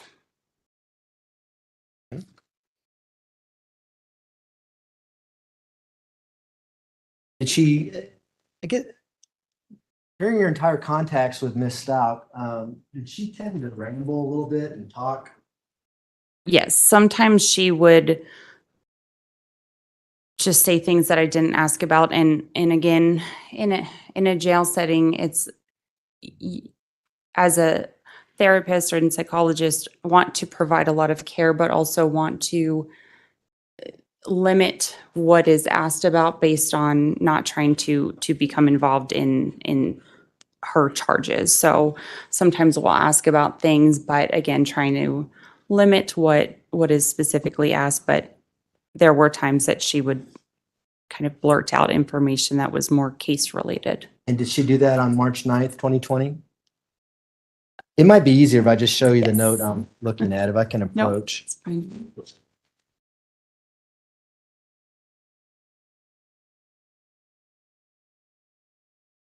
Yes. Okay. So, Can I, since there's no Yeah, page absolutely, numbers, yeah. can I look so I know what you're reading from? got it? I don't. So Number two- 16.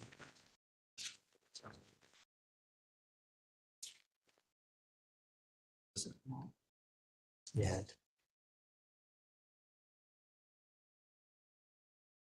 So on March 9th, what did she tell you about whether or not she had control of her brain? Do you see that in your notes anywhere? Yes, she said I have control of my brain, and she wanted to be an advocate for herself. And where did that come from? Did you ask that question, or is she just volunteering that to you? Just volunteered it. And you see in your notes a little lower there where it says, she said, mentally, I'm fine. Yes, she said, mentally, I'm fine. I'm not guilty. The truth will come out. And so where did that come from? Were you asking about the case, or is she just volunteering information? Just volunteering information. Did you actually tell her about her charges and whether or not she should talk about them? I did encourage her not to talk about her charges with anybody at the jail, whether that be deputies, other inmates, mental health staff, and instead that she should just be talking to her attorneys about her charges. And just for the jury's benefit, normally these notes would never become part of the case unless mental illness becomes an issue in the case and mainly an insanity plea or something like that. Is that your understanding? Yes, So normally your notes would not come to the prosecution. You would not be testifying in a murder trial unless there's some relevancy to it. Is that Yes. right? Okay. And you probably never testified in front of a jury before, right? a couple times, but Okay. not very often. These guys are nice guys. Look at them. It's a good group that is over there, isn't it? All right. So what did you do when she told you all this? Did anything change with her situation or how often you would meet with her?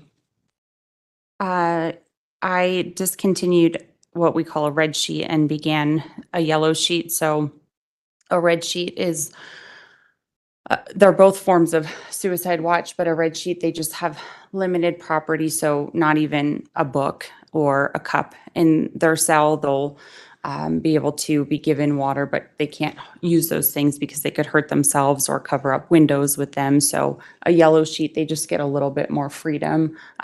So book, cup, potentially a pencil, things like that they can have. And I guess, I think I understand what you're saying. If he's progressing, if there's such a term as normally through the jail setting, Yes, now that she's been there a few days. And yes, so you're lowering the level of suicide watch, for lack of a better term? yes. Okay. And is that based on what she's telling you? Partially that, as well as not evidencing any self-harm or suicidal ideation. So she's not saying, I want to hurt myself or kill myself. She's not reporting hopelessness. So generally just seems to be a bit safe. So up until now, is she progressing just like, again, I don't know if normal is the right word to use, but a normal person who's been charged with first degree murder, you get booked into the jail, the suicide watch is going to be high until there's a reason to lower it. Is that fair? Yes, Is that what's going on with Ms. Stauch at this time? yes. Okay. I want to jump to March 12th now. And let me just ask you if you remember her telling you anything about having a photographic memory. She did. What was that all about? Do you remember? Again, just something that she reported without asking about it. She said she has a photographical memory and is acutely aware of all of the things that she sees and hears. Is that consistent so far of what she's been talking to you about up until this date? Yes.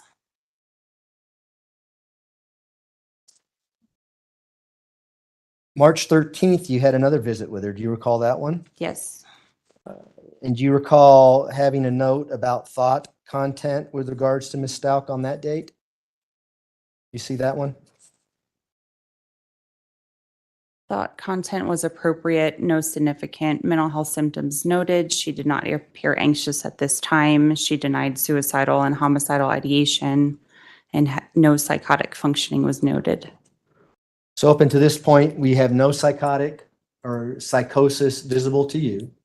Really no mental illness other than her general anxiety that she's talked to you about? Correct. And certainly no dissociated identity disorder up till this point? Interject to leading. Sustained. You can rephrase. Did you see any signs of mental illness up until this point? No. If you would you have noted that? Yes. And would you begin treatment for that mental illness? Yes.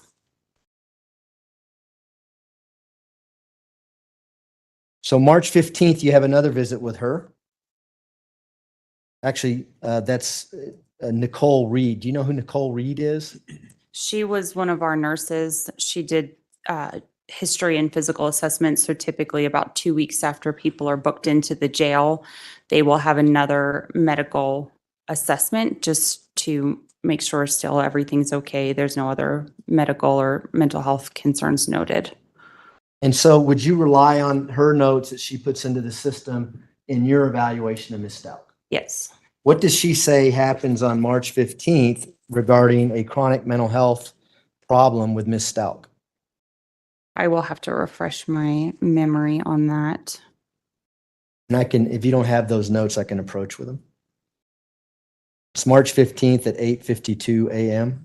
Sure. She said regarding a chronic mental health problem, patient has a history of mental health concerns. However, when asking patient today, she denies any mental health issues or concerns at this time.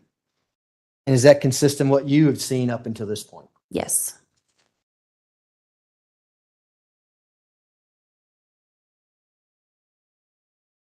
Now I want to jump to March 16th, where you actually meet with Ms. Stauch again. Do you remember that? Yes.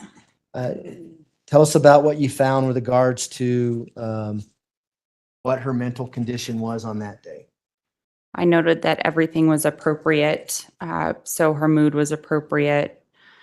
Her thought was coherent. She had no suicidal, homicidal ideations, no auditory or visual hallucinations. She was oriented to person, place, time, and situation, had an intact memory, fair judgment, good insight. Any evidence of mental illness up until this point? No. Let's jump to March 20th of 2020. Do you recall seeing her on that day? Yes. And I see a note on that day at 6:27 p.m. It says reason for referral, subject findings. Do you see that? Yes. Tell us about that. Why did you put that note in there, and what is that note about?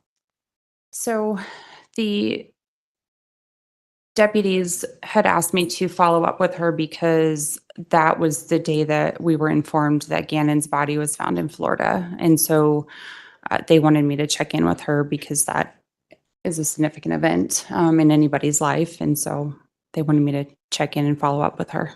Were you, as far as you know, the first person to tell her that Gannon's body was discovered? I believe so. And how did she respond when you told her? She was a bit tearful, a little bit overwhelmed at that time. What did she say? She had noted that she did not have anyone to talk to in the jail. She had wanted to call her mother. And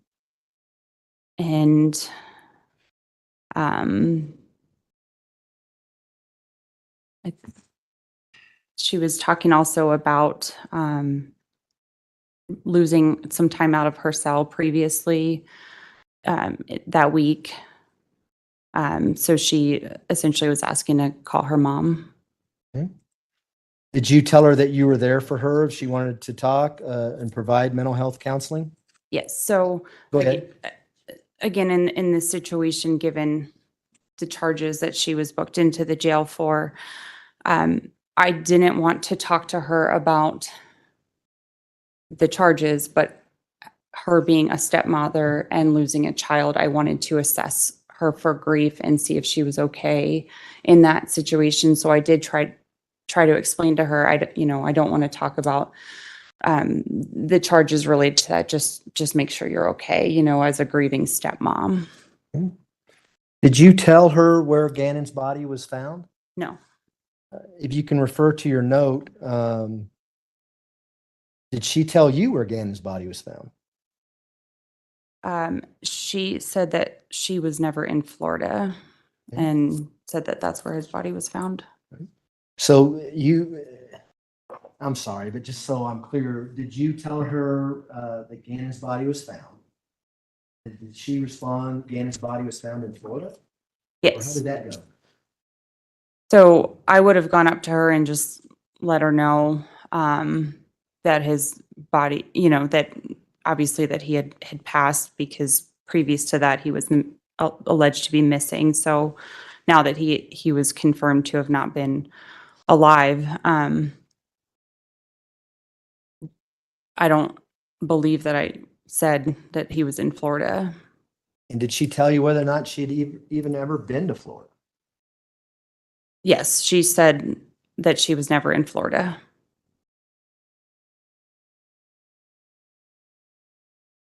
Did her demeanor change during this conversation? She was speaking a bit softer than my prior contacts with her. Would this be evidence of a mental illness, or would this be evidence of a normal reaction of all of what you just told me? It would be more evident of a normal but kind of limited reaction to hearing that information. Okay.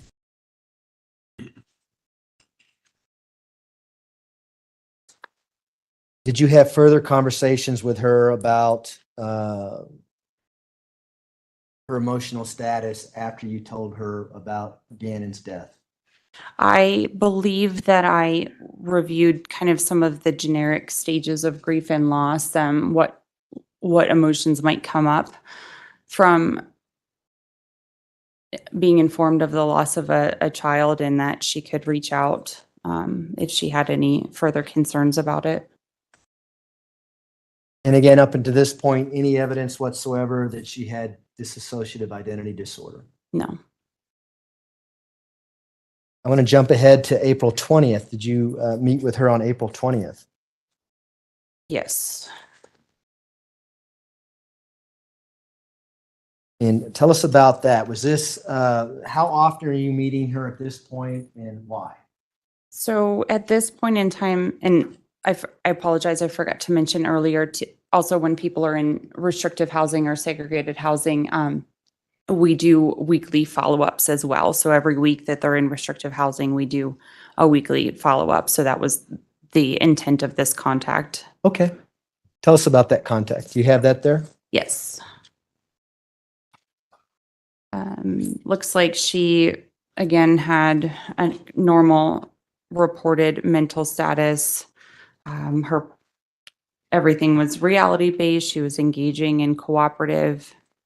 I did have to speak with her through the door because there was only one deputy on the ward at that time.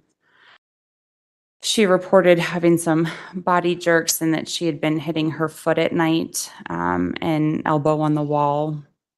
She had reported some nightmares, reported having some bruising on her ankles, and then unpromptedly talked about the transport back to Colorado again.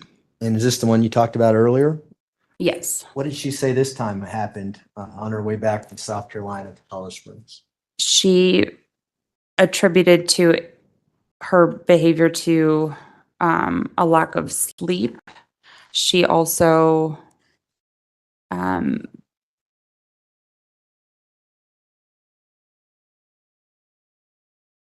she said that being in the medical ward was not healthy for her due to poor sleep. She then said she talked about the female deputy was holding her gun in the wrong place. She told the deputy that a few times, and she threw the monster can at her as she believed she was being attacked.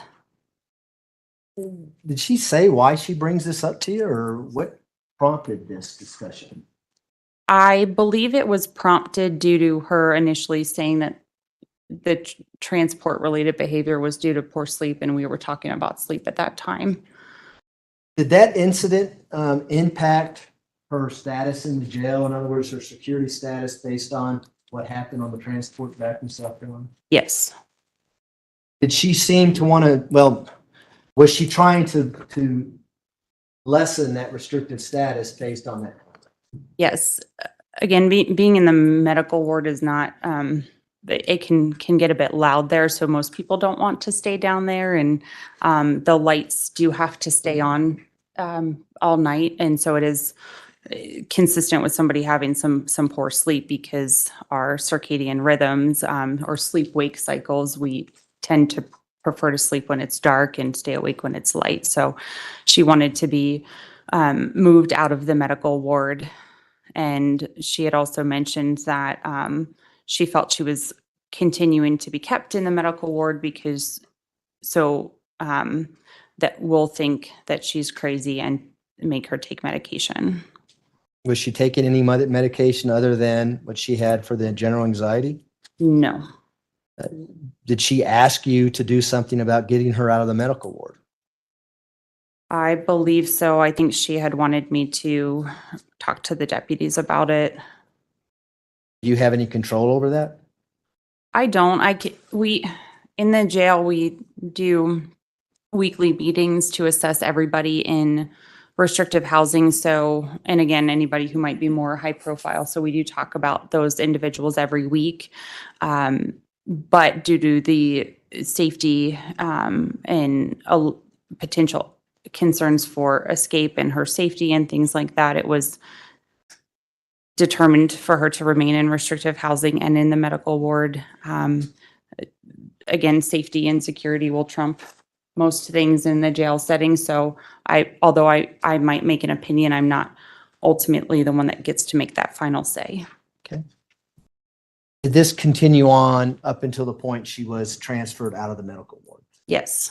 Was it pretty consistent on April 28th? Did she bring it up again and complain about the light being on, that type of thing? Yes. I want to jump ahead to May 12th now.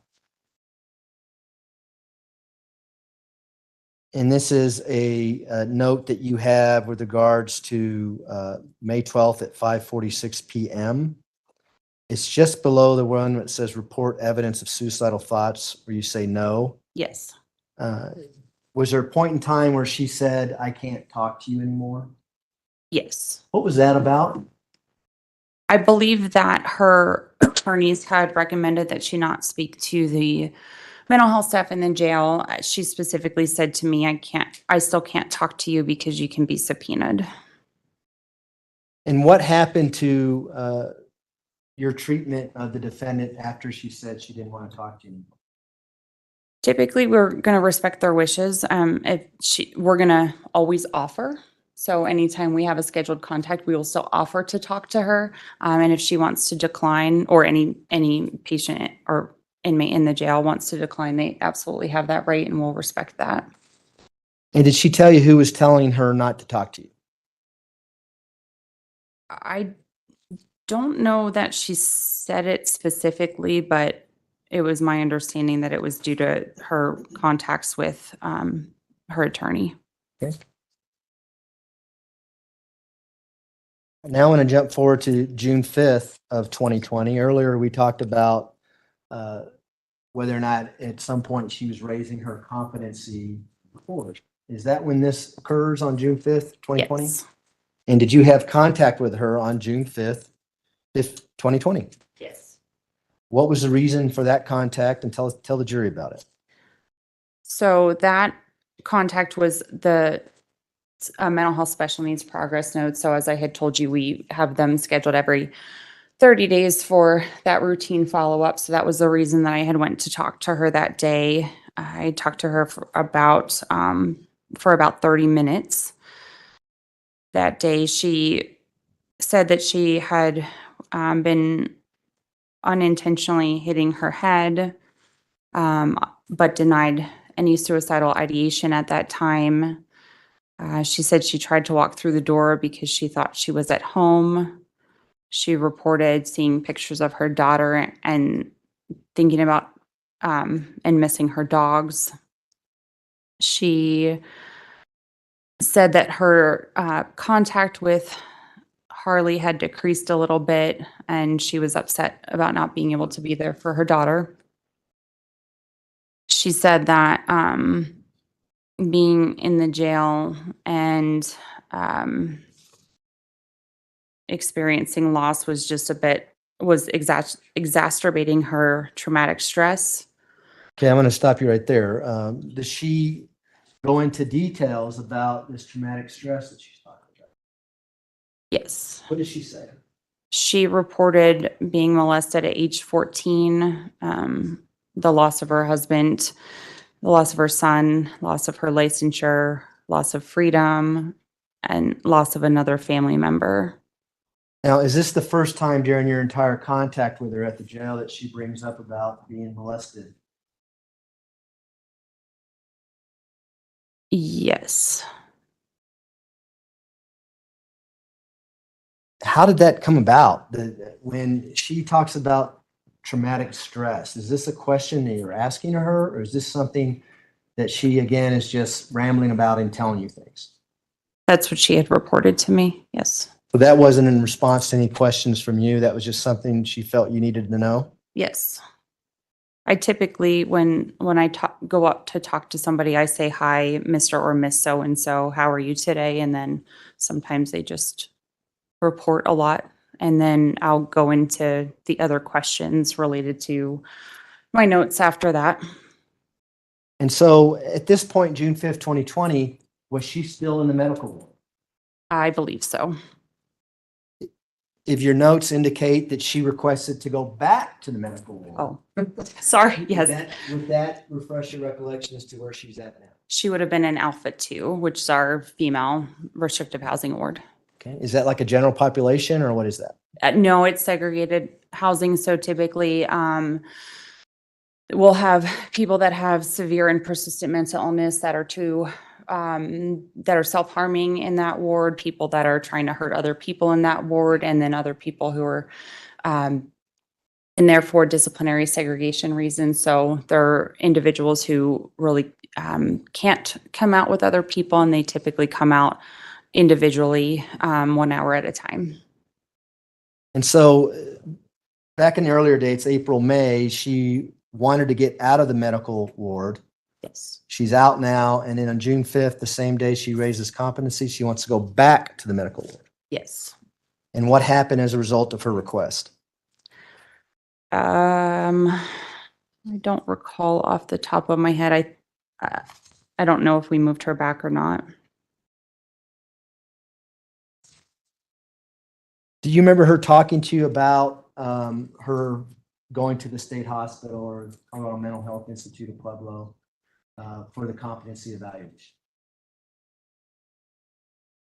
Not, well, during this contact, we talked about her going for a competency evaluation, but she had not yet gone, to my knowledge. Did she have any anxiety with regards to going to the Colorado Mental Health Institute? I think she had general anxieties. I don't know if it was specific about going there for the evaluation, but she wasn't, I know she did say she was asking if she should start taking medications now or wait till she goes to the state hospital to get prescribed medication there. Do you recall do you recall her talking to you about Gannon during this meeting? She had reported that it was, I believe she had said something to the effect of it being kind of too hard to handle all the stressors at one time. And did she get into the events surrounding Gannon's death during this June 5th, 2020 meeting? Yes, Did she talk about a hiking trip? yes. What'd she say about a hiking trip? She said she always used to take a handgun with her hiking, but did not that day. She said, I can't cope with it. It's one trauma situation too many, and it was the wrong place at the wrong time. She said she replays that week of her life over and over. She also noted she replays why she did not ask for more help or provide more information to the police. And she's now trying to begin really processing it, meaning the law, meaning Gannon. Okay. She said, I need to be able to talk to someone more than a social worker. She said, I was creating stories that aren't true and don't remember conversations. She then said, I need more help. She also said, I can't leave January. And then she brought up Andrew Womack and his son dying in Colorado and coming back to life 8 hours later. She said, regarding Gannon, I know that's not physically possible, but I want to fix things. I pray his same prayers and wrote him a letter. Then she said she regretted taking the back road off 25. That's Highway 25. She then said, I can't relive every situation, every day, and every hour. Okay. Now, how did this come about? I mean, what did you say to spark her to talk about Gannon's death? We probably were talking just about the stress because, again, when I talk to somebody and ask them how they're doing, they just kind of report this. And earlier in her verbalization, she was talking about traumatic stress. So I don't typically ask questions that would have prompted that answer. So that would have just been her volunteering that information. Now, is this the first time in your contacts with her that she brings up things like traumatic stress and, I guess, stressors in her life? Yes. Anything about that conversation lead to you believe that she had a serious mental illness based on what she's telling you on June 5th? No, instead I noted that she had reported trying to keep kind of a poker face. She was trying to deal with her problems, but also help some of the other females out. So she was giving them scriptures. I do believe at that time she was had either scriptures or a Bible or something that she was using to help cope with her stressors while in the jail as well. And did she eventually get transported to the Colorado Mental Health Institute in Pueblo for that competency evaluation? I believe that was in sometime in July, early August. She came back to the jail.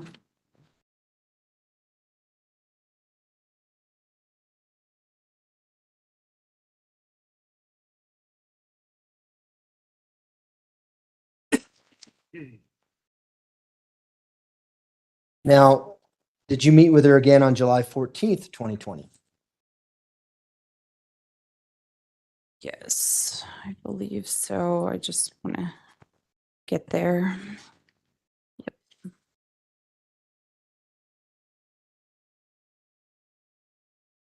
Yes. Do you recall her talking to you about her diet needs and whether or not the jail was providing appropriate diet for her?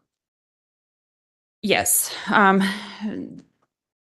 Prior to this interaction, she had reported, I think pretty soon after she came into the jail, she had been reporting losing weight, had reported some things like having a celiac diet, which I believe in the notes, we did some testing and she did not have a confirmatory lab results that supported that, but I do believe that we were trying to accommodate some diet preferences that she had. She reported specifically on July 14th that she was going to be, so she said, I'm going to be so rich after this. And she had referred to a civil suit for not having her medical needs taken care of. Now, is the jail food not too good there? I don't believe it is. I have not eaten it myself, but Just things like that? yeah. Is that common for inmates to want to get on a different diet, such as a kosher diet and things like that? All the time. Is that what's going on here? She's demanding better food, basically? Objection, speculation. Sustained. Well, what exactly did she tell you with regards to why she's going to get rich? For having a civil suit, for not having her medical needs taken care of.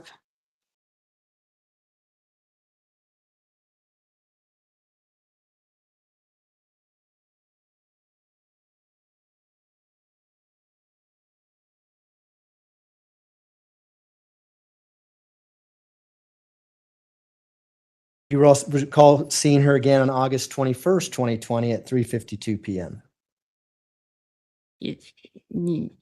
Yes.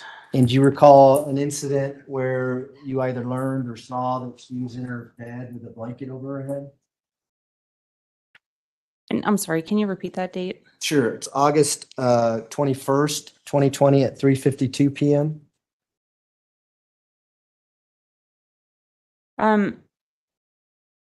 Yes. I'm sorry. Okay, I found it. Did you, it's hard to tell from your note. Did you see that or did someone tell you she was on her bed with a blanket over her head? So what I wrote is that MHD, meaning mental health director, so that's how I referred to myself, attempted to see a patient for weekly RH rounds, which is restrictive housing rounds, at approximately 14-20 hours. Patient had a blanket on her head and was sitting on her bunk. She looked up and said, "I don't want to talk."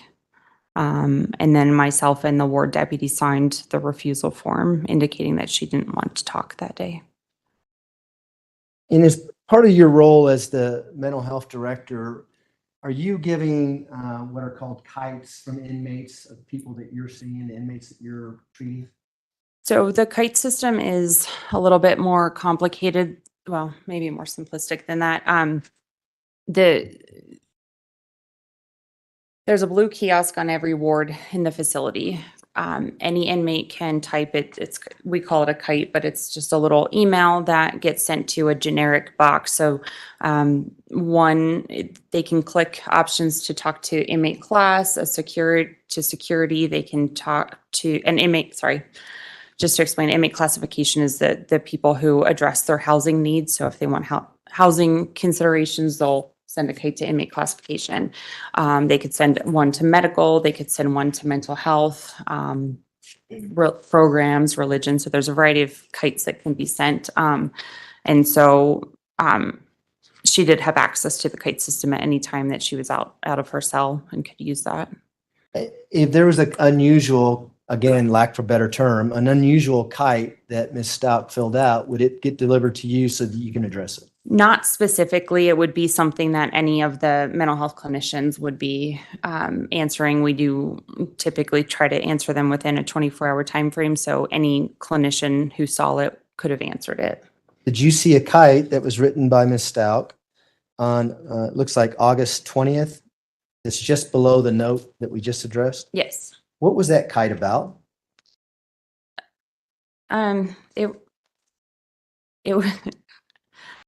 I don't know really how to describe what it was about. Would you mind if I read it? Yeah, let's just, Okay. what does it say? What did she write? It says, "You let them duct tape me and cover the alarm sensors because they came for me in West Palm Beach, then came back and covered alarm with socks. I saw the car on Carriage Meadows, so we both left. Gun jammed, got shot. They thought I was crazy because I watched Good Girls, but he really had tattoos. You didn't help. And then she sent another kite that said being held hostage with camera, people everywhere, and no one helps. And they took my water from my dog. And what was the response to those kites? Do you recall? They were answered simply with the words kite received. That was what was sent back to her because there wasn't a specific request in there. And then Caitlin, who was the one who answered that kite, also noted, so this wouldn't have been sent back to her, but would have been in the note, is these kites from patient are not consistent with prior presentation or language. And was it consistent with your prior contacts with Ms. Stout up until this point? That was not consistent. And has she already returned now from the Colorado Mental Health Institute in Pueblo for her competency evaluation back in the jail? Yes.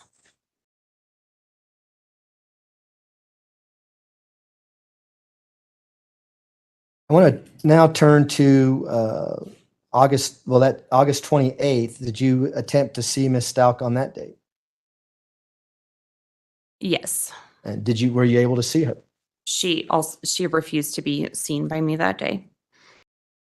What about September 11th of 2020? Did you have an opportunity to talk to Ms. Stauch then?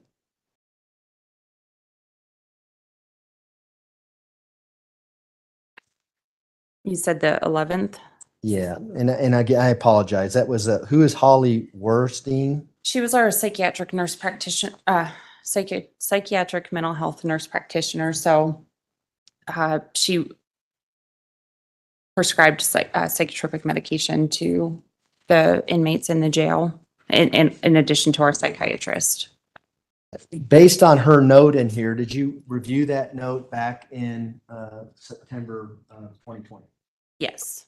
And is that a note in reference to her mental condition as she got back from the state hospital in Pueblo? Yes. What was that note about and what did you do? So when people come back from the Colorado Mental Health Institute after a competency evaluation, we do get some records, which would include different medications they might have been placed on there, as well as diagnoses that might have differed from the ones that we initially had. So when individuals come back, we're going to look at those diagnoses, typically prescribe them the medication because that medication is related to them now being alleged to have been competent, although they haven't had their court proceeding to confirm whether they're competent or not yet. And so I would have reviewed the records, as would have Holly, for the diagnosis as well as the medications. And Holly determined that the diagnosis that was given to Ms. Stauch, which was a bipolar disorder, was actually not consistent with her presentation. So specific to that, a bipolar disorder, in order to meet criteria for that diagnosis, you have to have previously had at least one depressive episode, which is a 2-week period of time where they meet criteria for a major depressive episode. So lots of depression. They might sleep too much or too little. They might eat too much or too little. Some things along those lines. And then you also have to have met criteria for a manic episode, which is typically 4 or more days where they are typically don't need sleep. They're feeling very joyous. They tend to become pretty irresponsible during that time. So maybe it's going on spending sprees or going out and partying a lot, things like that. So you have to have the 2-week depressive episode as well as a 4-day or more manic episode in order to meet that criteria, based on the time frame from March until at least July, when she went for the competency evaluation. We had not seen or observed any of those sort of episodes. So that's why Holly determined that that was not a consistent diagnosis with her presentation at that time. And do you know whether or not anyone at the Colorado Mental Health Institute in Pueblo diagnosed the defendant with bipolar disorder? I do not know off the top of my head. Typically, we'll get a pretty basic summary. So we'll get a diagnosis. It doesn't necessarily always say who it's from, as well as medications, but we don't get the full competency evaluation, and we don't always get detailed psychiatric notes from that facility. Up until this point, had you seen any signs or evidence that Ms. Stauch had bipolar disorder back on September 11th, 2020? No. What did you do as a result of that? Did anything change, I guess, is a better thing to say. No. Did she receive any additional medication based on that? As I had said previously, anytime somebody comes back from the state hospital, we do continue those medications just because it's what they had wanted them on. And again, related to the legal proceedings of a competency evaluation, we do want to keep them on those medications. So she, I believe, had been prescribed Minipress, which is also called Prazosin, and that typically helps with nightmares during sleep. Hydroxyzine, it looks like it was increased. And again, that was a medication related to anxiety. And I don't see any other medications that that would have been added off the top of my head. And do you recall meeting with Ms. Stauch on September 11th at 4:24 p.m. after you read this note from, is it Ms. Werstein? That's Werstein. Yes. Tell us about that meeting. It looks like I was assessing her for weekly rounds. So again, the weekly segregation housing rounds. I noted that she had about 40% medication compliance, so was not taking her meds. And how do you know that? We have a electronic MAR, so the medication administration record, and so that shows what doses were offered, if they accepted or refused medication. Please continue. What else did she have to tell you on that September 11th at 4:24 p.m.? She said that the Mental Health Institute at Pueblo was going to prescribe her Boost Bar, which is also an anxiety medication. And she refused it. And she said her anxiety was getting bad and worse day by day. And then she stated that she's going to start becoming impulsive, have a different personality, and act way out of character, manic, and pull her hair out. What was that all about? Did you ask her that question, or did she just volunteer that information? That, again, was volunteered information. And is that the first time that she's ever mentioned anything to you with regards to having a different personality? To my knowledge, yes. Did that trigger anything on your behalf to evaluate her for dissociative identity disorder?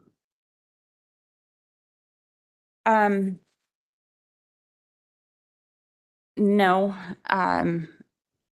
That to me made me concerned, but it made me concerned because up until that time, for the majority of her contacts, except if it was a weekend and might have not been at the jail, I was pretty much the only one seeing her. And so my concern at that time was if this information does go to court and I'm the only person assessing her, that would be a kind of a one person's word against another. So at that time, I started trying to have some other mental health clinicians also have contact with her. So it was not just my subjective, but other people's subjective observations of her behavior at that time. And again, as I had talked about in clinical and forensic settings, somebody reporting having or someone saying, okay, I'm going to start acting out, I'm going to be impulsive and have other personalities, then my worry becomes more about, are they going to start faking mental health symptoms?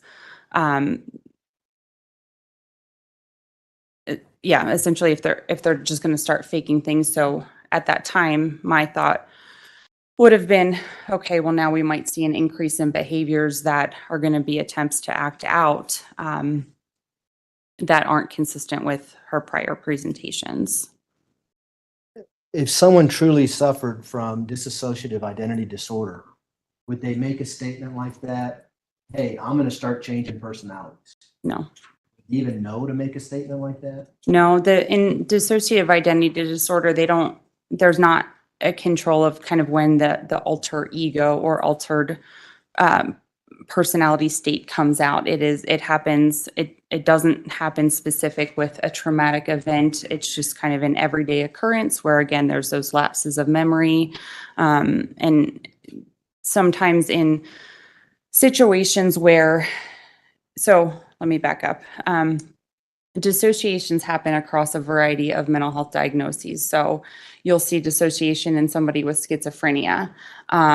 You'll see dissociation in something like borderline personality disorder, where they might dissociate or kind of have an out-of-body experience. They might be viewing their life as if they were watching a movie, or seeing themselves, looking down on themselves, engaging in that behavior. That dissociation can happen in a variety of mental health diagnoses. Specific to, let's say, borderline personality disorder, that will be triggered by a stressor, so abuse or any perceived threat. That's kind of when that will come out. And specific to dissociative identity disorder, that there is not a control or specific instance when it comes out. It just happens. And so in that situation, when somebody's saying, I'm going to start having different personalities come out, my brain goes to, okay, they're going to start faking this and acting this out, as opposed to it being truly authentic and something that they don't have control over, which would be consistent then with a dissociative identity disorder. And along the same lines, someone who suffers from bipolar disorder, are they going to be able to brag about being manic in the future? No. Would that fall under the same guidelines? That might be an indication that in the future I'm going to be faking it. Yes. And a week later, you met with her on September 17th at 3:41. What did you note about your contact with her then?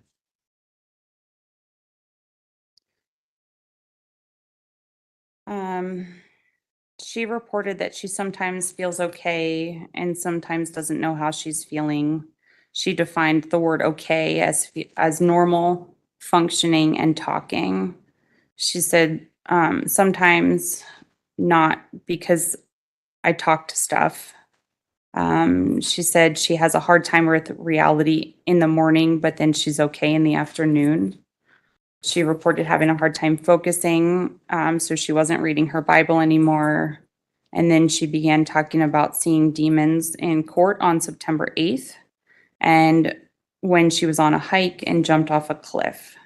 Okay. She also reported sedatives were being aired through the vents and was not sleeping well at night. Did you also meet with her again at 3:41 p.m.? Yes. And what did she tell you about her thought form at that point? She wouldn't have specifically told me anything about that, but the thought form would have been my observations. And what were your observations? I apologize. It's okay.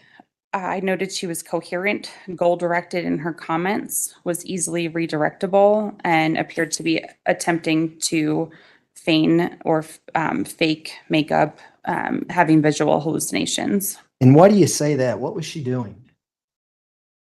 That would have been related to the allegation that she had reported about seeing demons in court. So I know she reported that, and I noted that I did not see any of those observations. And did you reflect back to the week prior where she said she's going to start faking these things? Yes.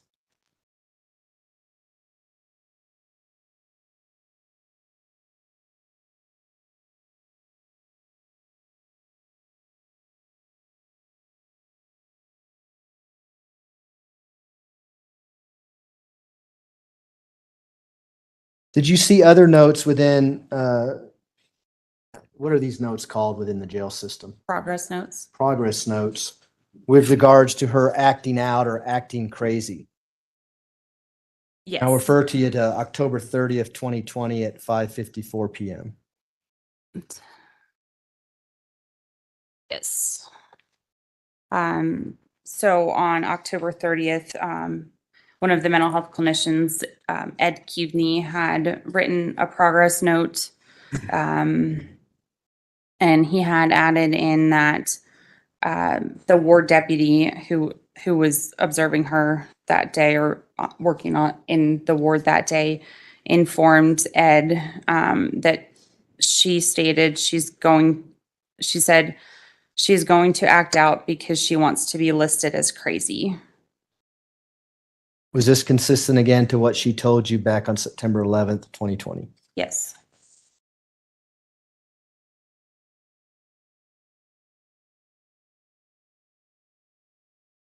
Now I want to jump forward to November 17th, 2020 at 2:18 PM. Did you have contact with Ms. Stauch then? Yes. And did she tell you about how she felt or what mental diseases or defect that she had on that day? She reported that she's bipolar, has multiple personality disorder, and PTSD, which is post-traumatic stress disorder. And is this the first time she's ever come out and said, that's my diagnosis, this is my mental illness? Yes.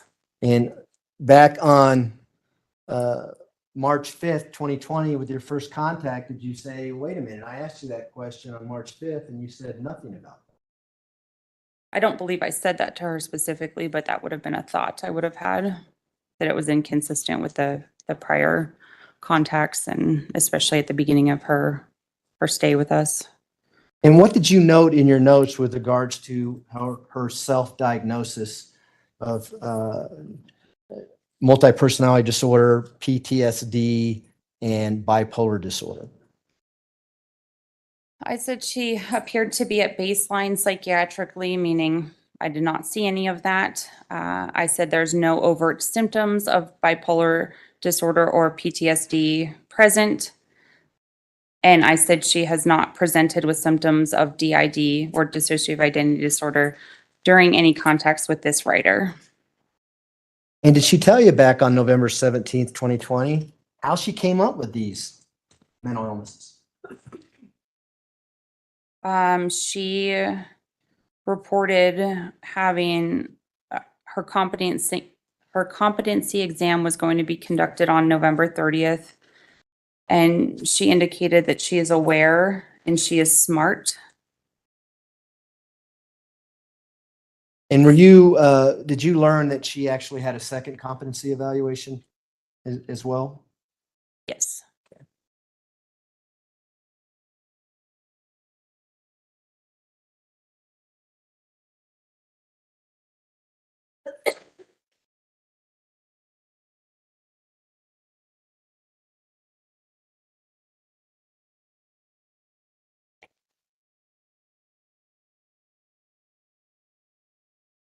Let's jump to January 5th, 2021 now.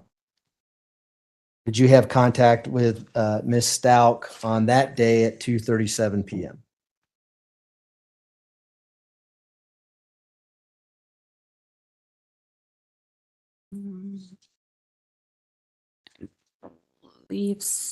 Yes, I did.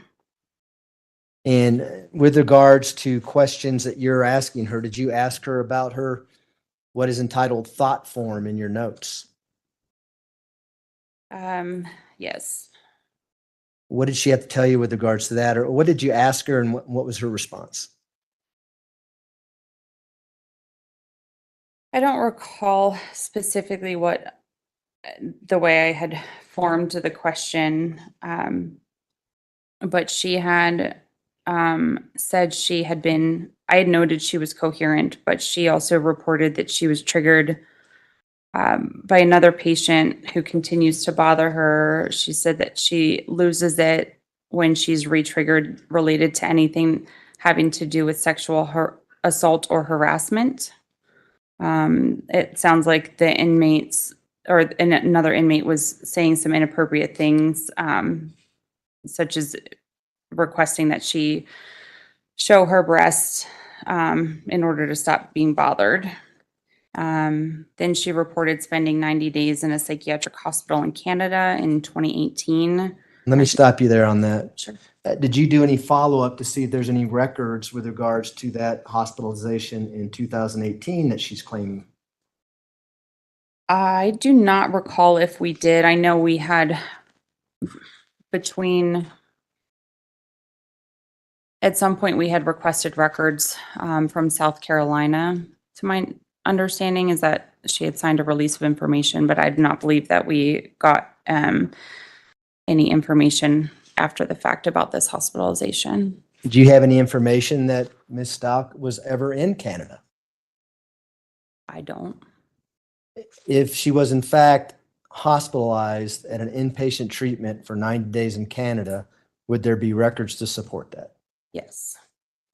Did you make any attempts to get any records from this so-called hospitalization? I don't believe so. And this is almost a year, well, 10 months, 11 months after she's been placed in custody. Yes. Did she also talk to you about her stepfather and what her stepfather may have done to her? Yes.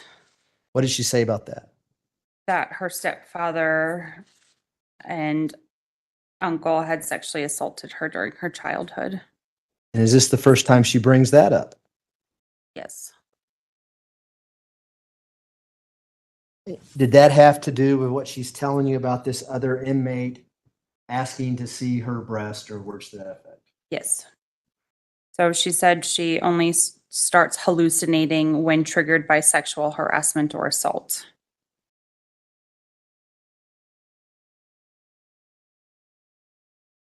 What did she tell you about her intelligence level on that same day in the note just below the one we just read?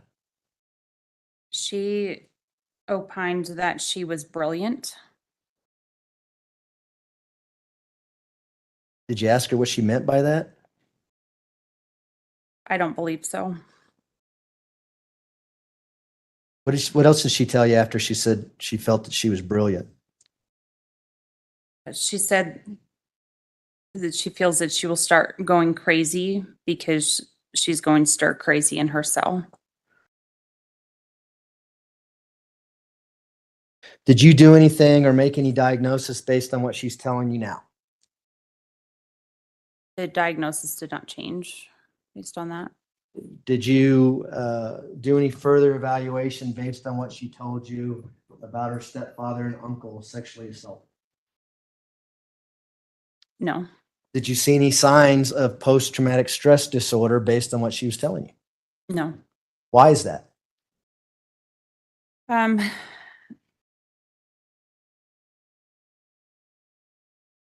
you repeat the question? Sure. She's telling you that she'd been sexually assaulted by her uncle and her stepfather. Mm-hmm. She hadn't said anything about this up until this point, January 21. Did you think that might have contributed to her having post-traumatic stress disorder?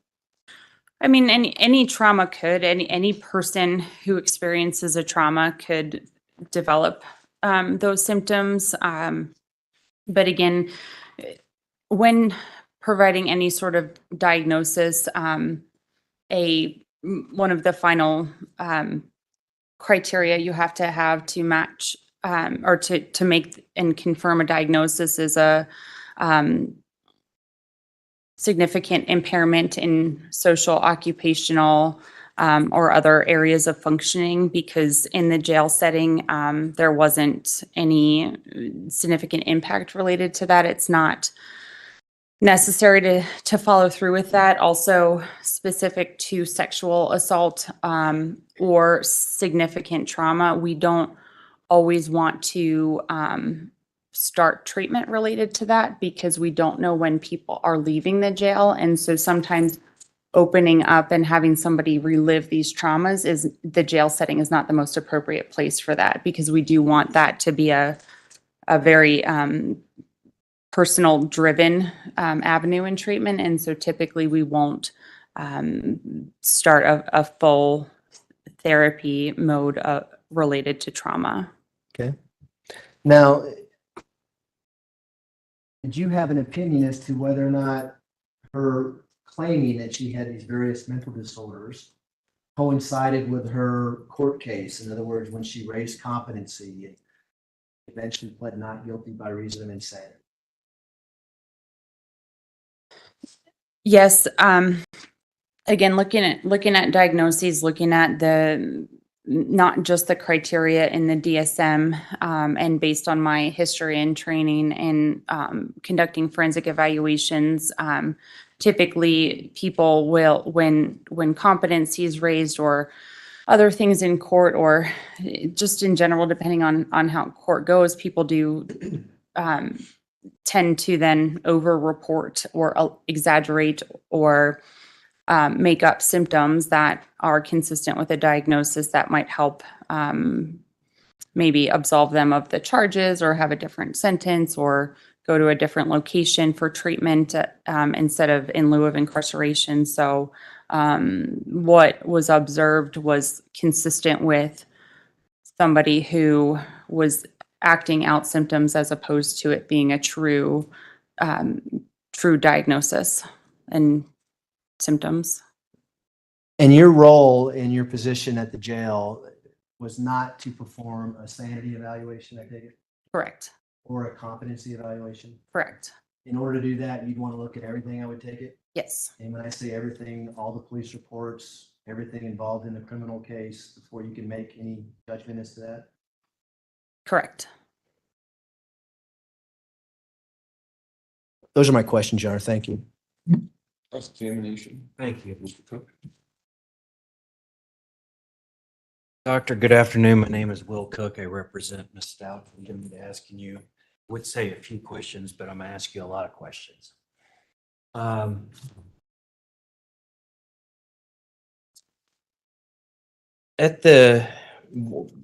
going to start with some questions near the end, and then I'm going to loop back to the beginning of your testimony.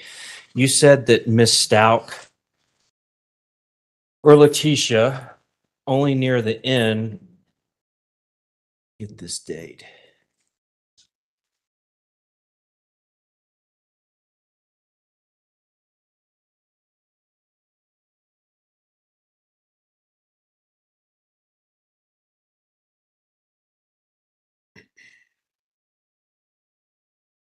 You said she only reported being molested one time to you?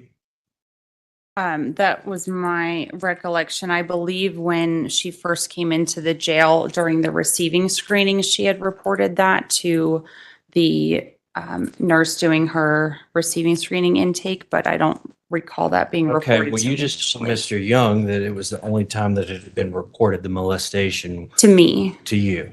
You know, I'm going to object us to that. That's not the question was. The question was with regards to her stepfather and uncle. Oh, overruled.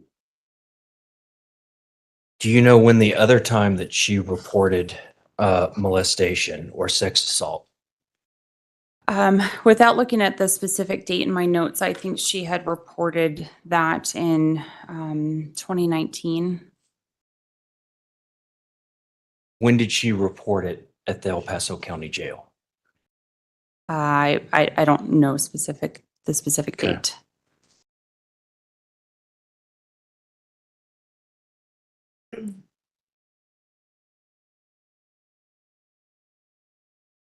So when she comes into the El Paso County Jail, is she handcuffed?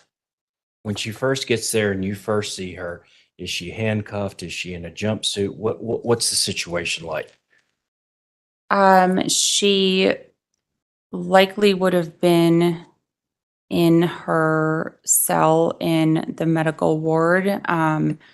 And because of her status related to the transport, there would have been two deputies probably standing outside of the door. I would have been standing likely in the doorway talking with her. Okay, so she was a high-risk inmate. What do you mean by high risk? You couldn't talk to her unless there were two deputies there. Yes. Okay.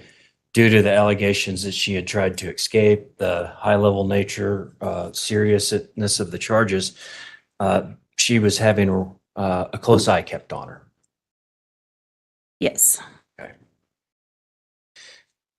Did you ever have any situations during this time where you were taken into a room, a discreet private room, and you and Letecia were able to sit down and talk? No. Okay. It was always you talking through a trap in a door. She'd be locked up.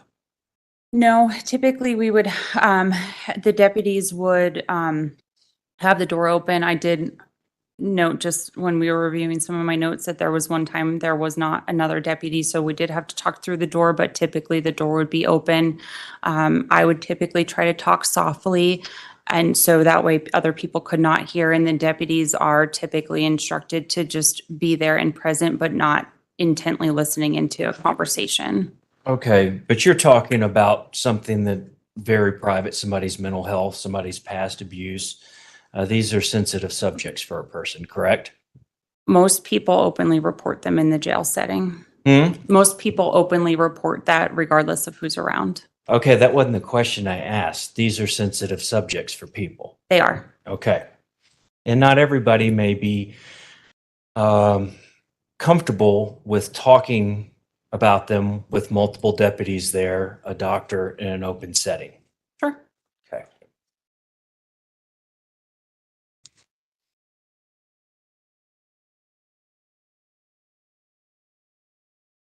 And you just stated, in fact, you had to cancel one meeting because there was only one deputy available to talk with her, and that wasn't allowed. Is that what happened? No, I said we had to talk through the door, so they could not open. They the couldn't door. even open the door unless there were two deputies with her. Yes. Okay. And that's not the ideal clinical setting to do mental health work, is it? No. It's a terrible setting to do the type of work that you were charged with doing, correct? I wouldn't say it was terrible. I think people in a jail setting still need services, and I'm not saying they don't need services. I'm saying this is not an ideal clinical setting. And in fact, it's a bad setting to do this kind of work. People are confined. It's stressful. It's loud. There's deputies. I mean, there's a lot of threats. People are on high alert. They don't act in jail like they would out in the street, do they?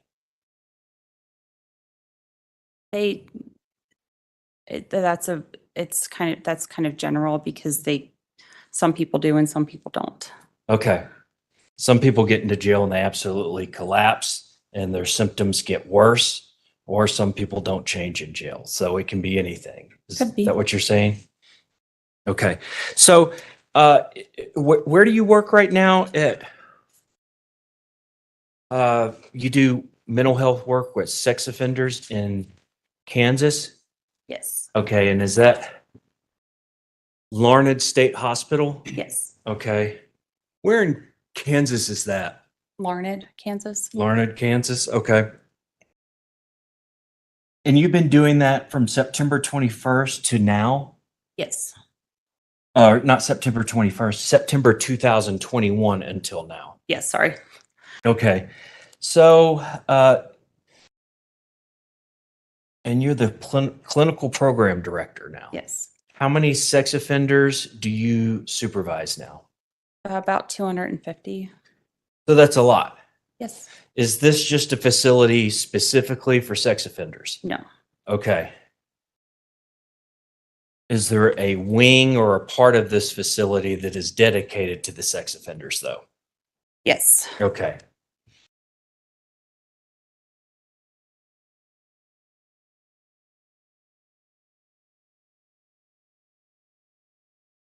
Are you treating people right now, or I presumably with sex offenders, you're treating quite a few people or have a lot of treatment experience with people that suffer from pedophilia?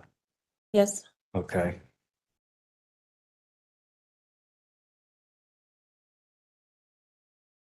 And is pedophilia just a person who's sexually attracted to underage or age inappropriate people? It's not just that, there's a pedophilic sexual interest. You could qualify it as to what you described, but a pedophilic disorder is when they then engage in those sexually abusive behaviors towards non-consenting minors. Okay. So you have sex offenders that or pedophiles, whatever you want to have it. Generally, they prey on underage children. Some do, and some are that prey on adults as well. But generally speaking, a pedophile preys on minors. Yes. Okay. And one of the ways that minors, or one of the means of access that a pedophile or a sex offender that is preying on underage children may go through is this, is sometimes they ply the victims, the children, with alcohol or drugs to lower the inhibitions of the children, correct? That's a common theme. I wouldn't necessarily say it was very common, but they could. Some have, but the majority of the ones that I've worked with have not been lowering minors with alcohol or drugs. Okay. But there's grooming behaviors that go on with the adult towards the children. In some cases, and sometimes they commit violent acts against strangers as well.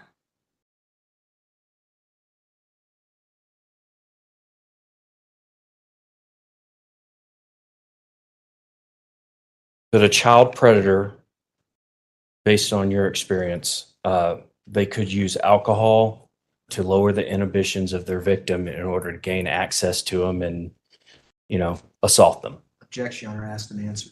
Sustained.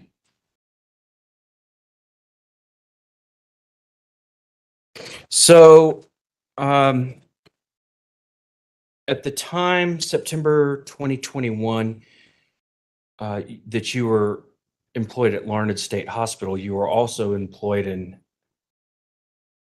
El Paso County at the jail, correct? Yes. How did you do both jobs?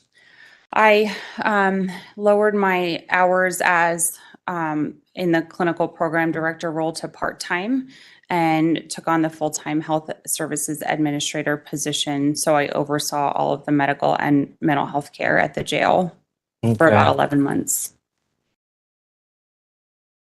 And you weren't actually an employee of the El Paso County Sheriff's Office. You were employed by WellPath, Yes. correct? Yes. This is a private for-profit company, the largest medical services for prisons and jails in the whole world, correct? I believe so. Okay.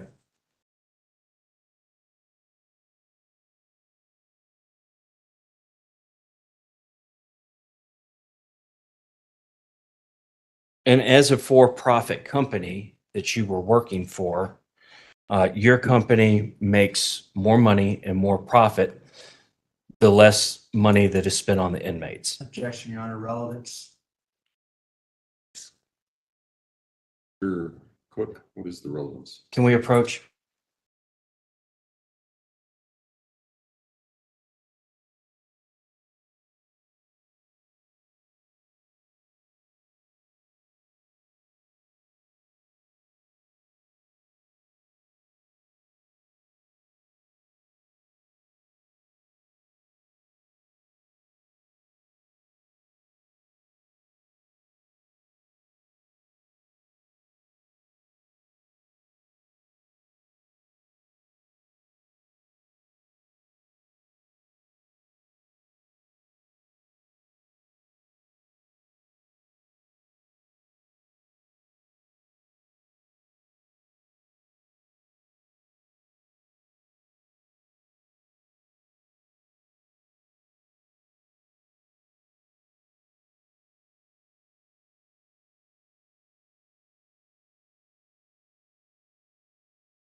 Mr. Cook?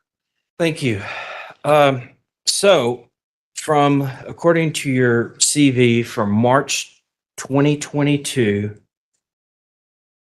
to January,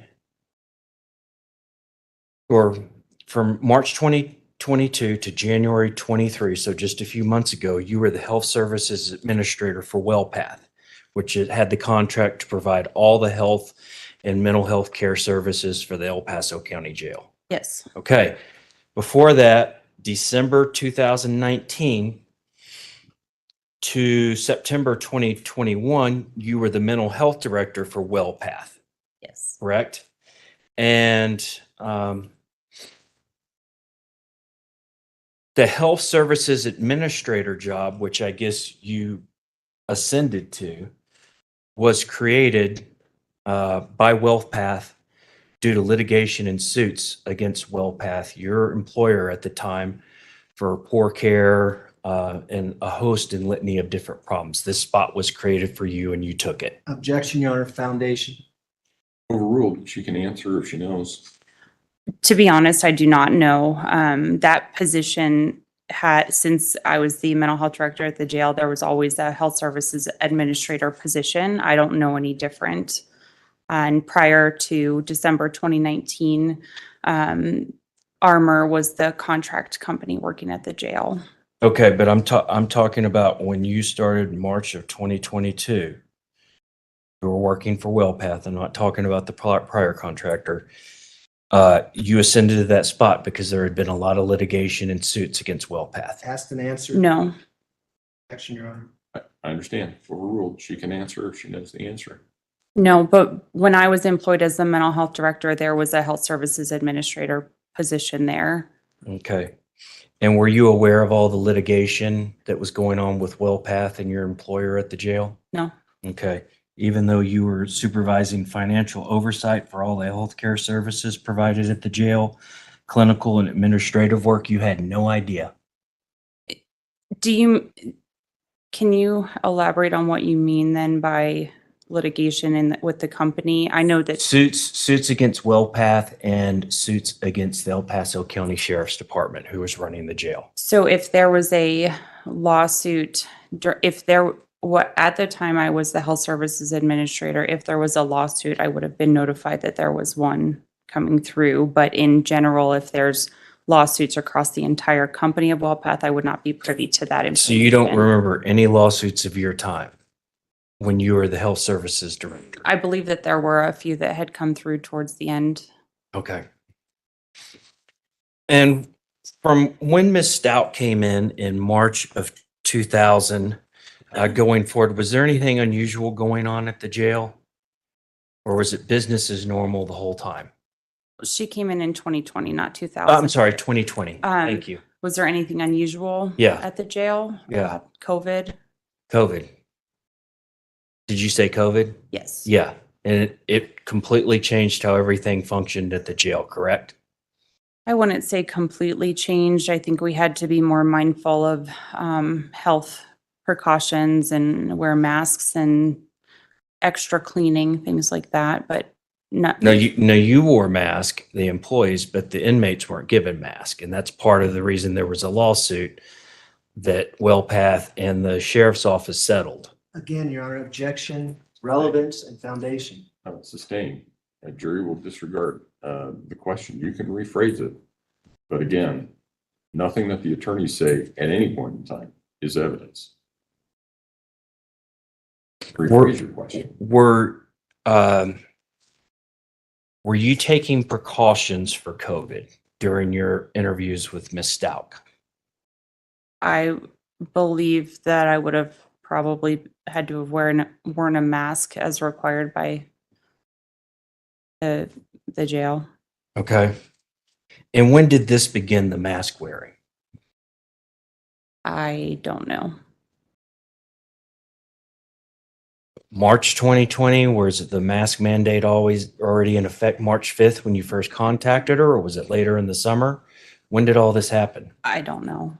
Okay.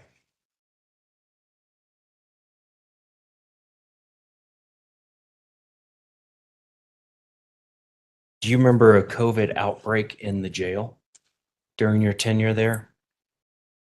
I remember the media alleged that.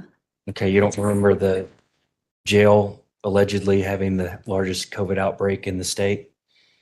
Again, I believe that's how the media phrased it. Okay. Do you remember the population of the jail during this time being 1,700 inmates before COVID and being lowered to about 11 or 1,200 within a few months because of the COVID threat? So with the everyday activities at the jail, I mean, I don't really pay attention to why more or less inmates would be there. We Okay. just take care of the people who are there. But as the health service administrator for the jail, I mean, you would notice 500 or 600 people being taken out of circulation due to medical reasons and due to the COVID pandemic. Objection, Your Honor, relevance. Sustained.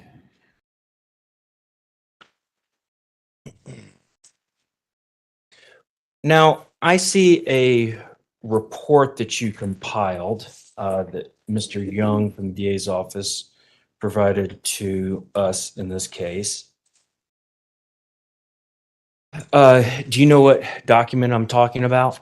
I do. Okay, when did you prepare this document? So that wasn't, I wouldn't recall that a report, or I'm sorry, I would not term that a report. In preparation for my testimony today, I was taking some notes that I perceived as relevant based on my interactions with Ms. Stauch. And so those were just my personal notes in preparing to testify today. And you provided these personal notes to the prosecution. We had been discussing my testimony in terms of when I was going to testify and kind of the nature of that. And I had offered, not thinking that they'd be here right now. So at the bottom of several of the pages, it says, qualify me as an expert, comma, jail, comma, what do now back in March 2020. Mhm. What is what do now back in March 2020 mean? So Mr. Young had essentially just said that kind of the steps of me testifying today is that I need to be qualified as an expert initially prior to testifying, and then he would ask me questions about what I do now in my current role as a clinical program director and what my role was at the jail previously. Okay. And what does GAD stand for? Generalized anxiety disorder. Okay. And why was that relevant? That was Enough for you to put in a note at the bottom of your summary.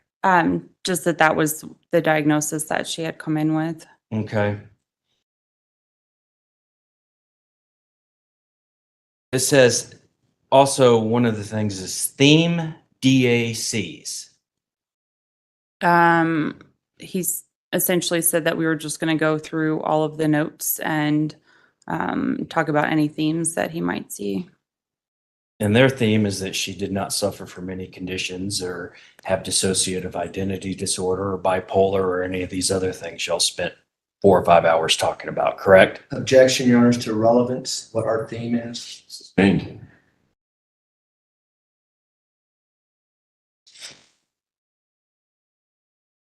Well, the theme of what the DA said was important to you enough to put down at the bottom as a footnote. I guess so you remembered this during your testimony?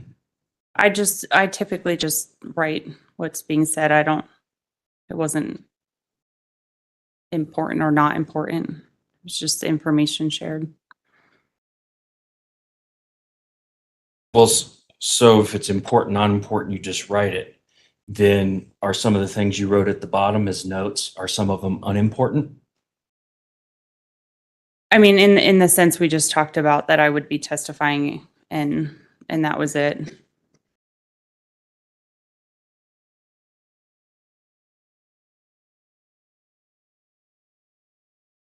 So you spent some time talking about you and Mr. Young about the day, I think it was March 20th of 2020. That was when you discussed the issue of Gannon's body being found. Is that correct? Do you remember that Yes, discussion? yes. And Mr. Young asked you, do you remember what she said? And you said, yeah, Gannon's body was found in Florida, and she said she'd never been to Florida and all this other thing. And he asked you, why was that significant? Mhm. Why was it significant in your conversation with Letecia? Why was it significant that she said she'd never been to Florida? Because that's where his body was found. Why is that significant?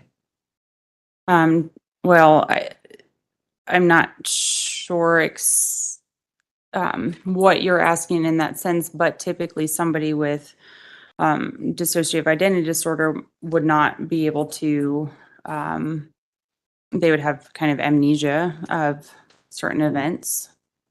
And so it was odd to me that if she was not there, why she would spontaneously say she wasn't there. Okay. And if she didn't have anything to do with Gannon's disappearance, how would she know he was found in Florida? Correct. That's the significance? Yes. Okay. Did you know that her attorneys earlier that day had been to visit her? I don't know that off the top of my head, but if that And was they had true, actually then- told her that Gannon's body had been found? Sustained. Jury will disregard.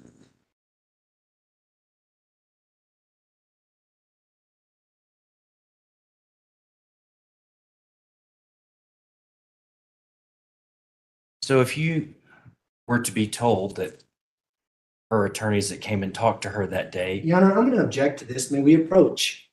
No, because I see where this one is going, and I think that you can ask it in a hypothetical, because what this witness is talking about is she's testifying about dissociative identity disorder and whether somebody would or wouldn't have recollection of an event based on whether or not they had a particular personality that was manifesting at the time that the person was in a geographical location. So if somebody had some information from some other source, you can ask the witness whether or not this would or would not be consistent with the dissociative identity disorder. So I will allow that.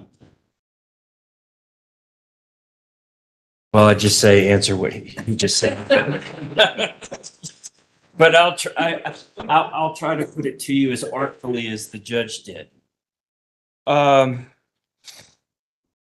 If, with respect to dissociative identity disorder, if hypothetically Ms. Stauch had heard from her attorneys a couple hours before, said, hey, they found Gannon's body in Florida, would that change how you feel with DID in this portion of what was going on March the 20th of 2020? No. No? Why not? Because with dissociative identity disorder, there's in the DSM, it talks about kind of a possession form or non-possession form, and possession form being, again, that amnesia on inability to recall those certain everyday events versus a non-possession form where, again, they could kind of be depersonalized or still consciously aware that things are going on and they're kind of watching themselves engage in behaviors that they might not, that they still know it's happening, but they might not perceive that they're the one doing it. But I'm just talking about her parroting to you what her attorney told her an hour or 2 hours before you're talking with her. Well, again, as I had previously suggested to her not to share, or actually, I'm sorry, it was that day, I think I told her not to share things. No, I'm sorry, it was before that. But I don't know why that would be relevant to share with me. Because she's, how often, or what was her schedule for being incarcerated? As far as lockdowns, you've talked about different security levels to Mr. Young at the jail. Certain freedoms you have with different levels. When you first met her, say the first week, what was her security level, or how was she being held? She was on suicide watch. She was on suicide watch. Okay. Cook, if you could find a reasonable breaking point in the next 5 minutes or so. We can do it now. I don't want to interrupt, but if you want to do it now, it's okay. No, Your Honor, we can do it now. Okay, all right. All right, ladies and gentlemen, we will take our afternoon recess. If I can have everyone back in the jury room at say 3:40, we should be able to start on time at that point. Again, don't discuss the case among yourselves. Don't discuss the case with anyone else. With that, all rise for the jury, please.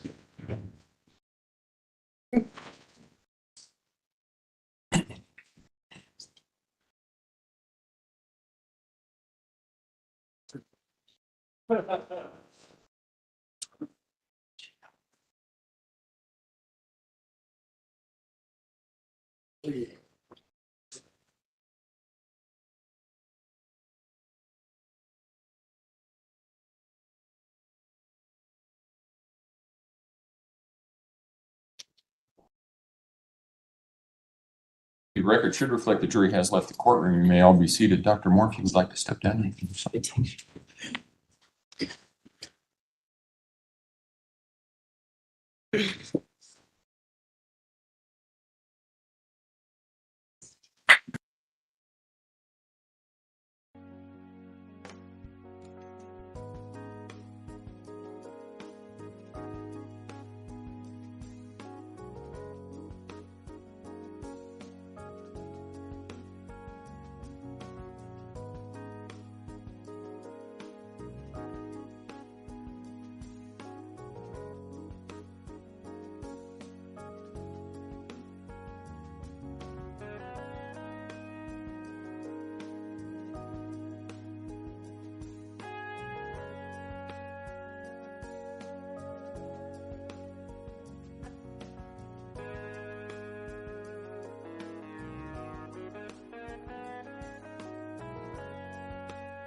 And it was, yeah, All right.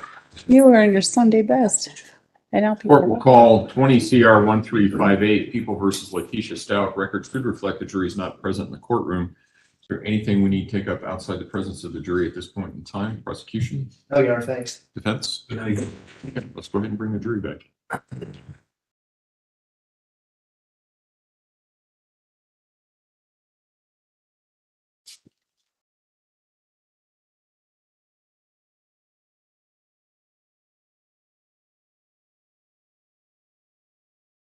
A little warmer. 68.4.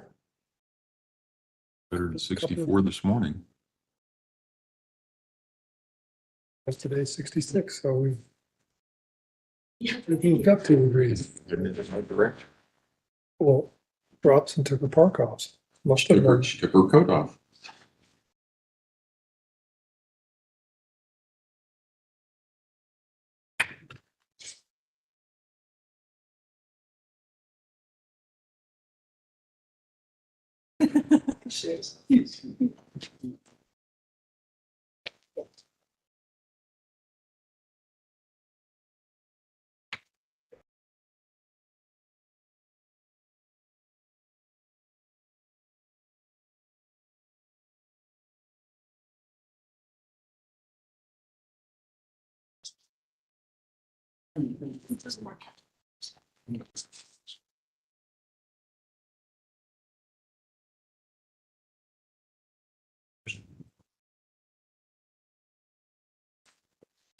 All rise for the jury, please.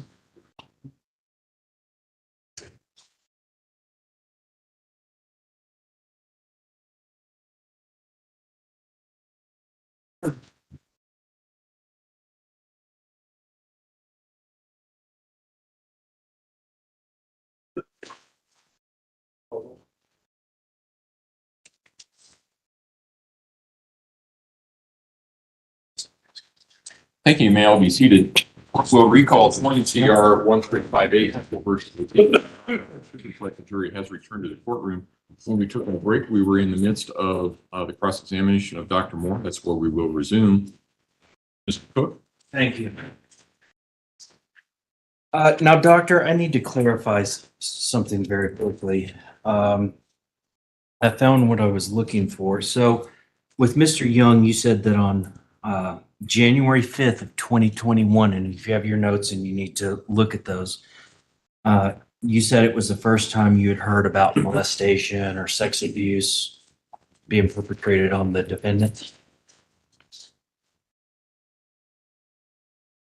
You said January 5th, 2021? Yes. I believe it's a part when she says only hallucinates when triggered by sexual harassment and assault. Yes, I recall that.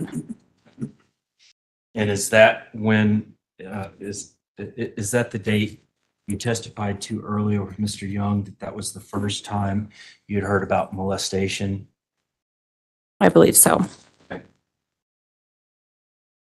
you have your report from June the 5th of 2020?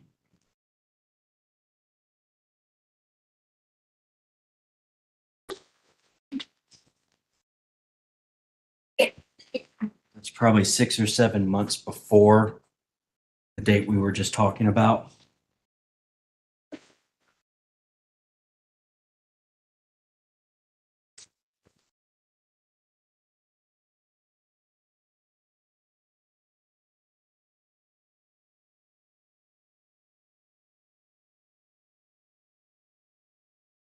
Yes, I can see that. Looks like at that time she had reported the molestation at 14. So I think when we were talking about the sexual assault, that was the first time that assault was, I think that's the first time it was phrased as the sexual assault. Yes. Molestation of a child is sex assault. Do you agree with that? I would generally agree with that. So I Well, was when incorrect. when would you not generally agree that molestation of a child is a sexual assault? So molestation to me would mean more maybe fondling and touching, whereas sexual assault would be more defined as some sort of penetration. Are you aware under the Colorado statutes, there is no molestation, it's all sex assault?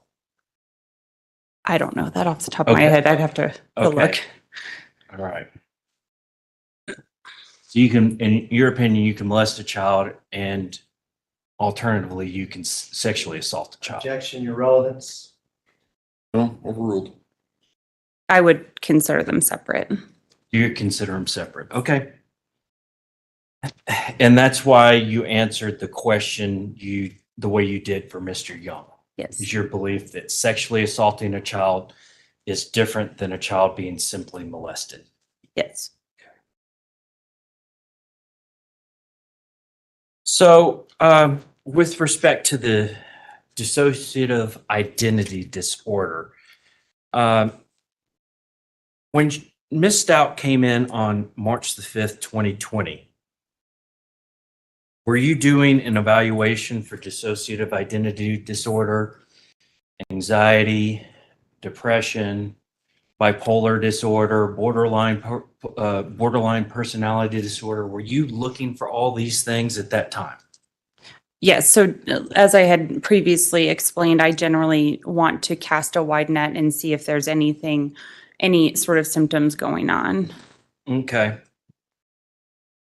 And were you able to rule out dissociative identity disorder fairly quickly? At that time, Yes. in a sense, yes. Okay. And that would be June the 5th, 2020? I thought we were talking about March the 5th. I'm sorry. It's It's okay. late in the day. It is late in the day. March the 5th, 2020. Yes. The first day she came to Correct. CJC, the jail, and you saw her. Yes. Okay. And you testified that you had met with her for about 45 minutes on this March the 5th, 2020 date? I said it probably about 30 to 45 minutes. 30 to 45 minutes? Yes. Okay. And in that time, you were able to rule out dissociative identity disorder, more or less? Yes. Okay.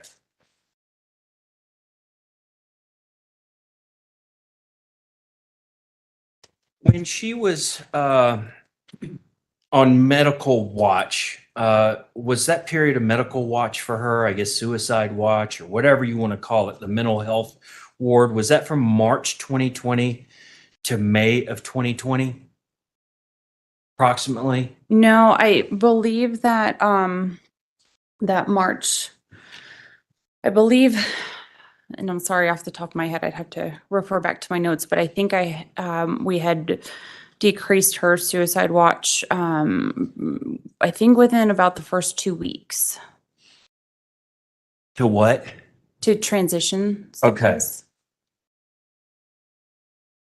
And when you're in the medical ward or the secure ward, the high risk ward, whatever Ms. Stauch was when she came in, she was locked down in a cell 23 hours a day and only allowed out for 1 hour a day, correct?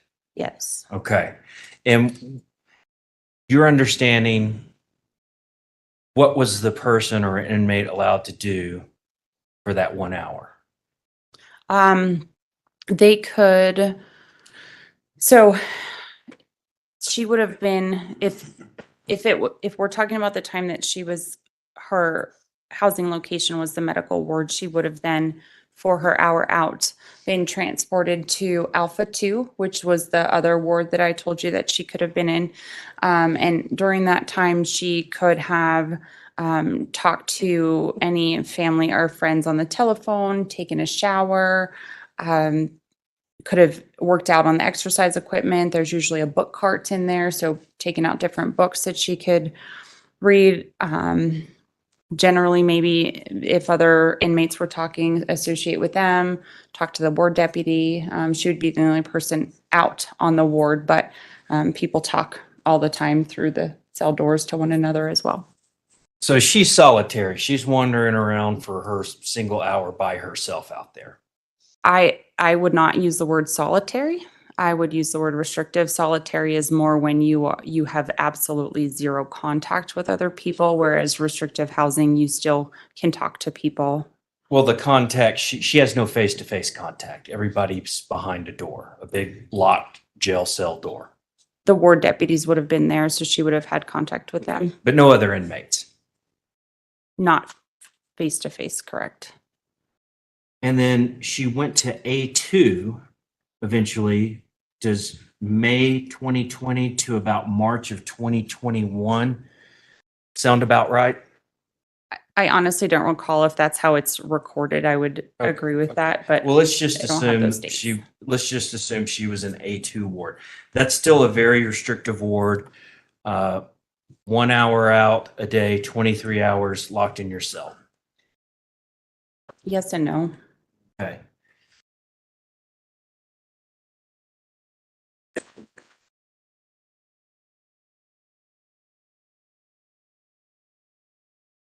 And around this time in your summary, you said that you visited or met with Miss Stauch 34 times. That was across from March 5th to, I think it was January of 2021. Okay. And were these primarily her cell door being opened and you and two deputies kind of standing at the doorway or sitting down at the doorway and you talking with her? For the most part, if she happened to be out on the ward, I would talk to her there, but I think the majority would, how you described it would be accurate. Okay. How long would those visits last? They could last anywhere probably from about 5 to maybe 30 minutes, depending on what we were talking about. Okay.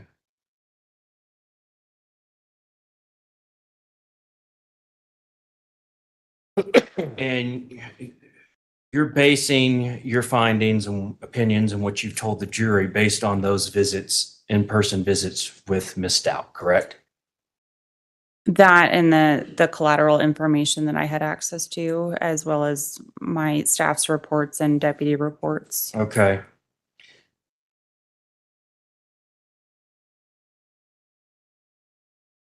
Now, other than the 1 hour, Ms. Stauch's more or less locked in a cell by herself for 23 hours, correct? I'm sorry, can you repeat that? Except for the hour out during this time, or majority of the time, Ms. Stauch is locked in a jail cell for 23 hours. Yes. And you weren't able to observe what she was doing for those 23 hours a day. The deputies would observe that and write reports. Okay. But there's not somebody watching her those 23 hours The while ent- she's in the jail cell. I mean, she could be eating her own feces in the jail cell and nobody would know. So two things with that. There's 15-minute checks, as well as the camera system in the wards. You can typically see through the windows in the cells. So in essence, there is 24-hour observation. You might not be able to see everything, but So back. during your time working, speaking of these every 15-minute checks in these wards, somebody was found hanging cold from one of their cells and the 15-minute check had been missed while you were there. Do you remember that? Objection, your relevance. Overruled. Yes. Okay, so mistakes were made during this every 15-minute check for somebody to have hung themselves and been missed several checks, so much so that when they took the body down, it was cold. It could happen, yes. Okay. Also, there's a lot that could have been missed with what Ms. Stauch was doing the 23 hours when she was locked down in her cell, correct? Yes.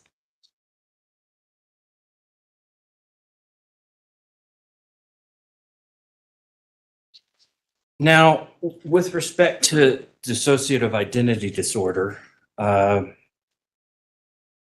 you were able to tell me that just within pretty much on March 5th, 2020, the first day in 30 or 40-minute meeting with her, rule out dissociative identity disorder, correct? Mm-hmm. Okay.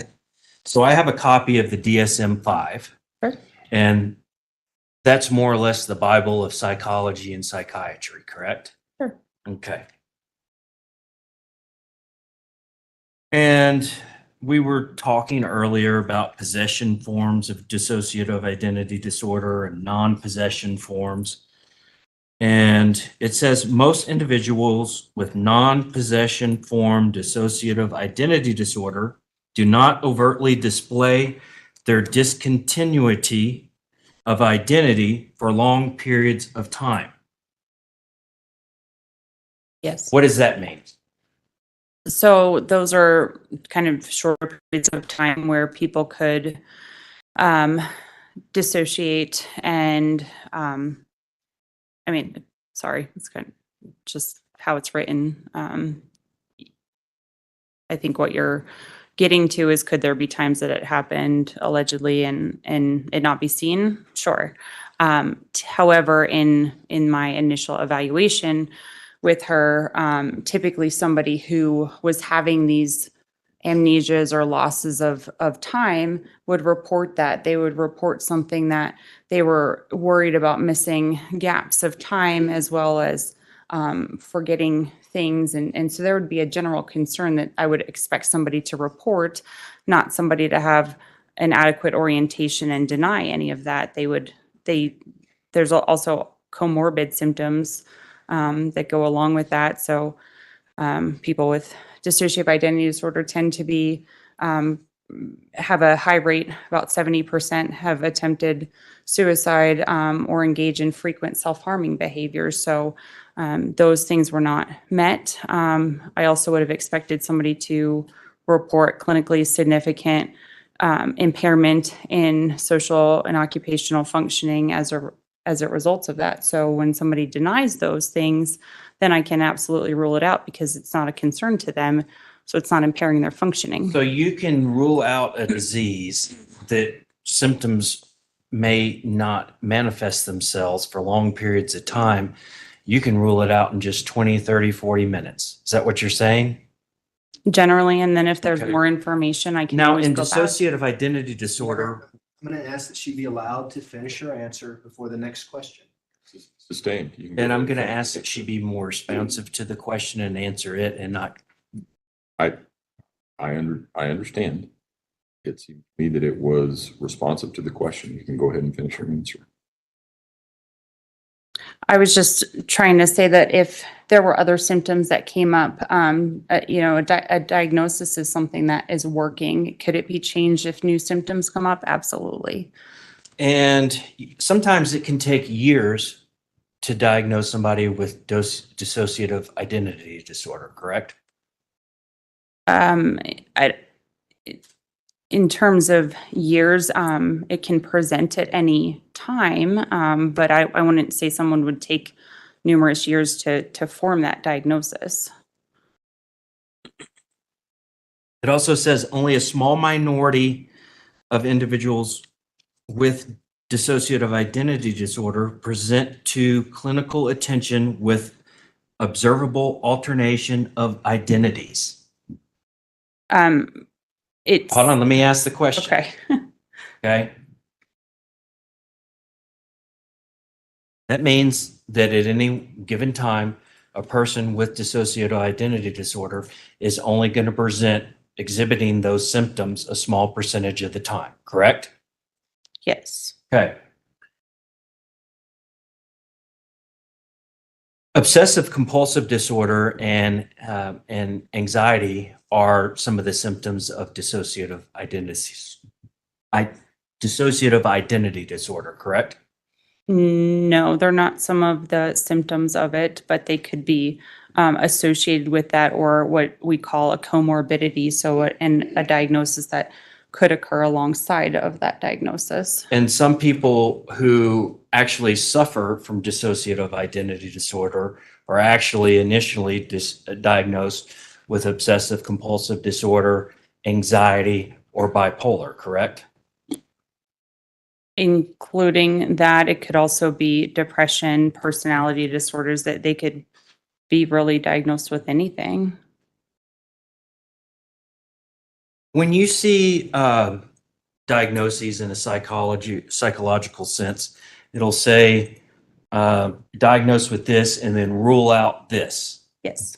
Did you do any of the rule out stuff for dissociative identity disorder, bipolar disorder, generalized anxiety disorder, obsessive compulsive disorder?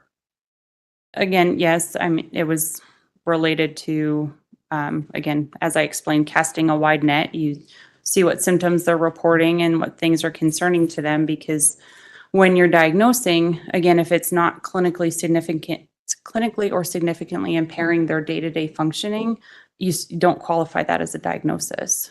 That is usually, I think, in dissociative identity disorder, maybe criterion E, but it could be a different criterion letter in any of the diagnoses. It has to clinically significantly impair their functioning in order to be diagnosed.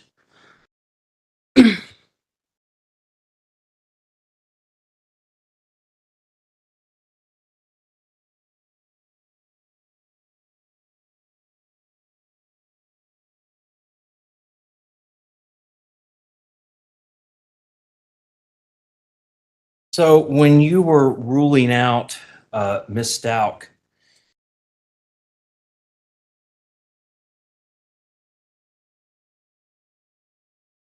having bipolar disorder, which is the manic depressive stage, you said that you know, what you look for and you didn't notice was any excessive spending or partying or, you know, showing up and with a bunch of clothes and not, or clothes or whatever purchases from a store and not realizing where you got them. How are you going to notice that or rule that out based on her partying or, you know, excessive spending if she's locked up in a jail? That seems like that's kind of a no-go, but yet you told the jury this. So when you asked that question, you added the dissociative and the bipolar together. So Well, I'll just talk about the bipolar.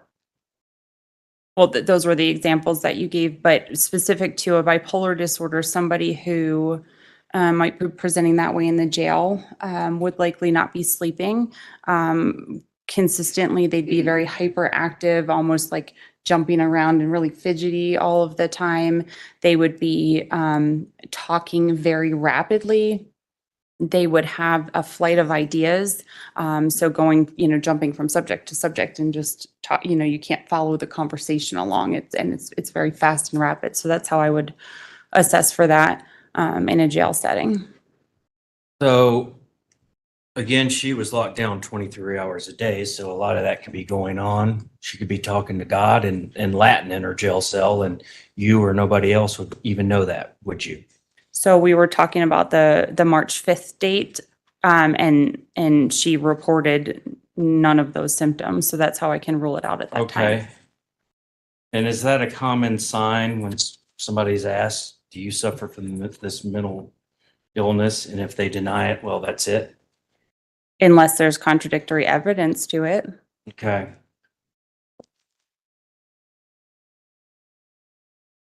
Are you aware that many people that are sick will deny being sick? I am. Okay. Like they don't want to take their medicines. There's nothing wrong with them. I like living in my crazy wide world and there's nothing wrong with me. Sure, but there's still observable symptoms by other people just because somebody denies it. Again, as I explained, when I'm assessing somebody, I look at all of their body features, their speech, their language, movement, and did not note any of that. So that would be consistent with not having that concern at that time. So what they say, a patient is not determinant of whether they have the mental disorder or not. Not exclusively. It's part of it, and it's just a case-by-case basis. Absolutely.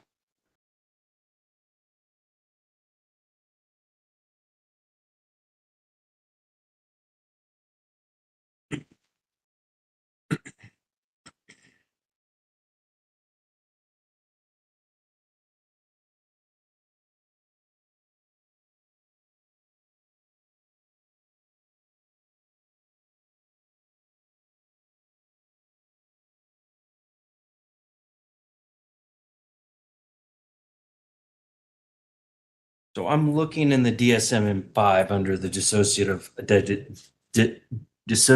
identity disorder section. And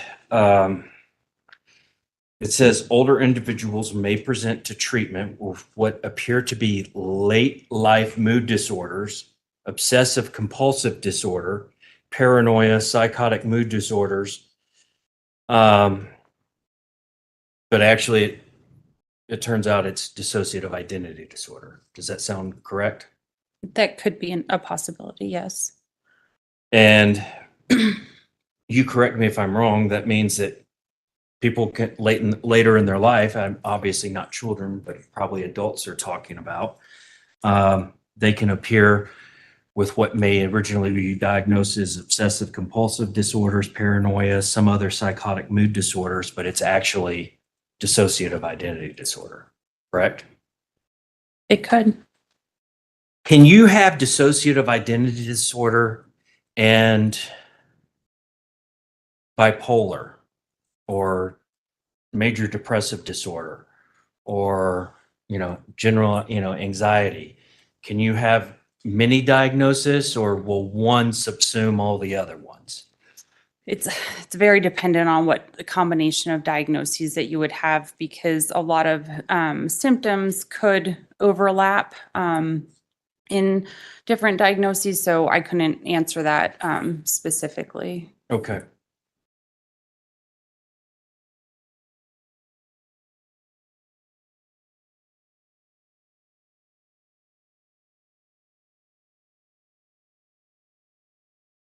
Did you ever review any reports from her psychiatrist, psychologist that she consulted with several times in late 2019, December of 2019? So just a few months before you met with her. Did you ever review those records? She had denied seeing anybody but her primary care provider for the information. And then the only treatment records we requested to obtain was from, I believe, South Carolina. Okay. So if somebody did see a psychiatrist or a psychologist in December of 2019, was charged with committing a murder of a young child, as in this case, within a month or so of that, and they were diagnosed with a mental health disorder, would that have been relevant or helped you in determining what was going on with Ms. Stauch when you had her at the jail? I believe that all information is relevant. But she didn't. So if somebody doesn't tell you what they've seen or what they've done or what treatment they had, are you not able to get those records? If I don't know where to request records from, I can't just throw out an Okay. ROI to every place. So Okay. no, I wouldn't. And that's fair enough. I didn't know if there was some kind of general data bank where you could go and get all the records from a certain person, or what. You still have to go around piecemeal and track them down. Is that correct? Yes. Okay. And you talked about, Mr. Young talked about a 2018 mental health stay in a Canadian mental health hospital. Do you remember discussing that with Mr. Young? Yes. Okay. And you have no records of that, do you? I do not. Okay. And you didn't even put in for those records? I did not. Okay. So she could have actually done that, and there could be records of a stay in Canada in 2018, or there may not be. It could be something she made up, correct? Absolutely. But you don't know which is which. I do not.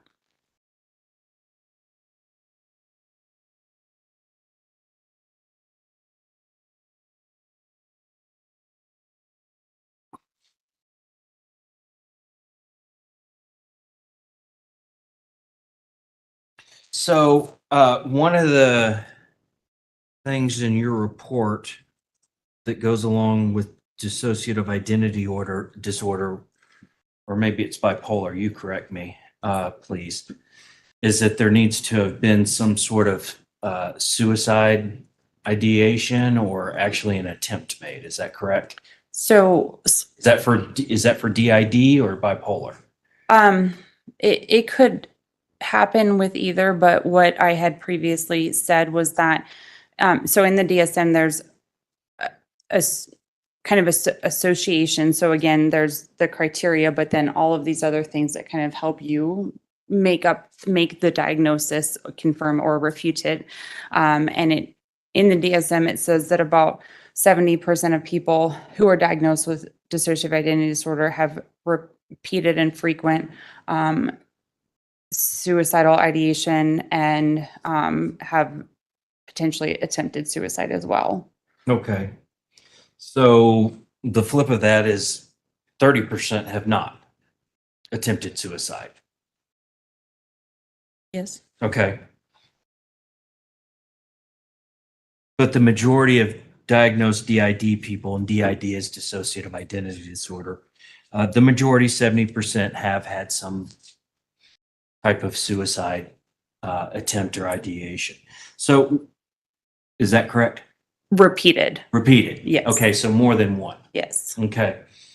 And Ms. Stauch, when she was brought in and for several weeks after she was at the jail, she was on suicide watch, correct? That was my decision, not her saying that she was suicidal. I did Okay, that for but her she- safety, But she was on suicide watch. which I put her on for her safety. Yes.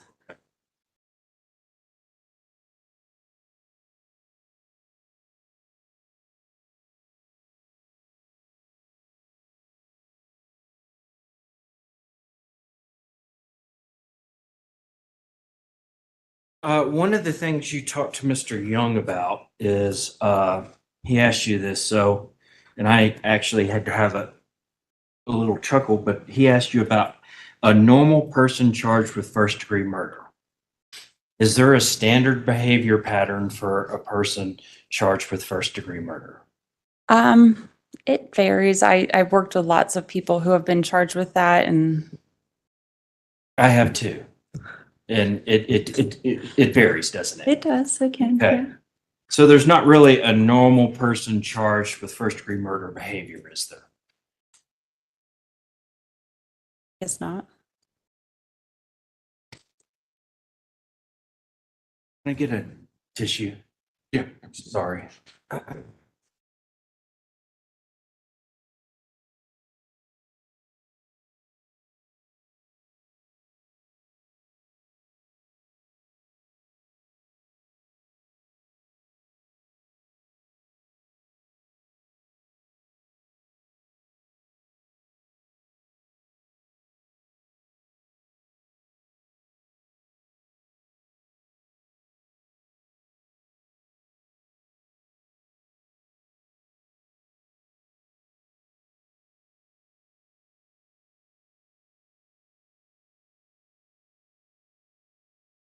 I'm sorry, Your Honor.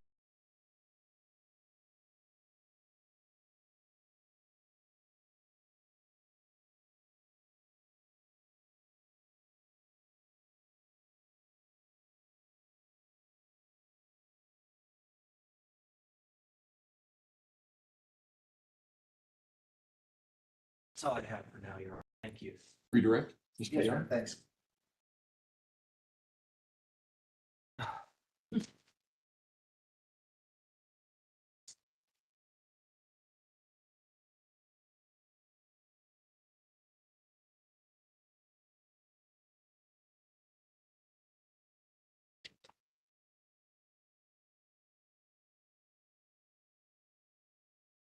Is everyone who commits first-degree murder placed on suicide watch when they entered the jail? Yes. Is that standard regardless of what your evaluation says or whether or not you see any signs of mental illness with those individuals? Yes. Is that what happened with Ms. Stauch? Yes. Had nothing to do with any potential diagnosis? Correct. And is your role to rule out any diagnosis with Ms. Stauch? It's mostly to assess for the current symptoms and ensure her safety and stability in the jail. Remember when we started out, it seems like days ago, about a clinical evaluation versus a forensic evaluation? Yes. are you more on the clinical side when you meet Ms. Stauch on March 5th, 2020 to treat her for any illnesses that she might have? Yes. And did you see any illnesses that needed treated on March 5th of 2020? Just the anxiety. And if she was diagnosed with anxiety in 2019 in the month of December, would that be consistent with what you saw? Yes.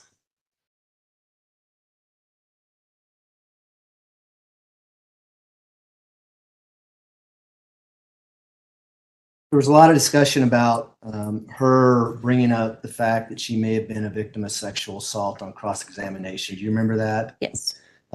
There in your notes, the first time that you make a note about it is in what time is that? Do you recall? I think that was the June. Yeah, the June 5th. Well, is that your notes or is that Or- someone else's notes? Sorry, I'm getting confused. I think we established that it was the molestation was June she talked about, and then I don't remember the other date about the assault, whatever date that was, the sexual assault. On June 5th, and we talked about this on direct examination as well. She mentions that one of her traumatic stresses was molestation at age 14. Yes. Initially, she told Tara Sabo. Who's Tara Sabo? She is a nurse that worked in our intake area. And that's TERRASABO. Yes. That she was sexually assaulted in 2019. Yes. A few months or a year before you met her on March 5th of 2020. Yes. And that's when that note is dated, right? March 5th of 2020. Yes. The first time she mentions anything about her stepfather and her uncle is in that later note towards the end of your contact with her. Is that correct? Yes. Counsel just asked you some questions about people may not want to be upfront with their mental illnesses. And you said that may be common, correct? Yes. In your setting at the jail, is it common for people to fake their mental illnesses? Yes. And is it common, as it mentioned in the DSM-5 about the cautionary statement, is that why you need to be careful when you're diagnosing someone in a jail setting who may have something to gain based on your diagnosis? Absolutely. And did that come into play during your entire contact and why you were able to say she does not have dissociative identity disorder? Objection leading, Your Honor. Well, it was compound all. You need to rephrase it. Did that have an impact on your opinion that she rendered that she does not have dissociative identity disorder? Yes. Why? Because the presentation that she had was in, especially in the beginning, there was no overt symptoms of anything. And then once competency was raised, there was all of these symptoms that just popped up out of nowhere seemingly. And so that was inconsistent with somebody who would have had reported these symptoms and had concerns with these symptoms ahead of time prior to competency being raised. Counsel asked you some questions about her comfort level in talking to you because there's two deputies around. Do you recall that line of questioning? Yes. Did she have any issues talking to you and telling you not only things about herself, but things about the actual crime itself? No. Did she, I think we talked about this on direct, but would she just blurt things out to you and nonstop talking kind of thing? Yes. Did you have to ask a lot of questions or did you just sit and listen? A lot of it was listening. The conversation you had with her on March 20th of 2020 about Gannon's body being found. Do you remember counsel asking you questions about that? Yes. He asked you a hypothetical about if the attorneys came in and told her about it, then she would have known about it before you talked to her. Do you remember that line of questioning? Yes. Does the jail keep track when attorneys visit the jail? Yes. And do you have a log of every time the attorneys make a professional visit? The jail would, I do not. Have you seen those logs before? I don't think so. May I approach, Your Honor? You're the witness. The witness. Okay, go ahead. I'd like to see what he's. Oh, yep, that's true. May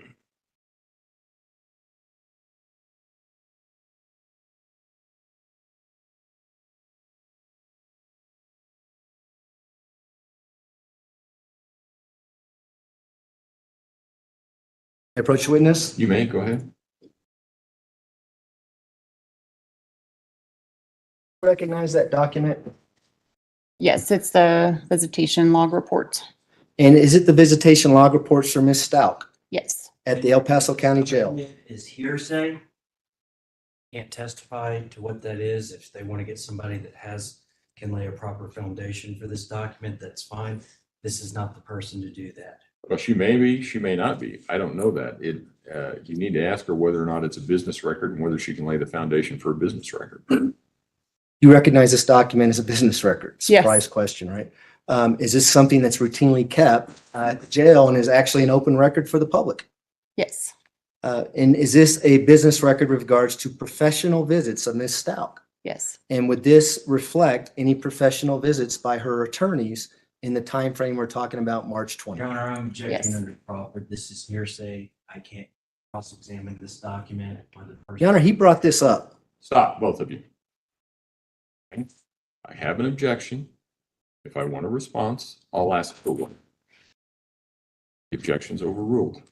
Right now, we're working on laying a business record exception to the hearsay rule. So let's deal with that first. It hasn't been asked to be offered to be admitted yet, but I understand what we're dealing with. It's been identified for the record. Go ahead and. And Your Honor, you advised Mr. Young to not taunt me in open court. It's actually the person who brought this up originally, so yelling across the courtroom, I don't appreciate, and I don't think it's professional. Let's make sure we're all on the same page. I make the rulings. Everybody directs their comments to me. If there's an objection, I'll ask for grounds. I'll rule on the objection. We'll move on. So everybody, both sides, direct your comments to me. And we'll leave it at that. Mr. Young, you were in the midst of making or establishing a foundation for a business record. Go ahead. So this is what you purported it to be, the jail logs for professional visits at that time frame when Ms. Stauch told you that Gannon was found in Florida. You remember that? Yes. And would this indicate to you whether or not her attorneys had access to her prior to Gannon's body being found and prior to you talking to her about Gannon's body being found? They did not. Okay. Does it tell you when the last professional visit was prior to that contact? March 13th of 2020. And when was the next visit after your conversation with her on March 2020? April 9th, 2020.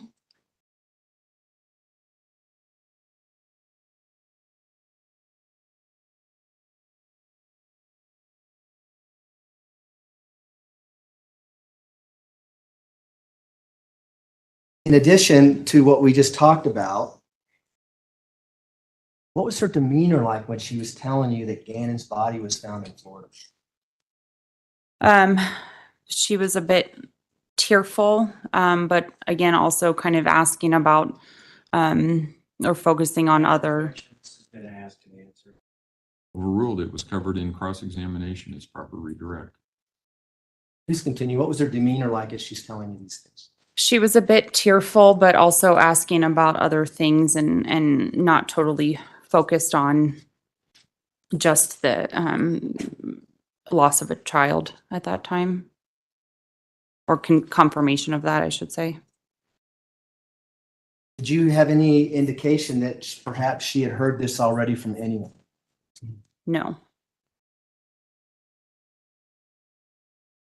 With regards to your March 5th, 2020 first conversation with her, counsel asked you questions about ruling out DID or dissociative identity disorder at that time. Do you recall that line of questioning? Yes. Were you there to make a diagnosis? Were you ruling anything out, or were you basing your opinion on what you learned from her on that day?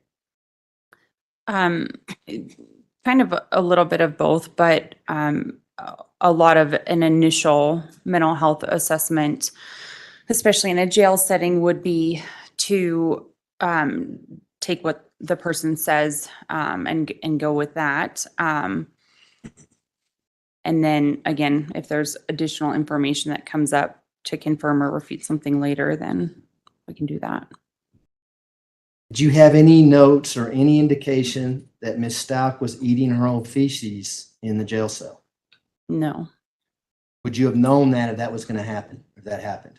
Yes. Counsel asked you questions about sometimes that it takes years to make a diagnosis of dissociative identity disorder. Do you remember that question? Yes. Do people who actually suffer from this disorder, do they know they have that disorder prior to getting treatment? Most often not. They could, but it's pretty rare. And again, that they would be reporting other symptoms, other things that they were concerned of, such as gaps of time missing and unexplained things showing up and forgetting how to work or forgetting how to drive. So they would be reporting, they might not say, hey, I have another personality, but they would be reporting all of these other concerns that would then support a diagnosis. Would oftentimes family members Yes. report that diagnosis? For instance, a spouse. My husband didn't know who I was yesterday. It was weird. We need help. Yes. Is that common? Is that how people discover this disorder? Typically, there would be other observations, other people reporting if that person had no recollection of that, or weren't reporting it themselves. They would, a lot of collateral contacts, a lot of observations would be seen by a spouse, family members, deputies, other mental health staff, things like that. And when you're in your vast experience of, I'm assuming you've had a lot of contact with people who have serious mental illness. Yes. Is it something that's very obvious to you when you see it or when you're talking to someone? For instance, we talked about the psychosis issues. I mean, do you know it when you see it? Yes, I've worked in this field for over 10 years, and most of my contacts have been with very severe and persistently mentally ill people. And so I am very familiar, very comfortable with spotting things very quickly. And would family members also know that if they had a loved one that they've been around their whole lives? Would they note if someone had a serious mental illness? Well, she's been qualified as an expert. I think she can give her opinion based on her expertise. It goes to weight, not admissibility. Would they note if their family member had a serious mental illness and report it and say something's wrong here? Absolutely. We've had calls at the jail from family members reporting their loved ones' concerns.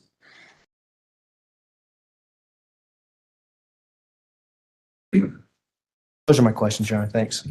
Do any of the jurors have any questions for Dr. Moore? Looks like we have one. Your Honor, very quickly, I'd like to, based on a new document that was introduced. Correct. Counsel approach.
Thank you, Your Honor. Right. I'm just going to do a couple of follow-ups. Okay. So March the 20th of 2020, everything in the city and the country and the state went into lockdown because of COVID. Do you remember that? I don't know if it was that exact date, but yeah. Okay. Do you remember that a lockdown went into effect in the jail and there were no personal visits for a period of time because of the COVID pandemic at the jail? I don't recall any specific thing about that. Is that like, could that have happened? Yes, but I don't know exactly what dates that would have been. And do you know that that jail log does not reflect WebEx or video visits between attorneys and clients? Were you aware of that? It just says visitation log, Okay. so If I told you that was for in-person visits only, would that change your I'm answer? going to object, Your Honor. That's My sustained. recommendation. Sustained. Okay. Do you know that there were WebEx visits or video visits going on between attorneys and defendants incarcerated at the jail during this pandemic period? if you're asking if that occurs, I believe it would. Okay. And were you aware that the document you're looking at only shows in-person visits where somebody comes physically down to the jail and does a visit at the jail and does not reflect any WebEx or video visits? I couldn't say one way or the other. Okay.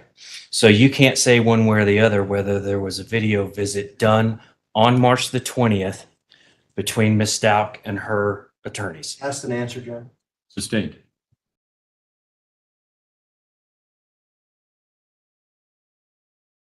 Just Right. Dr. Moore,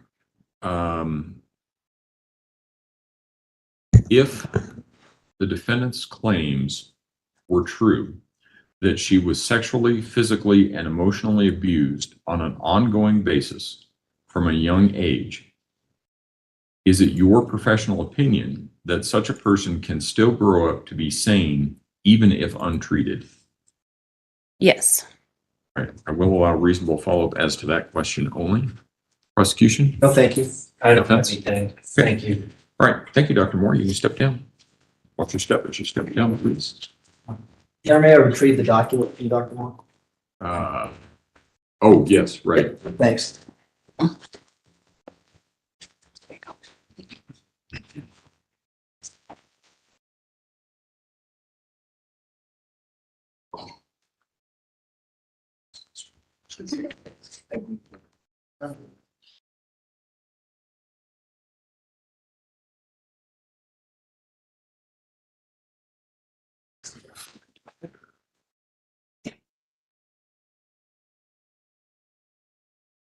All right, ladies and gentlemen, we are going to take our evening break.